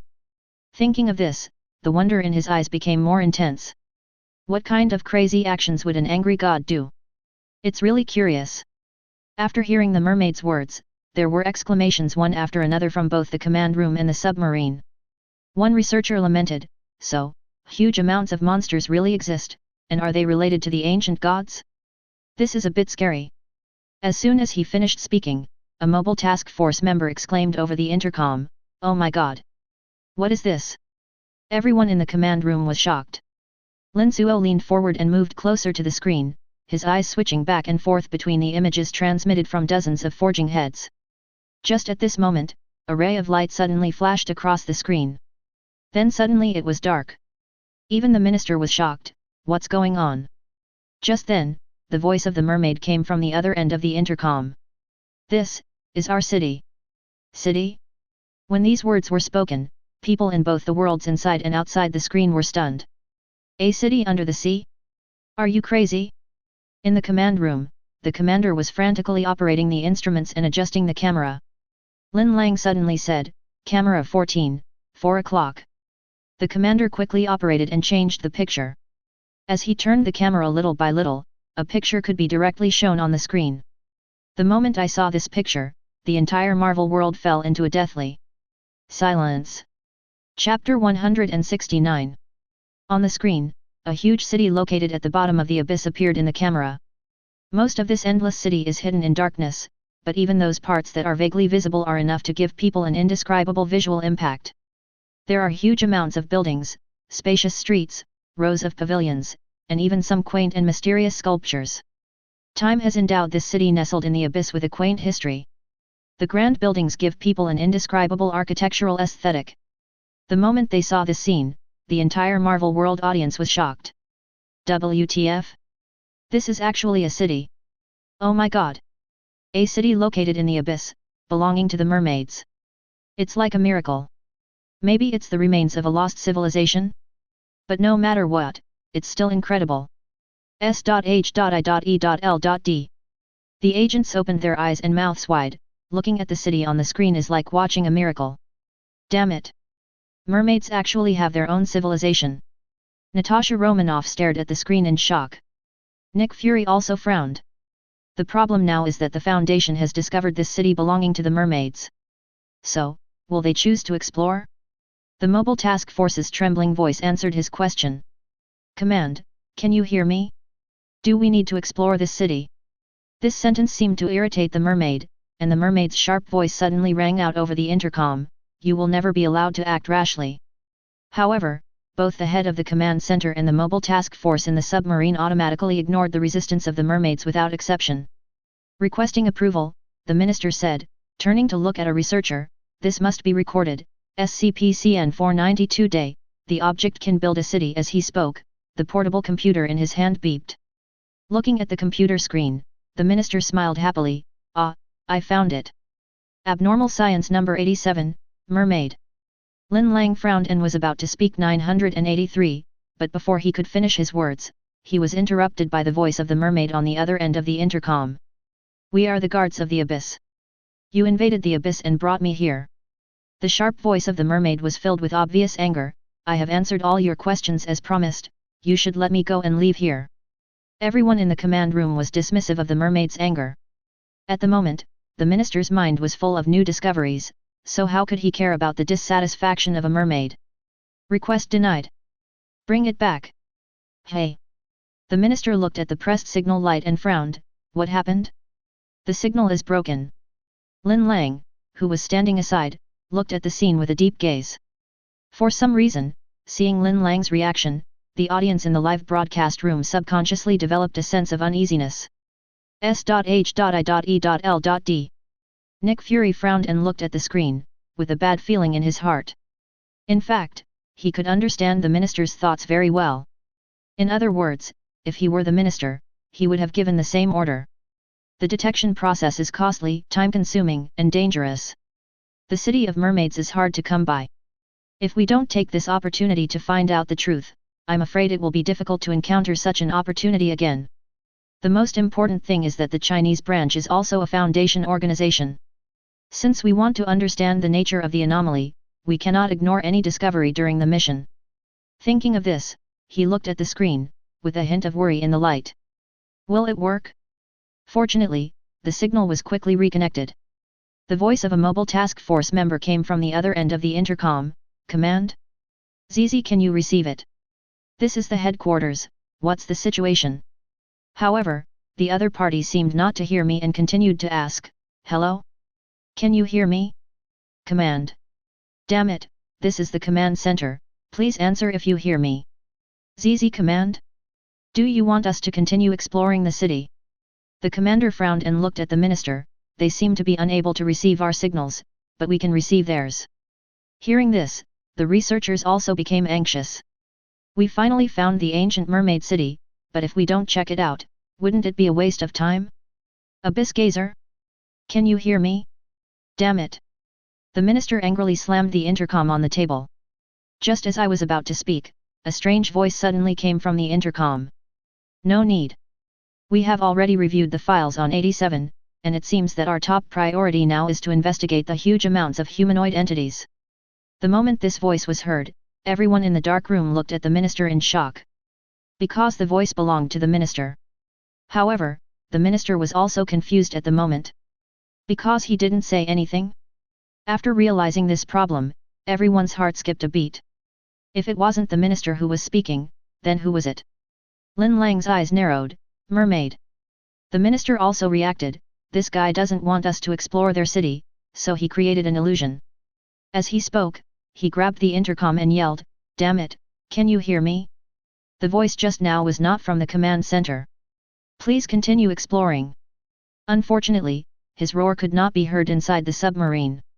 The mobile task force continued the mayorman's order and asked, got it.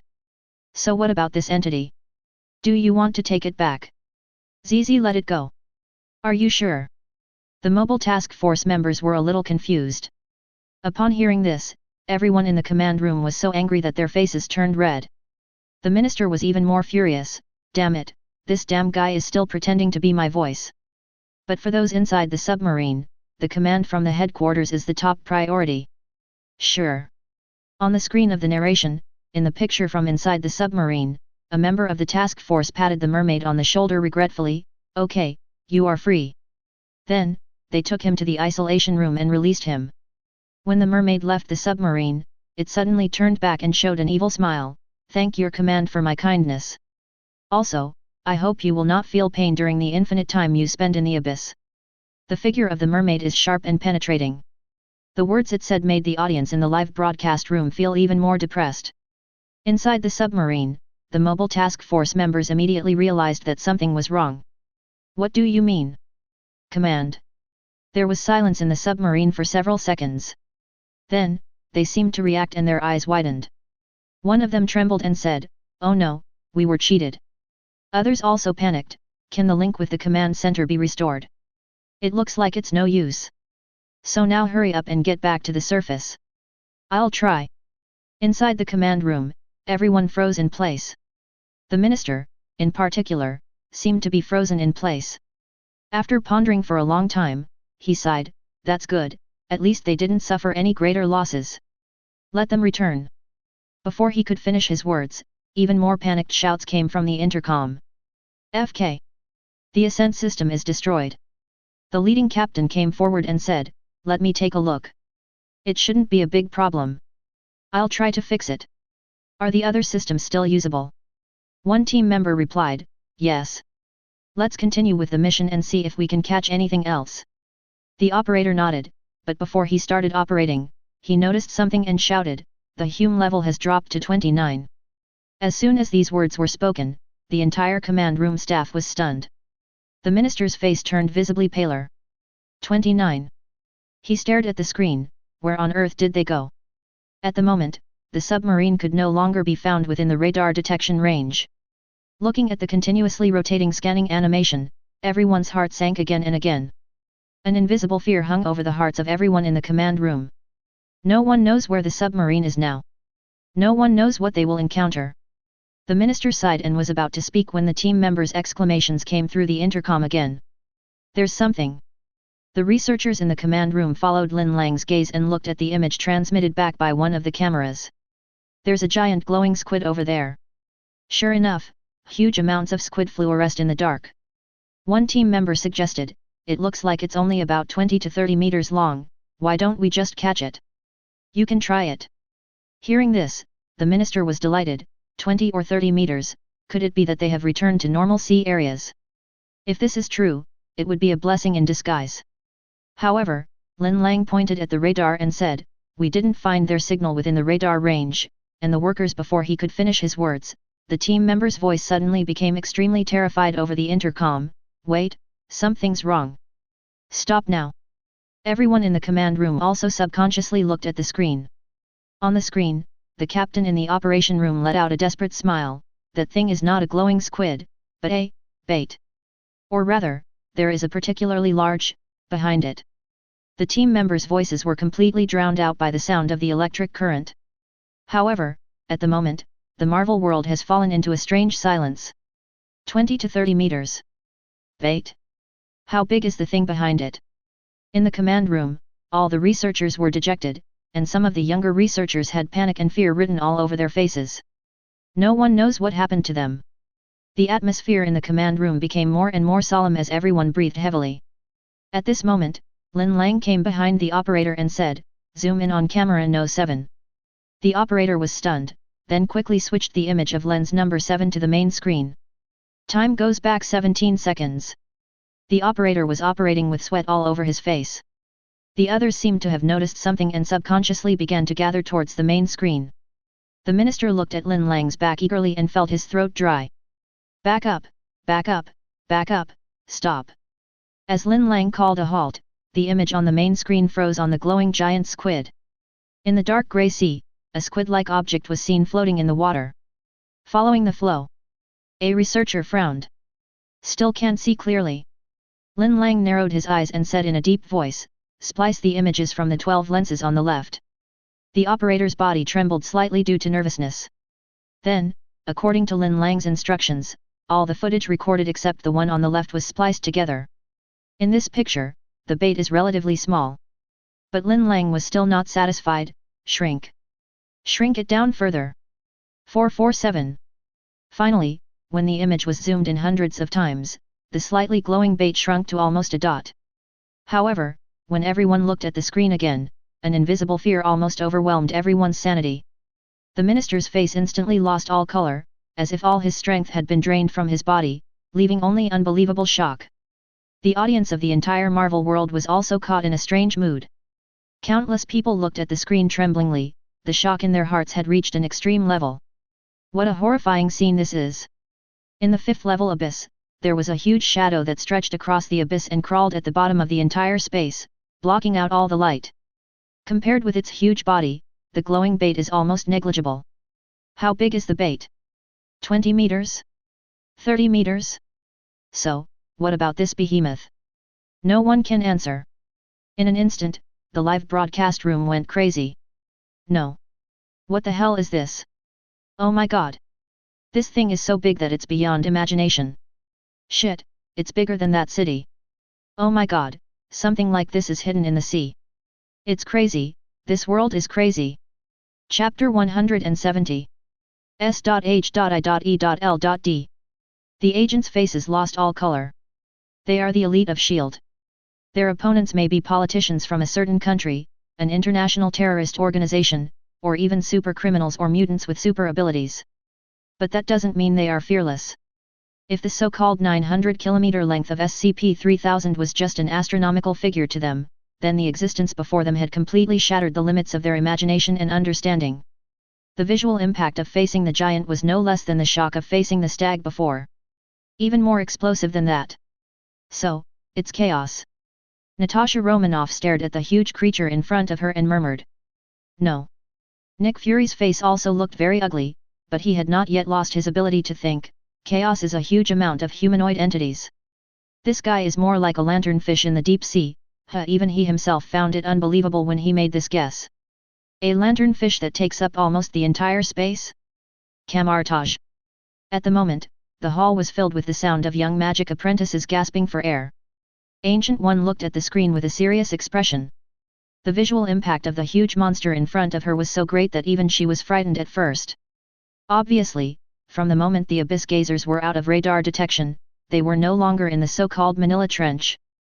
But Chaos Abyss. This exploration mission is obviously not over yet. Now not only has the picture signal been lost, but even the radio has stopped working. The people in the command room were in chaos, and all the researchers and doctors looked panicked. What the hell? This thing is actually one piece. Isn't this a lanternfish? Have you ever seen a lanternfish this big? It's almost bigger than that city. What about the Abyss Gazer? As soon as these words came out, everyone reacted.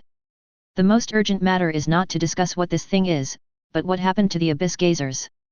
Just at this moment. Sizzle. Sizzle. Suddenly, a series of piercing electric current microphone sounds rang out from the radio. The minister shouted, "Silence!" Everyone immediately fell silent and came over.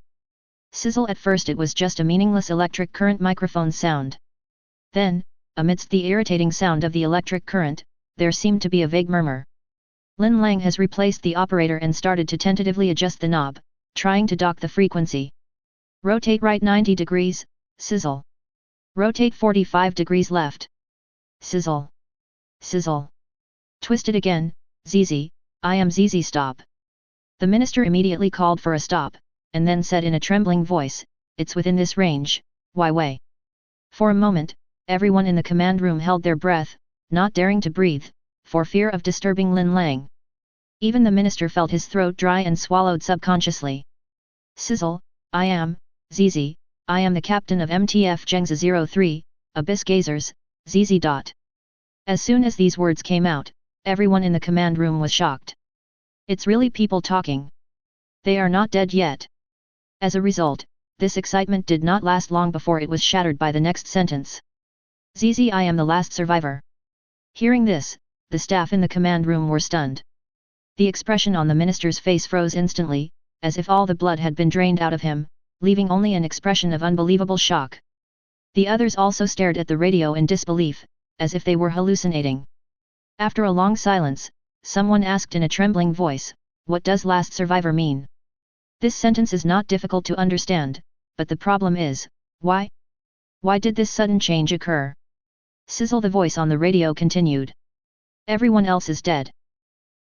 Cough, ahaha, chaos, it's real. I saw it. It wants to go back. Whoever sees this video, please. Pandora's box is about to be opened. Sizzle. At this point, all that was left in the intercom was the harsh sound of electric current, and no meaningful information could be heard from it. However, it was this incoherent conversation that made everyone in the command room at a loss and terrified. However, the minister was surprised and found that Lin Lang was operating something. Kr. Record. Lin Lang only answered with 2 short words, but the minister was suddenly shocked. Yes. Abyss Gazer explicitly mentioned that there is a video recording. As Lin Lang debugged for a while, suddenly, the screen, which was dark just now, suddenly became several degrees brighter. However, the screen was still dark and gloomy. Everyone subconsciously narrowed their eyes and stared at the screen as if they were staring into the abyss. Next second, a dark figure flashed across the screen, and then the screen suddenly turned into snow-white noise as if interfered by radiation. However, even just a glimpse was enough to make that figure deeply engraved in everyone's soul. Chaos. This figure was like a sharp thorn that pierced deeply into everyone's rational defenses. The audience in the live broadcast room was also completely excited. Oh my god! What is that? That's chaos, right? Wow, it's so scary. Just looking at it, I feel like my brain is swelling. Is this the descendant of the supreme god S.H.I.E.L.D? He is so terribly strong. So, what happened to the Abyss initiates? Are they all dead? No one knows the answer. On screen, the bright sunshine shines through the glass into the command room and onto everyone's shoulders. However, no one felt warm. The chill and fear brought by the huge figure penetrated deep into the bone, like a gangrene, and could not be shaken off. S.H.I.E.L.D. All the agents turned pale and looked terrified. They don't have the vision of the Ancient One and Yueta that can see the origin. But even with human eyes, they could see the horror contained in the figure. So, the Abyss Gazers are dead? Natasha Romanoff asked in a trembling voice, looking at the screen. Nick Fury took a deep breath and shook his head bitterly. Perhaps, death is just a luxury for him. He looked at the puzzled Natasha Romanoff, and said with trembling eyes, "Don't forget what the Chinese said before they left." Mermaid's words? Natasha Romanoff frowned and thought, then her expression suddenly froze as if she had thought of something. The color on his face was draining away at a speed visible to the naked eye. "May you not feel pain during the infinite time you spend in the abyss." The mermaid's evil sneer and her sharp, piercing voice are still echoing in Sha's mind. She turned her stiff neck to look at the screen, and an unprecedented fear suddenly enveloped her. Camartage. The moment I saw that figure, Ancient One straightened up suddenly, and his breathing became rapid. There was a flash of shock in her eyes, as if she had been struck by lightning. Chaos. What frightened her was the majestic blood and power of S.H.I.E.L.D. in chaos. She saw chaos, but she also saw more than just chaos. She saw the plains of fire and bones, the terrifying sea of blood and corpses, a feast of mud, shit, and corpses, the stillborn universe of the abyss. The arrival of the Archon creates the pus of the void, the dark shadow among the stars devours the last night like a cancer. Her sanity was once again on the verge of madness, and this desperate distortion was even more violent than that of the Crimson King. She couldn't imagine what would happen if chaos broke free from the abyss. She also couldn't imagine what would happen if Yadabaoth broke through the prison of Makan's silver net. But there is one thing she is very clear about: a god has been imprisoned for so long, what kind of crazy behavior would he do? The deepest part of the universe. Observer dimension. The shock that Shadow brought to Yueta was no less than that to the Ancient One. But the more anger and hatred Chaos showed, the more doubts he felt. How could a being as powerful as Chaos be imprisoned in the abyss? How did a supreme god as powerful as S.H.I.E.L.D. end up being imprisoned in Makan's silver net? The only one who can imprison the supreme god is another supreme god. Yueta recalled the name, and the shock and doubt in his heart were so strong that they could not be any stronger. X. He murmured the name, and the fear in his eyes was gradually replaced by surprise and curiosity. Screen. The people in the command room were like solemn statues, and no one spoke. Everyone looked at the minister, waiting for his final decision. The minister withdrew his gaze, with an expression on his face that was hard to tell whether it was sadness or shock. He wiped his face, as if to get rid of all the emotions in his heart. He looked at everyone again, his eyes had become firm and determined. First, change the object class of SCP-492 to Keter. No one disputes this. Whether it is the treacherous abyss or the various unimaginably large creatures in the abyss, they are enough to illustrate the danger of SCP-492. 0. The most important thing is SCP-492-A, or rather, Chaos. This existence alone is enough to make SCP-492 be classified as a Keter-level containment object. The minister continued, "From now on, no personnel may attempt to enter the area of SCP-492 below 1000 m without permission." He frowned and said with an almost unquestionable tone, for those who have witnessed any personnel who come into contact with any abnormal biological individual should be given a Class B amnesiac. After saying that, he subconsciously looked at Lin Xia. Lin Lang understood and stood up. In addition, I will apply to the Parliament to add more departments to participate in the research of countermeasures for SCP-492-A and the potential K-class scenarios it may cause. When these words came out, everyone was shocked. Most people secretly said in their hearts, as expected. Once a powerful being like Chaos escapes from the confinement of the Abyss, it is only a matter of time before a K-class doomsday scenario occurs. When all the staff had started working, only the minister and Lin Lang were left in the command room. The minister took out a pack of cigarettes and waved it at Lin Yu. When he saw the other party shake his head, he took out a cigarette and put it in his mouth skillfully. Snap his phew, he took a deep breath and then exhaled, as if he wanted to expel all the fear and shock in his heart along with the smoke. So, Abyss Gazer. Dead. Lin Lang looked at the minister, his eyes carrying a hint of oppression. You'd better treat them as dead. The minister's face flashed with pain. They are all good guys, the most skilled mobile task force members. Lin Lang's eyes fell on the black screen on the console. Because they are good guys, death is their best destination.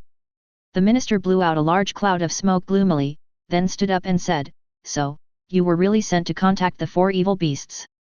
To be precise, there are six descendants of S.H.I.E.L.D. Lin Lang stretched out his hand and shook hands with the minister. Well, in short, thank you for your help in this mission.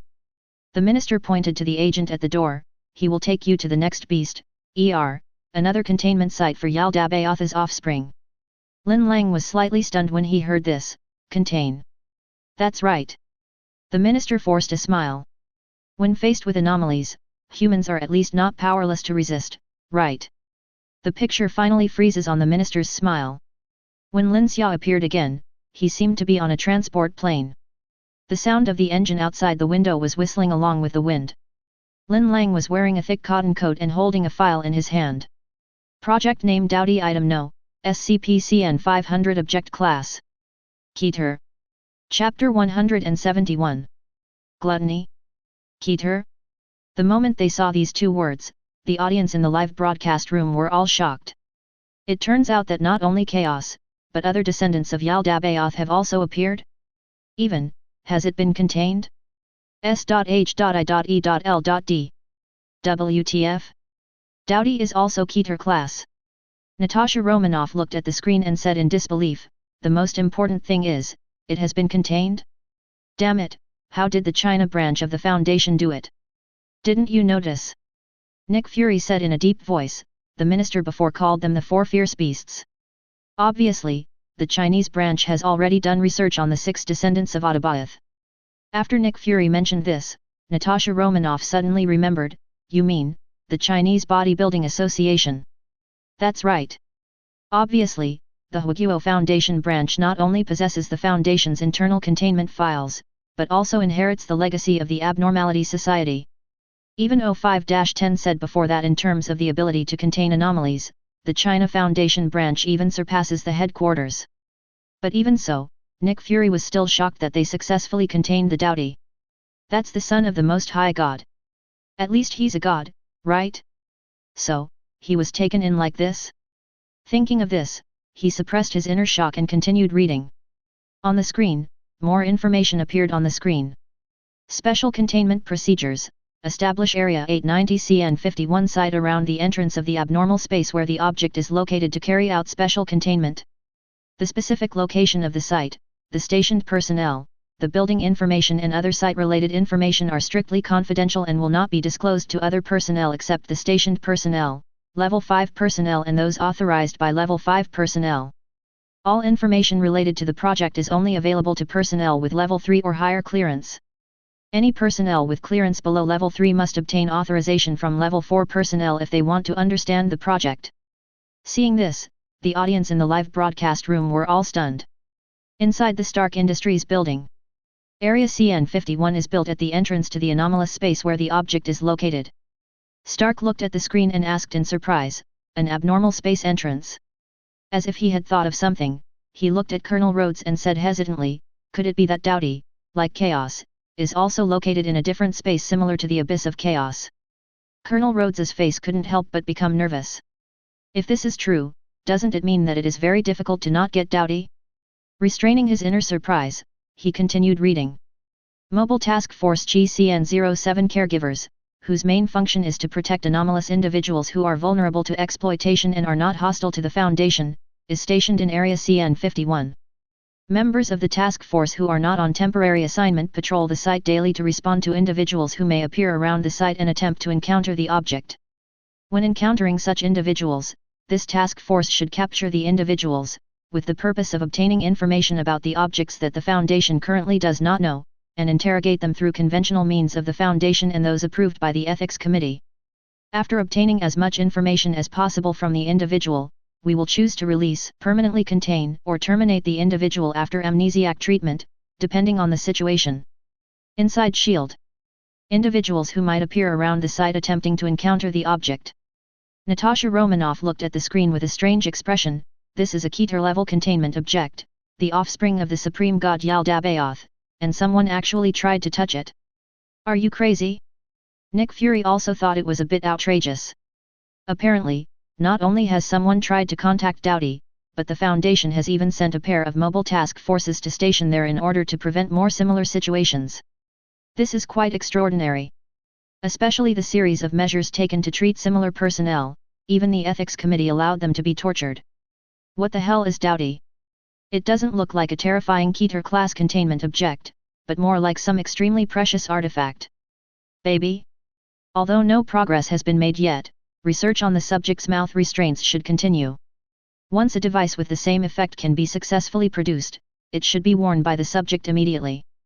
Because it involves a large number of changes in human common sense cognition, and the Ethics Committee has confirmed that the consequences caused by the project have become the normal of current human cognition, and correcting it will have a serious impact on the normal, so the investigation and research on the consequences caused by the project's use of its anomalous properties, and the corresponding attempts to repair these consequences, have all been suspended.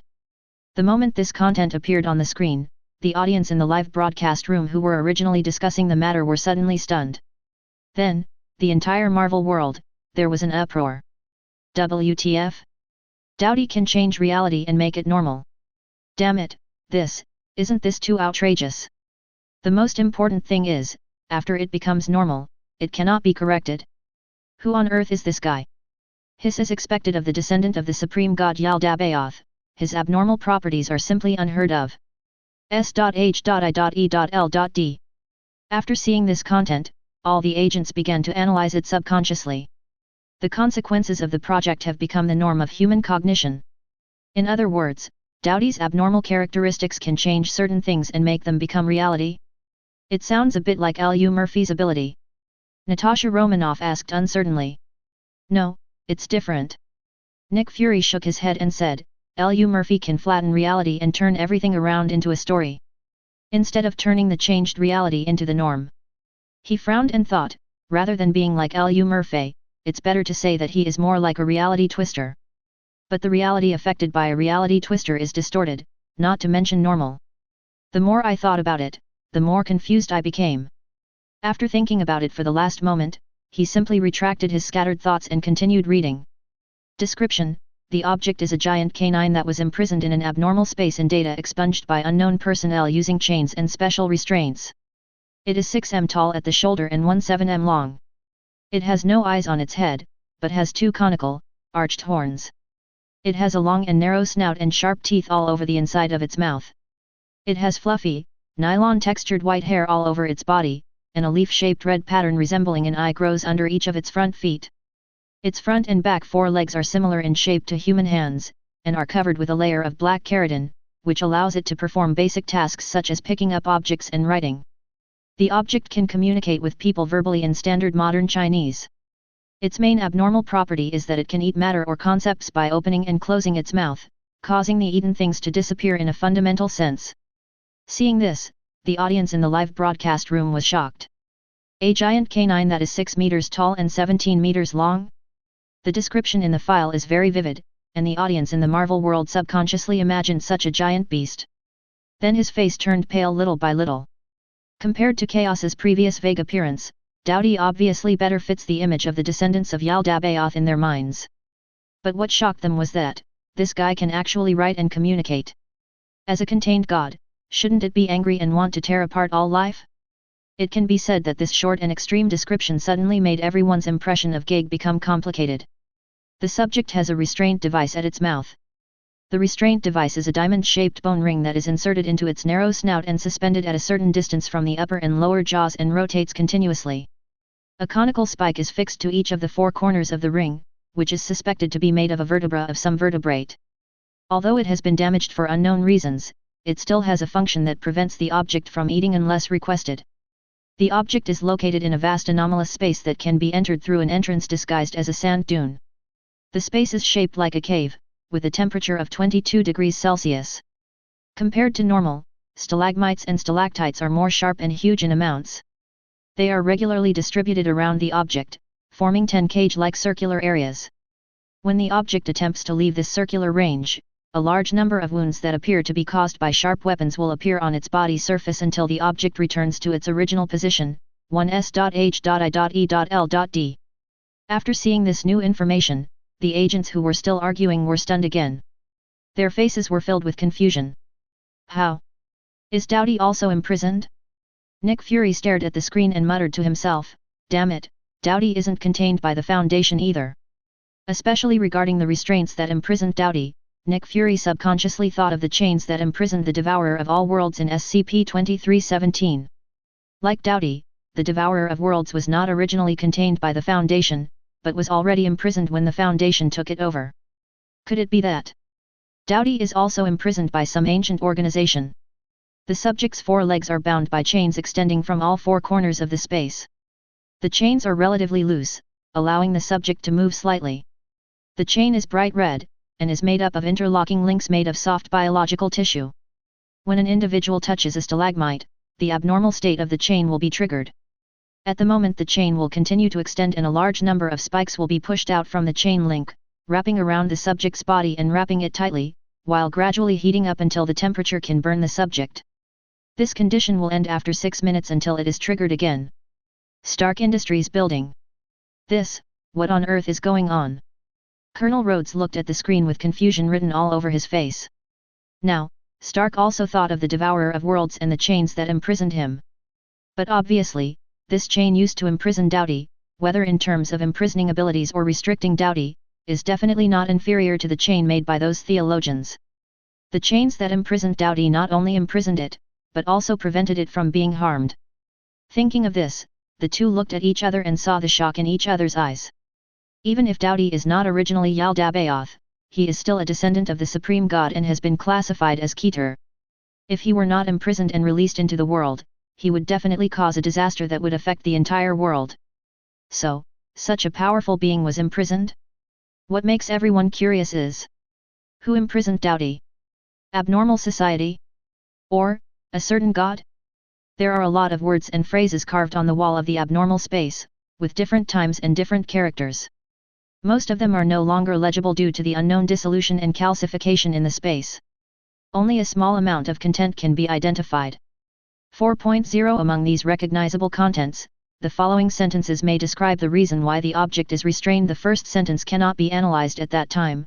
Shun exiled the 16 clans and banished the 4 evil people, so he imprisoned the incompetent son of Jinyun clan here to punish him for his crime of encroaching on the emperor's throne and wanting to cultivate the country. The subject claims that occasionally, abnormal individuals and ordinary human individuals who know of its existence go to the subject's location and ask the subject to eat something for them. If the subject refuses the request, some individuals will trigger the abnormal state of the chain to force the subject to fulfill the request. Most of the events in which the subject and the individual met ended with the subject fulfilling the request or being forced to fulfill the request. It is speculated that the restraints on the subject's mouth were damaged in the relevant events. Inside S.H.I.E.L.D. Nick Fury stared at the screen. Although he could not understand that long passage of ancient Chinese text, but the previous sentence, the following sentence may describe the reason why the project is constrained. He understood the meaning. Obviously, Duan Guan explained why Dowdy was imprisoned. He immediately asked S.H.I.E.L.D's expert on Oriental culture to come over. Soon, they made a discovery. Director Nick Fury, there is progress. The intelligence department came with an old man with grey hair and typical Oriental ancestry. The old man spoke directly. This ancient text may be a certain history of that world. It literally translates to, a man named Shun appointed 16 families and drove away 4 ferocious beasts, so he imprisoned the untalented son of the Jinyun clan here to punish him for his greed and lust. Dowdy is the untalented son of Jinyun clan. Chapter 172. The old man's voice fell. Nick Fury was stunned. He subconsciously wanted to refute.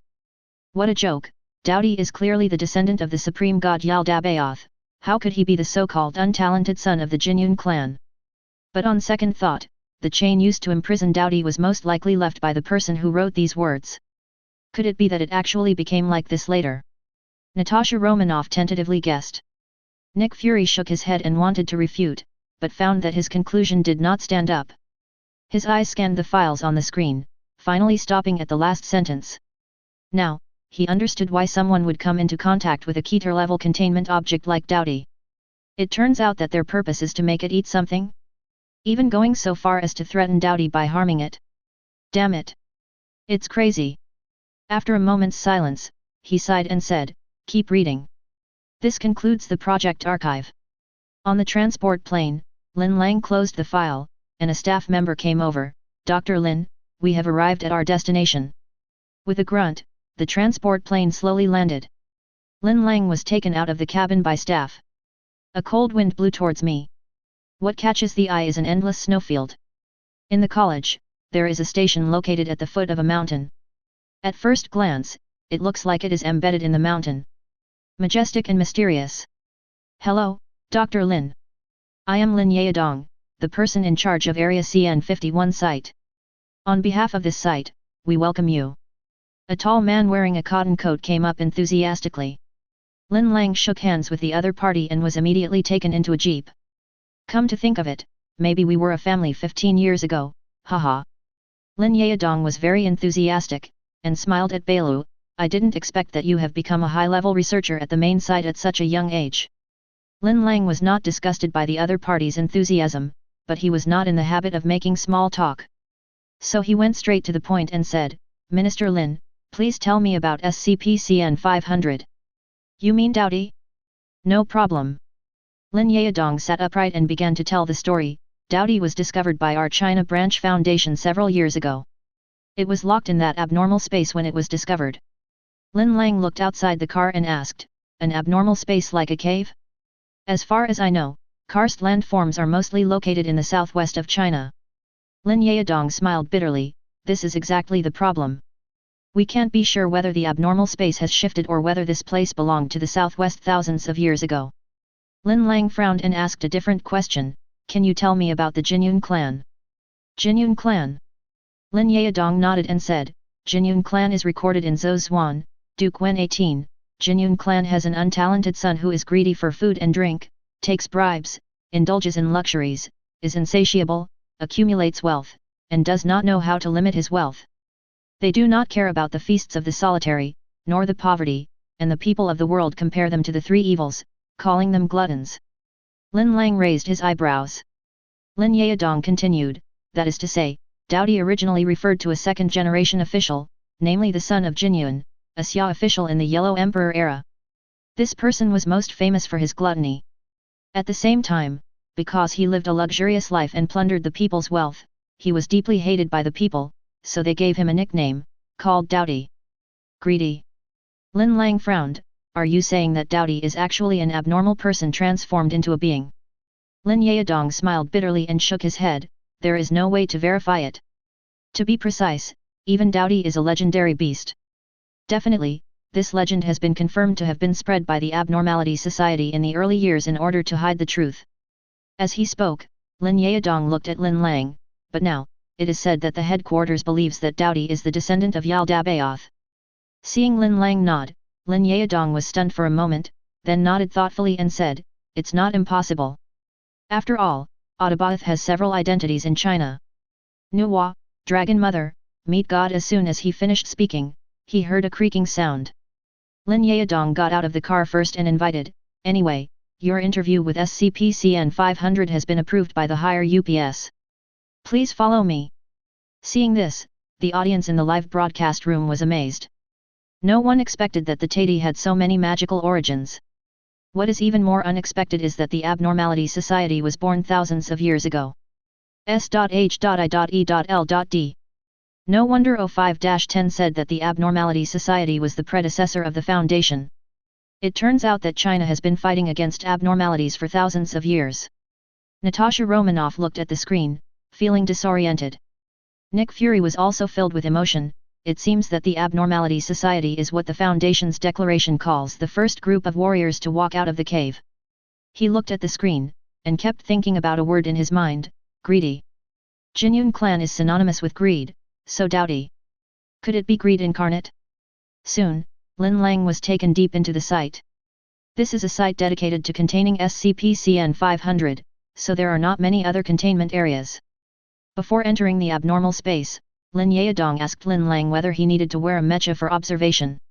It was a very peculiarly shaped mecha. According to Lin Yadong's explanation, this thing not only weakens the reality anchor, but also has a series of other functions, such as thaumaturgy protection, Hume index detection, mimetic hazard detection, etc. However, after learning that Dowdy had never harmed anyone, Lin Lang refused. Then, Lin Lang was brought to a gate connected to a cave. The entrance of the cave seemed to be surrounded by a film that was flickering with a faint fluorescent light. Lin Lang looked at Lin Yadong, and after the other party nodded, Lin Lang calmly entered. The audience in the live broadcast room only saw a flash of the picture, and when the white light faded, a huge amount of space came into view. At first glance, this space looks like huge amounts of caves underground. Various stalactites, stone pillars, and rugged rocks. And in the very center of this space, there was a giant beast crawling on the ground. Just as described in the archives, this behemoth is 2 or 3 stories high, and its length is estimated to be close to 2 kilometers. It has no eyes on its head, but has 2 conical, arched horns, and its entire body is covered with fluffy, nylon-textured white hair. Its appearance makes it impossible to find an accurate animal to describe it. In other words, it's like a monster made up of multiple animals. Even just one glance at it is enough to make people feel terrified. The audience in the live broadcast room went crazy the moment they saw this guy. What? This guy is so FG scary, right? Damn it, it's a complete monster. No wonder the Chinese call it a ferocious beast. It's too vicious. Is this the descendant of S.H.I.E.L.D? His appearance alone is so strong. My god, it's hard to imagine how such a thing could be imprisoned. It's simply unbelievable. Camartage. The moment he saw this guy, Ancient One felt a dull pain in his temple. Obviously, Dowdy is the descendant of S.H.I.E.L.D. Because she clearly felt the power and bloodline of the Supreme God contained in him. Suppressing the shock and fear in his heart, Ancient One stared at the screen intently. She wanted to see what kind of abilities Dowdy possessed. Lin Lang stood at the entrance, sizing up the giant beast in front of him, but was in no hurry to get closer. The eyes under the giant beast's armpits were slightly closed, as if it was sleeping. Its limbs and torso were bound by chains extending from all corners of the space. The chain was thick and bright red. At first glance, it looked like soft tissue like flesh and blood. Lin Lang stepped forward. The other party seemed to sense something, and the eye-like markings under his armpits opened. Lin Lang suddenly felt that he was being locked by some existence. But he still looked calm, and even took the initiative to say hello, SCP-500, I hope I didn't disturb you. This time I came here to interview you. I don't remember your voice. You are not the Iron Flying who has been here a few times before. You have a new face. Dowdy's voice is very strange. At first it sounded like the roar of a tiger. But if you listen carefully, you can hear a sharp sound like that of a baby. The sound makes people feel inexplicably fearful and uneasy. Some viewers in the live broadcast room even got goosebumps. But what is surprising is Dowdy's attitude towards Lin Lang. Not only was there no anger and hatred as expected, but apart from its somewhat harsh voice, it could even be described as kind. S.H.I.E.L.D. The agents looked at the screen with strange expressions. Isn't this guy a little too easy to talk to? Natasha Romanoff looked at the screen and said puzzledly, it's a Keter-level containment object, a ferocious beast, and the offspring of S.H.I.E.L.D. Shouldn't it be very dangerous? Natasha Romanoff nodded vigorously. Shouldn't he be like chaos, full of hatred and anger, always ready to destroy the world? Nick Fury rolled his eyes and said unhappily, did you forget the chain that locked it? Natasha Romanoff was stunned. You mean, it's afraid that humans will hurt it through the chains? Thinking of this, Natasha Romanoff suddenly felt. Dowdy seems to be quite aggrieved. On the screen, in response to Dowdy's words, Lin Lang replied, "What you saw before was a machine operated by others for observation. This is indeed the first time we meet." Misfortune Dowdy suddenly let out a few deep and sinister laughs like beating a drum. "I understand a little bit. You are afraid of me. So you must first use the bug to find out if I can hurt you, and then come to see me in person." Dowdy's strange laugh gave goosebumps to the 143 viewers in the live broadcast room. It was only then that they realized that this guy was not as kind as he appeared. It is still a ferocious beast that can easily cause disaster. Lin Lang didn't care about the irony in its words. He looked at Dowdy and said calmly, "Who locked you up here?" The eyeless giant head of Dowdy looked around, as if looking at the chains that bound its limbs. Then he said, "This is easy to infer, you will know it yourself, but I can't say it, I can't say it."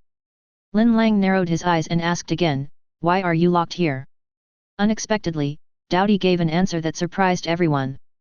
"Because I ate that man's 6 sons. At that time, I was young and hot-tempered, and I dared to eat anything, so I offended many people." In this sharp voice, people can even hear a lingering emotion. But problems also arise. Whose son did Dowdy eat? Who are the 6 sons? Some people subconsciously associate the 6 sons with the 6 descendants of Yaldabaoth. But then I felt something was wrong, because according to the Foundation's files, Dowdy was originally one of Yaldabaoth's descendants. On the screen, Lin Lang seemed to have caught some information and repeated, "How dare you eat anything?" Dowdy laughed strangely again, "As long as I want, I can eat anything. Don't you know that?" Lin Lang frowned, "Only in but not out? What you eat is gone forever. Won't your stomach get hurt?" Dowdy moved slightly, changed to a more comfortable position and continued to lie down. "Since I gradually began to look like this, my stomach has never been full. Fortunately, I have been hungry for thousands of years now, and I have gotten used to it." "Thousands of years?" Lin Lang narrowed his eyes, "You mean, it wasn't originally like this?" "Definitely not. I started to look like this when I ate more and more." After getting this answer, Lin Lang's eyes flickered, and no one knew what he was thinking. He suddenly said, "Show me how you eat. Tell me what you want me to eat." Dowdy seemed easy to talk to. Then, Lin Lang took out a pen from his pocket and asked, "How about the cap of the pen in my hand? How about it? Do you want me to pass it to you?" At the moment, the Dowdy restraint stopped rotating. The outline becomes larger. Dowdy moved. Chapter 173. The hearts of the audience in the live broadcast room were suddenly lifted. Everyone thought that this guy was offended by Lin Lang's words. Unexpectedly, Dowdy just replied with 2 words, "No need." But occasionally you would see it gently opening and closing its mouth. The pen cap in Lin Lang's hand suddenly disappeared, leaving only the bare pen. And the Dowdy restraint device also returned to normal. It all happened almost in an instant. When the audience in the live broadcast room saw this scene, they were immediately shocked. "Just, eat it. It didn't even touch the cap. What the hell is this ability? Devouring from a distance? Camartage. Damn it. Just, disappeared." Ancient One looked at the screen and couldn't help but be shocked. She didn't even see how Dowdy devoured it. More importantly, where did the pen cap go? S.H.I.E.L.D. The agents exclaimed in amazement. Nick Fury's expression was very solemn. Swallowing a pen cap is nothing, even an ordinary person can do it. The key is that he is very concerned about the characteristics of the ability displayed by Dowdy. For example, Dowdy devours food from a distance, so how far can it devour? How big an existence can it devour? Can it only devour physical objects, or? Nick Fury subconsciously recalled the word normal mentioned in the file. As if he thought of something, his expression suddenly changed. The gaze directed towards the screen suddenly became filled with fear. Screen. Dowdy showed this skill, even Lin Lang stared at him. Dowdy lay on the ground, his tone was full of pride, "This is where my strength lies." Lin Lang narrowed his eyes, "Since you can eat things you haven't touched, can you eat someone thousands of miles away?" "I can." As soon as these words came out, Lin Lang's eyes flashed. The audiences in the entire Marvel world were stunned at first, and then they were immediately shocked. What? Eating someone thousands of miles away? Is that true? Oh my god! This is too incredible, right? This.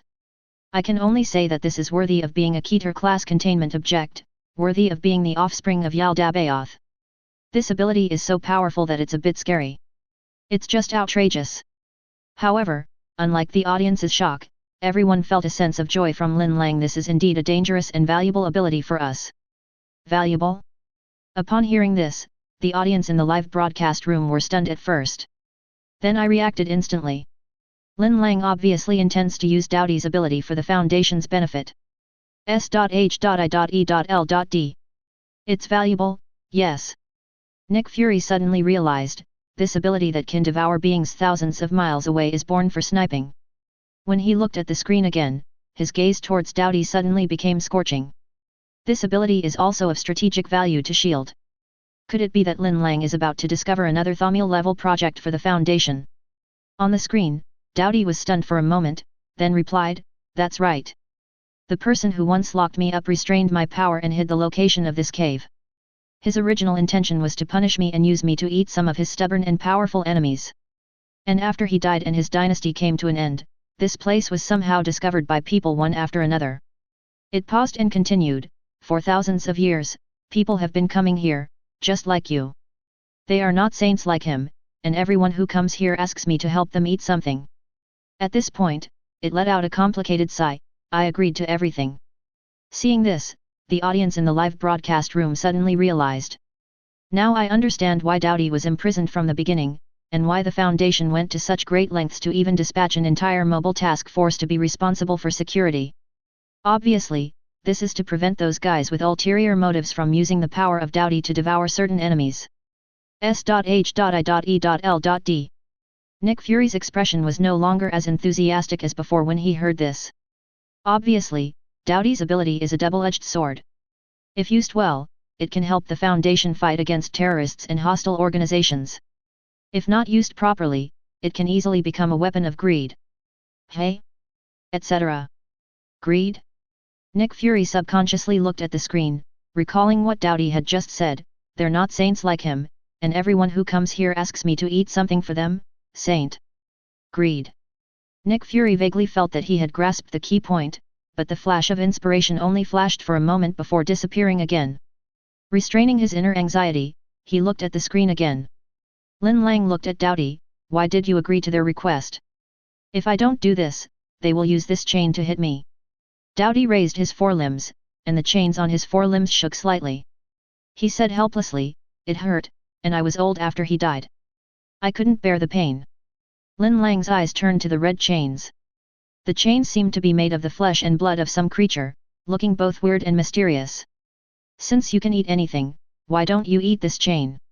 Dowdy wailed, "This thing was made from my mother's bones and blood." This answer was beyond everyone's expectations. No one expected that this chain that looks like it is made of flesh and blood is actually made of bone and blood, and it is even the mother of Dowdy. For a moment, everyone became more curious about the saint who imprisoned Dowdy. Lin Lang retracted his gaze and turned to look at Dowdy. "I understand. But you probably have plenty of ways to retaliate against the person who used the chain to force you to fulfill your demands. Why didn't you do it? In order to imprison me and make better use of my power, that person cast a series of spells here. When a person enters here, a symbol will be carved on his heart. I will not be able to do anything harmful to him." Lin Lang narrowed his eyes. "Anything harmful, such as eating the person in front of you?" Having said this, he was stunned for a moment, as if he had thought of something, and his expression suddenly changed. "So that's how it is?" he murmured in a low voice, and then asked again, "I don't understand how you can communicate with me smoothly. You have been trapped here for so long, but you can speak standard Mandarin." Perhaps because it was afraid that Lin Lang would trigger the spells that could harm it, Anta seemed very cooperative. It replied, "This is the period before I was caught. I couldn't understand why my wife was unhappy because of me and why she quarreled with me, so I suffered the collateral effects of I can't communicate well with others." After these words were spoken, Lin Lang was stunned, and the audience in the live broadcast room exclaimed, "Oh my god! Did I hear you right? It said it ate a concept. Damn it! This guy can even devour such an abstract concept. This ability is simply unbelievable. Wait, if someone lets it consume concepts from other realities, what will happen?" Oh shit! So this is the consequence of the project mentioned in the file that has become the norm in human cognition today. For a moment, the entire Marvel world was in an uproar. Stark Industries building. Stark and Colonel Rhodes looked at each other and saw the shock in each other's eyes. Even concepts can be devoured. Stark subconsciously thought, if it devoured language, wouldn't the whole world suddenly be unable to communicate? His thoughts diverged, and ideas emerged in his mind one after another. The more he thought about it, the more terrified and shocked he became. Until the end, there was no trace of blood on his face. Camartage. The expression on Ancient One's face froze instantly. It was as if all the blood had been drained away, leaving only an unbelievable shock. It's fine that it can devour entities regardless of distance, but it can even devour concepts. She knew from the beginning that Dowdy was the same as Chaos, although he was imprisoned. As the descendant of Yaldabaoth, he still had the blood of Yaldabaoth flowing in his veins and still possessed the power of the Supreme God. However, she never expected that Dowdy's ability would be so terrifying. Devouring concepts. It's unbelievable. The deepest part of the universe. Observer dimension. The pupils of Observer Uata suddenly shrank. As an observer, he has observed countless powerful beings. Even in the Foundation universe, there are people like the Scarlet King, the Space Starfish, and the Three Brothers of Death. He had a brief observation. However, these supreme gods, both in terms of concepts and their powers, belong to an open and abstract dimension. The dimension of Dowdy is different. It does not have the mental pollution that can easily drive people crazy, nor does it have the exaggerated origins rooted in the universe. So far, it has only demonstrated one power, devouring. But this kind of power shocked Uata no less than those supreme gods. Devouring concepts. This is an almost unlimited destructive force. On the screen, even Lin Lang was distracted for a moment. Is that so? That is to say, your power is not even limited to acting on matter. You can also completely erase such vague concepts and have an impact. He looked at Dowdy, his eyes flickering slightly. Obviously, he was also intrigued by Dowdy's ability. SCP-500, if you are really as greedy as the legend says, and you have abilities beyond the legend. He paused, pondered for a long time before finishing this sentence. Have you ever thought about eating the whole world? As soon as these words came out, the audience in the entire Marvel world fell silent. Then, an indescribable chill swept across the world. Devour, world? S.H.I.E.L.D. All the agents stared with their eyes wide open and their mouths opened wide. Everyone was frightened by Lin Lang's question. But in addition to being shocked, Lin Lang's question was like a nightmare, looming in everyone's mind. Taking root in the sea. Nick Fury's face was so dark that it looked like water was about to drip out of it. He stared at the screen, waiting for Dowdy's answer. Zhao Qian's, unexpectedly, Dowdy pondered for a long time and actually let out a bitter laugh. It's funny, I didn't know I had this ability at first. At first, I found that I could eat anything without getting an upset stomach. I just ate what was in front of me, the livestock, food, houses in the tribe. I angered a lot of people because of this. It changed its posture and lay down, with an indescribable tone. Later, I found that I could eat invisible things. Seeing my mother working so hard, I thought it would be great if I could eat her hard work. In the end, I really did it.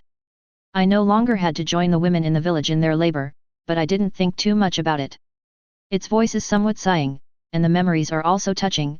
After I was captured by that man, he didn't know that I could eat invisible things, so he just brought the enemies he couldn't get rid of to me to eat. Afterwards he died, and other people came in one after another, asking me to eat something that was not only invisible but also intangible. I tried again and again, and each time I found that I could do things I never thought possible, so they forced me to eat all kinds of things. It paused and sighed. Since then, what I can do has become stronger with their various requests. But I don't have it. I've never thought about eating the whole world. I've encountered something like this before, and it almost made me sick.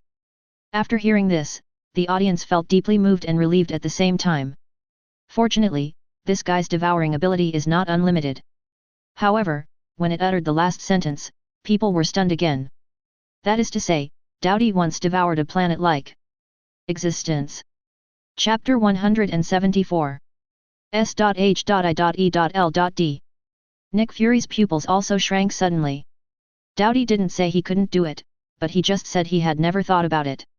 In other words, if it wants to, it can do it. Damn it! It's so strong? A look of fear appeared on his face. At this time, in the screen of the light, simple thinking makes you not know how capable you are, is that the feeling? Just like the primitive people using guns as harder sticks.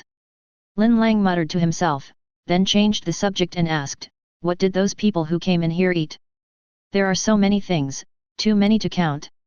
Dowdy recalled and replied, from a person's poverty, illness, and death, to the second moon, the decline of the country, and everyone's undoubted belief. Do you really want to hear it? There are too many. As soon as these words came out, the live broadcast room exploded. Countless viewers were stunned. Let's not talk about a person's poverty, illness, death, these conceptual things. It even swallowed the second moon? Or even the decline of a country.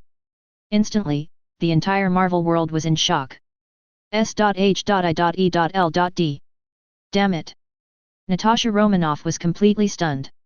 Before this, she had always been curious about the concept of devouring by Dowdy and what it meant to change the normal state. Now, she finally understood. Dowdy can devour some concepts, and the changed world becomes the norm. In other words, it devours a person's poverty, illness, and death, so that person will no longer suffer from poverty or illness. Even, there is no death. Nick Fury, who was standing by, was instantly horrified when he heard this. It was as if a cold current rushed up his spine, making him unable to control his shivering. The second moon. Could it be that the Foundation world has two moons? And one of them devoured by Dowdy? But why did Lin Lang and his team not know about this? Thinking of this, the look in his eyes when he looked at the screen was completely replaced by fear. Now, in the screen of light. So you can actually eat more than just physical matter out of thin air. You can also eat conceptual things. Wait. That's not right. Lin Lang seemed to have noticed something and frowned suddenly. The second moon? We only have one moon. Dowdy raised his head and said helplessly, the person who ordered me to do this not only wanted me to eat it, but also wanted me to eat everyone's knowledge of it. He said that too many unbearable past events happened on it. After these words were spoken, even Lin Lang fell silent for a moment. The news was so explosive that he didn't know where to start asking for a moment. However, the audience in the live broadcast room were confused by Dowdy's answer. The second moon swallowed by Dowdy, too many unbearable past events happened there? What happened? On the screen, Lin Lang was silent for a long time before continuing, you must have done this more than once.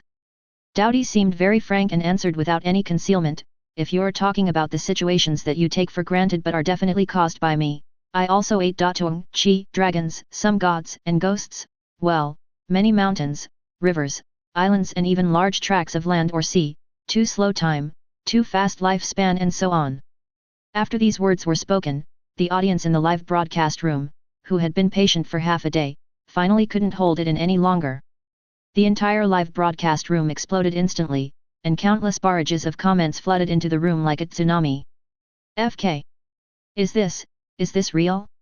It actually swallowed up so many concepts. Damn it, Dowdy's ability is ridiculously strong. Isn't it that the most terrifying thing is that the concepts devoured by this guy will become normal? Oh my god, isn't it true that everyone in the world has been changed without knowing it? Too terrifying. So this is the true strength of the descendants of Yaldabaoth.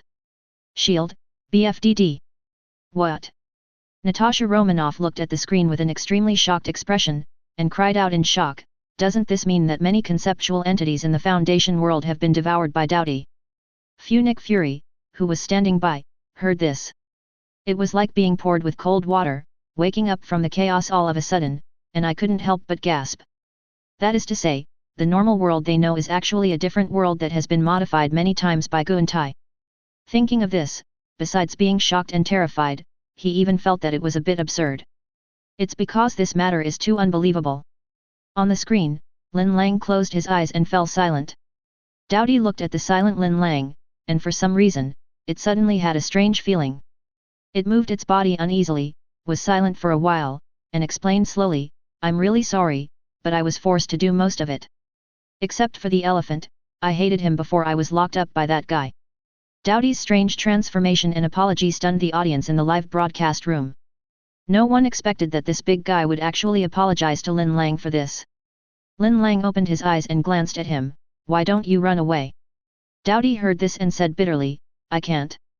That man used my mother's bones to lock my legs, used my father's teeth and bones to clamp my mouth, and used the flesh of my loved ones to build this cave. I have nothing else except them. I have been here for thousands of years. And I am afraid that if I go out, it will be easier for those who have ways to deal with me to find me. Hearing this, Lin Lang's eyes moved slightly. How to deal with you?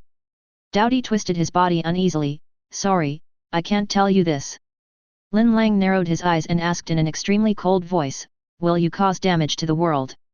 Dowdy pondered for a moment and gave an unexpected answer, you have been asking questions as if I were a bad guy. Why do you have to think that I'm bad? Why are you so cautious in testing whether I will destroy the world? I know there are people out there who say I am the embodiment of greed, lust, or whatever. I heard from the people who came before me that you even spread the story that I was a fool who ate myself. It seemed extremely disdainful of this, and after a pause continued, but I'm not, that's slander.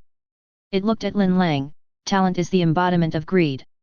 He is never satisfied, and always craves for something else after getting one thing.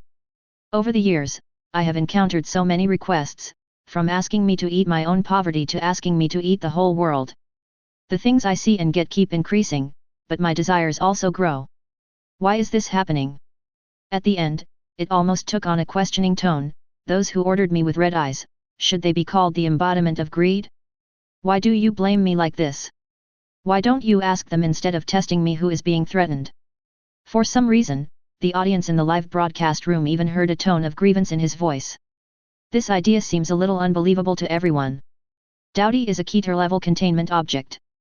It even has another identity, the offspring of the supreme god Yaldabaoth. But now, why does it seem like I'm a bit of an unlucky guy? As for the evil deeds he committed, it seems that this guy was imprisoned thousands of years ago and had no chance to do evil at all. If we talk about the evil in the heart, it is humans who let it devour this and that. Human? Inside S.H.I.E.L.D. Nick Fury frowned and thought, greed. Humans. As if he had thought of something, he looked at the huge monster on the screen and suddenly his expression was shocked. Facing Dowdy's complaining speech, Lin Lang remained unmoved. What you said before made me feel that you are too much of a potential threat to our work goals, so I have to ask you this question. As long as no one gives me orders, I can't do anything now. Dowdy answered very bluntly. Unexpectedly, Lin Lang suddenly asked, are you eager to take off the restraints? This sentence was like the devil's temptation, making the lazy Yan Fei, who was lying on the ground, suddenly nervous. Its tone changed, but it finally turned into a sigh, maybe. Lin Lang shook his head, that may not work. I understand. Also, you sound wronged, but you do have a criminal record, which is why I have to be more cautious with you. Lin Lang said pointedly, your words just now clearly revealed that you have done evil things. You were able to eat 6 sons of others before being caught. You may have done something else as well. This is also what Nick Fury is curious about. Unexpectedly, as soon as these words were spoken, Dowdy suddenly coughed abruptly and artificially, as if he was deliberately hiding something. Obviously, it doesn't want to answer this question. Lin Lang did not ask further questions, but changed the statement. Let's not talk about this. What are your plans next? Be honest. We will not let you go and will still keep you locked up. But you can rest assured that the abuse you suffered in the past to satisfy the greed of the visitors will no longer occur. I don't know if you can do it. To be honest, I don't really want to leave. I'm too old. Where else can I go? I just hope to be able to rest without being disturbed. Lin Lang narrowed his eyes and looked at the chains that imprisoned Dowdy. It must be hard for you to stay with the corpses of your family members all the time. Dowdy seemed a little impatient and asked back, you have come to me so many times, and you haven't told me what you want me to eat except what I just asked you to eat. I need to think about it again. Maybe if you can cooperate with the containment for a long time, I will let you eat your own aging in the future. Lin Lang looked back and forth at the huge body of the Dowdy. Dowdy was extremely surprised by Lin Lang's answer. I think this may be your polite words or you want me to cooperate with your perfunctory, but it doesn't matter. Thank you for thinking of me instead of yourself. In the end, you did ask a lot of offensive questions, but I still felt something different from the previous visitors. You will consider me. I I am. Before he could finish his words, Lin Lang interrupted him, let's end the interview here. Thank you for your cooperation. Seeing him turn around and prepare to leave, Dowdy became anxious and immediately called out to him, wait. I know you guys are doing some tricks outside, although I know you did this to prevent me from escaping, but more importantly, to prevent someone from coming and ordering me around, right? I should thank you for that. I appreciate it. Its voice was filled with urgency and some other indescribable emotions. I haven't met anyone in a long time, you know? Not to mention someone who doesn't treat me as a worker. If you can be like this every time, you can come more often, I am really. At the end, its tone even had a hint of pleading, we can talk more. Lin Lang glanced at it sideways, see you later. Then, he slowly left under the gaze of Dowdy's pair of patterned eyes under his armpits. This extremely weird conversation ended here, but the audience of the entire Marvel world fell into a strange silence. Everyone has indeed witnessed the Dowdy's incredibly powerful abilities, and has also indeed witnessed its horror. 18. This feeling is like seeing a captive tiger in a zoo, ferocious but not wild enough. Unexpectedly, as soon as Lin Lang walked out of the containment room, he called 05-10. SCP-500 was discovered after being imprisoned. Some people destroyed the object's restraints so that the object could fulfill their demands. Although the project cannot cause significant damage, people who know the project information continue to use it to make some changes, big or small, to the world and make selfish demands. After a pause, Lin Lang looked into the cave and continued, it may not be a greedy beast. It just exposes the greed and viciousness of humans. 05-10's cold voice came from the other end of the line, so absorb it into a Thaumiel level. Project. Chapter 175. Thaumiel level? Twin gods? The system has previously explained this level of containment. Thaumiel-class SCPs are anomalies used by the Foundation to contain or counter other SCPs or anomalous phenomena. It can be said that every Thaumiel-level SCP is the Foundation's most precious strategic resource. Seeing this, the audience in the live broadcast room finally understood why Lin Lang was suddenly assigned to the Huiguo Foundation branch to carry out the mission. It turns out they were looking for a new Thaumiel-class SCP. Everyone is also curious, can Dowdy become a new Thaumiel-level SCP? S.H.I.E.L.D. The agents were discussing the matter. Natasha Romanoff also looked at Nick Fury curiously, Boss, do you think Dowdy can become a new Thaumiel-class SCP? Without waiting for Nick Fury to answer, she said to herself, you see, it has always been in a state of captivity. Anyone can restrict it and threaten it by triggering the spell. Obviously, it is controllable.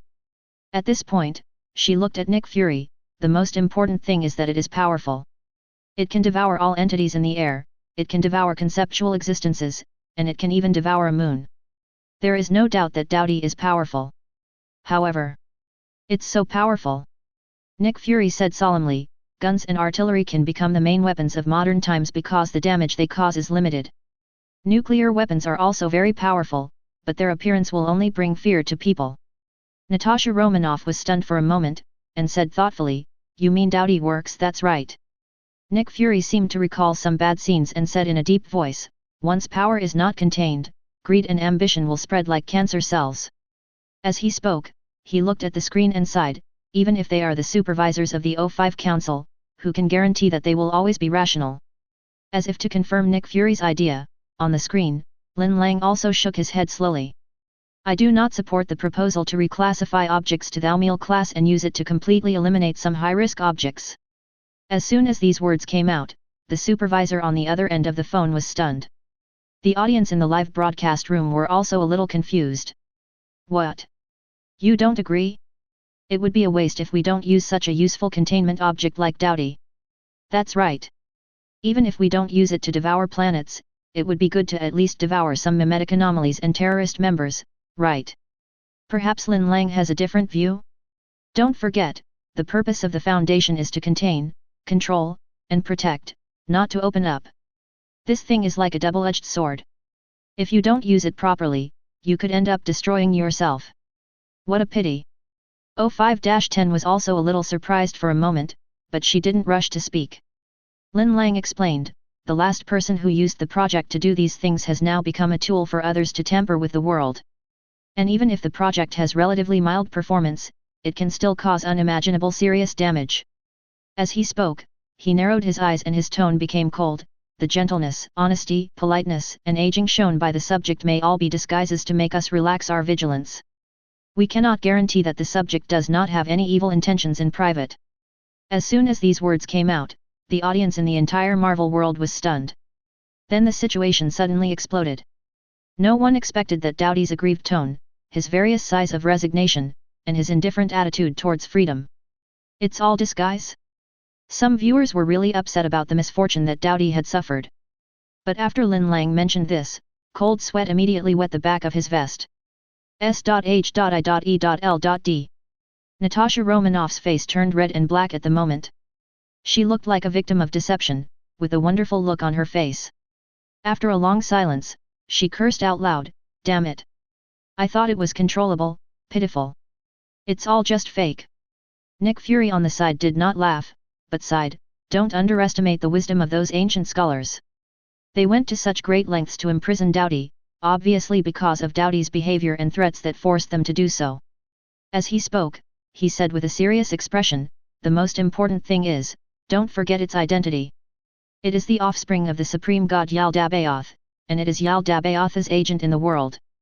Natasha Romanoff nodded bitterly. A god has been imprisoned for so long, how crazy would he do? It seems that this sentence also applies to Doughty. Nick Fury nodded. When he looked at the screen again, there was a hint of curiosity on his face. He wanted to know what project Lin Lang said the last person who took advantage of the project had taken advantage of, and what consequences it had caused. After Lin Lang finished speaking, the supervisor fell silent. After a few seconds, Mo calmly reported, "Understood." Lin Lang paused and asked, "Then the remaining 4. "That's enough," the supervisor said solemnly, "your business trip ends here." Lin Lang was stunned. The supervisor explained, "In fact, while you were carrying out your mission, other doctors were heading to the locations of the other 4 projects." Lin Lang's eyes sparkled. "What's the result?"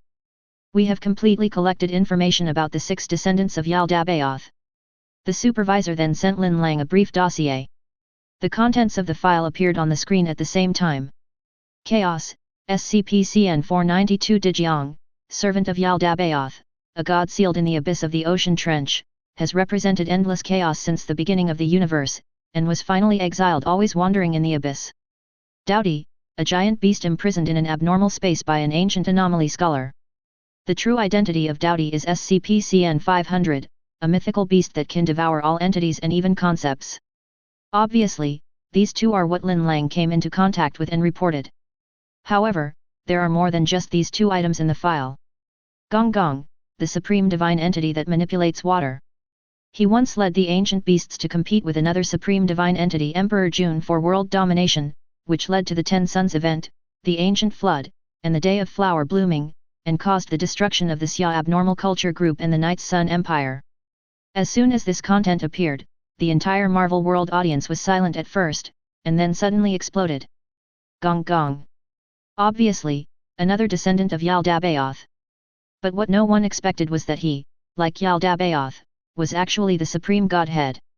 Even other supreme deities have fought for the right to rule the world. Stark Industries building. WTF. Stark looked at the files on the screen and thought he was hallucinating. He looked at Colonel Rhodes in shock. "Damn it, what on earth happened in ancient times? This is too outrageous, isn't it?" Colonel Rhodes' eyes were also full of astonishment. "In ancient times? It's totally a fight between gods. S.H.I.E.L.D. That period was too crazy, wasn't it?" Natasha Romanoff looked at the screen and murmured, "I thought that the existence that imprisoned Chaos and Doughty was powerful enough, but I didn't expect that Gong Gong was also ridiculously strong." After being shocked for a long time, she smiled bitterly. "Is this the power of Yaldabaoth? It's really despairing." Not only her, but even Nick Fury's temple was pounding. Judging from these records alone, the world in ancient times was not much less dangerous than the Foundation today. At that time, the abnormalities often started from the gods, and wars were constantly going on between the supreme gods. Outside, there are supreme beings in the universe such as the Crimson King, the Cosmic Starfish, and Yaldabaoth. There are these supreme divine entities, and the gods and beasts fight each other. He couldn't help thinking, can humans really survive in this kind of world? Zhu Rong, the supreme divine entity that manipulates the concept of fire. See another supreme deity? The audience in the live broadcast room only felt a sense of despair. Unexpectedly, this feeling of despair just appeared. After seeing the latter part of the information, the expressions of all the audience members suddenly froze. Please give me flowers, Zero. Then, an indescribable excitement emerged. Zhu Rong may be the only one of the 6 beasts who is relatively rational and friendly to mortals. He participated in the reconstruction of the universe after the battle between Fuxi and Nuwa.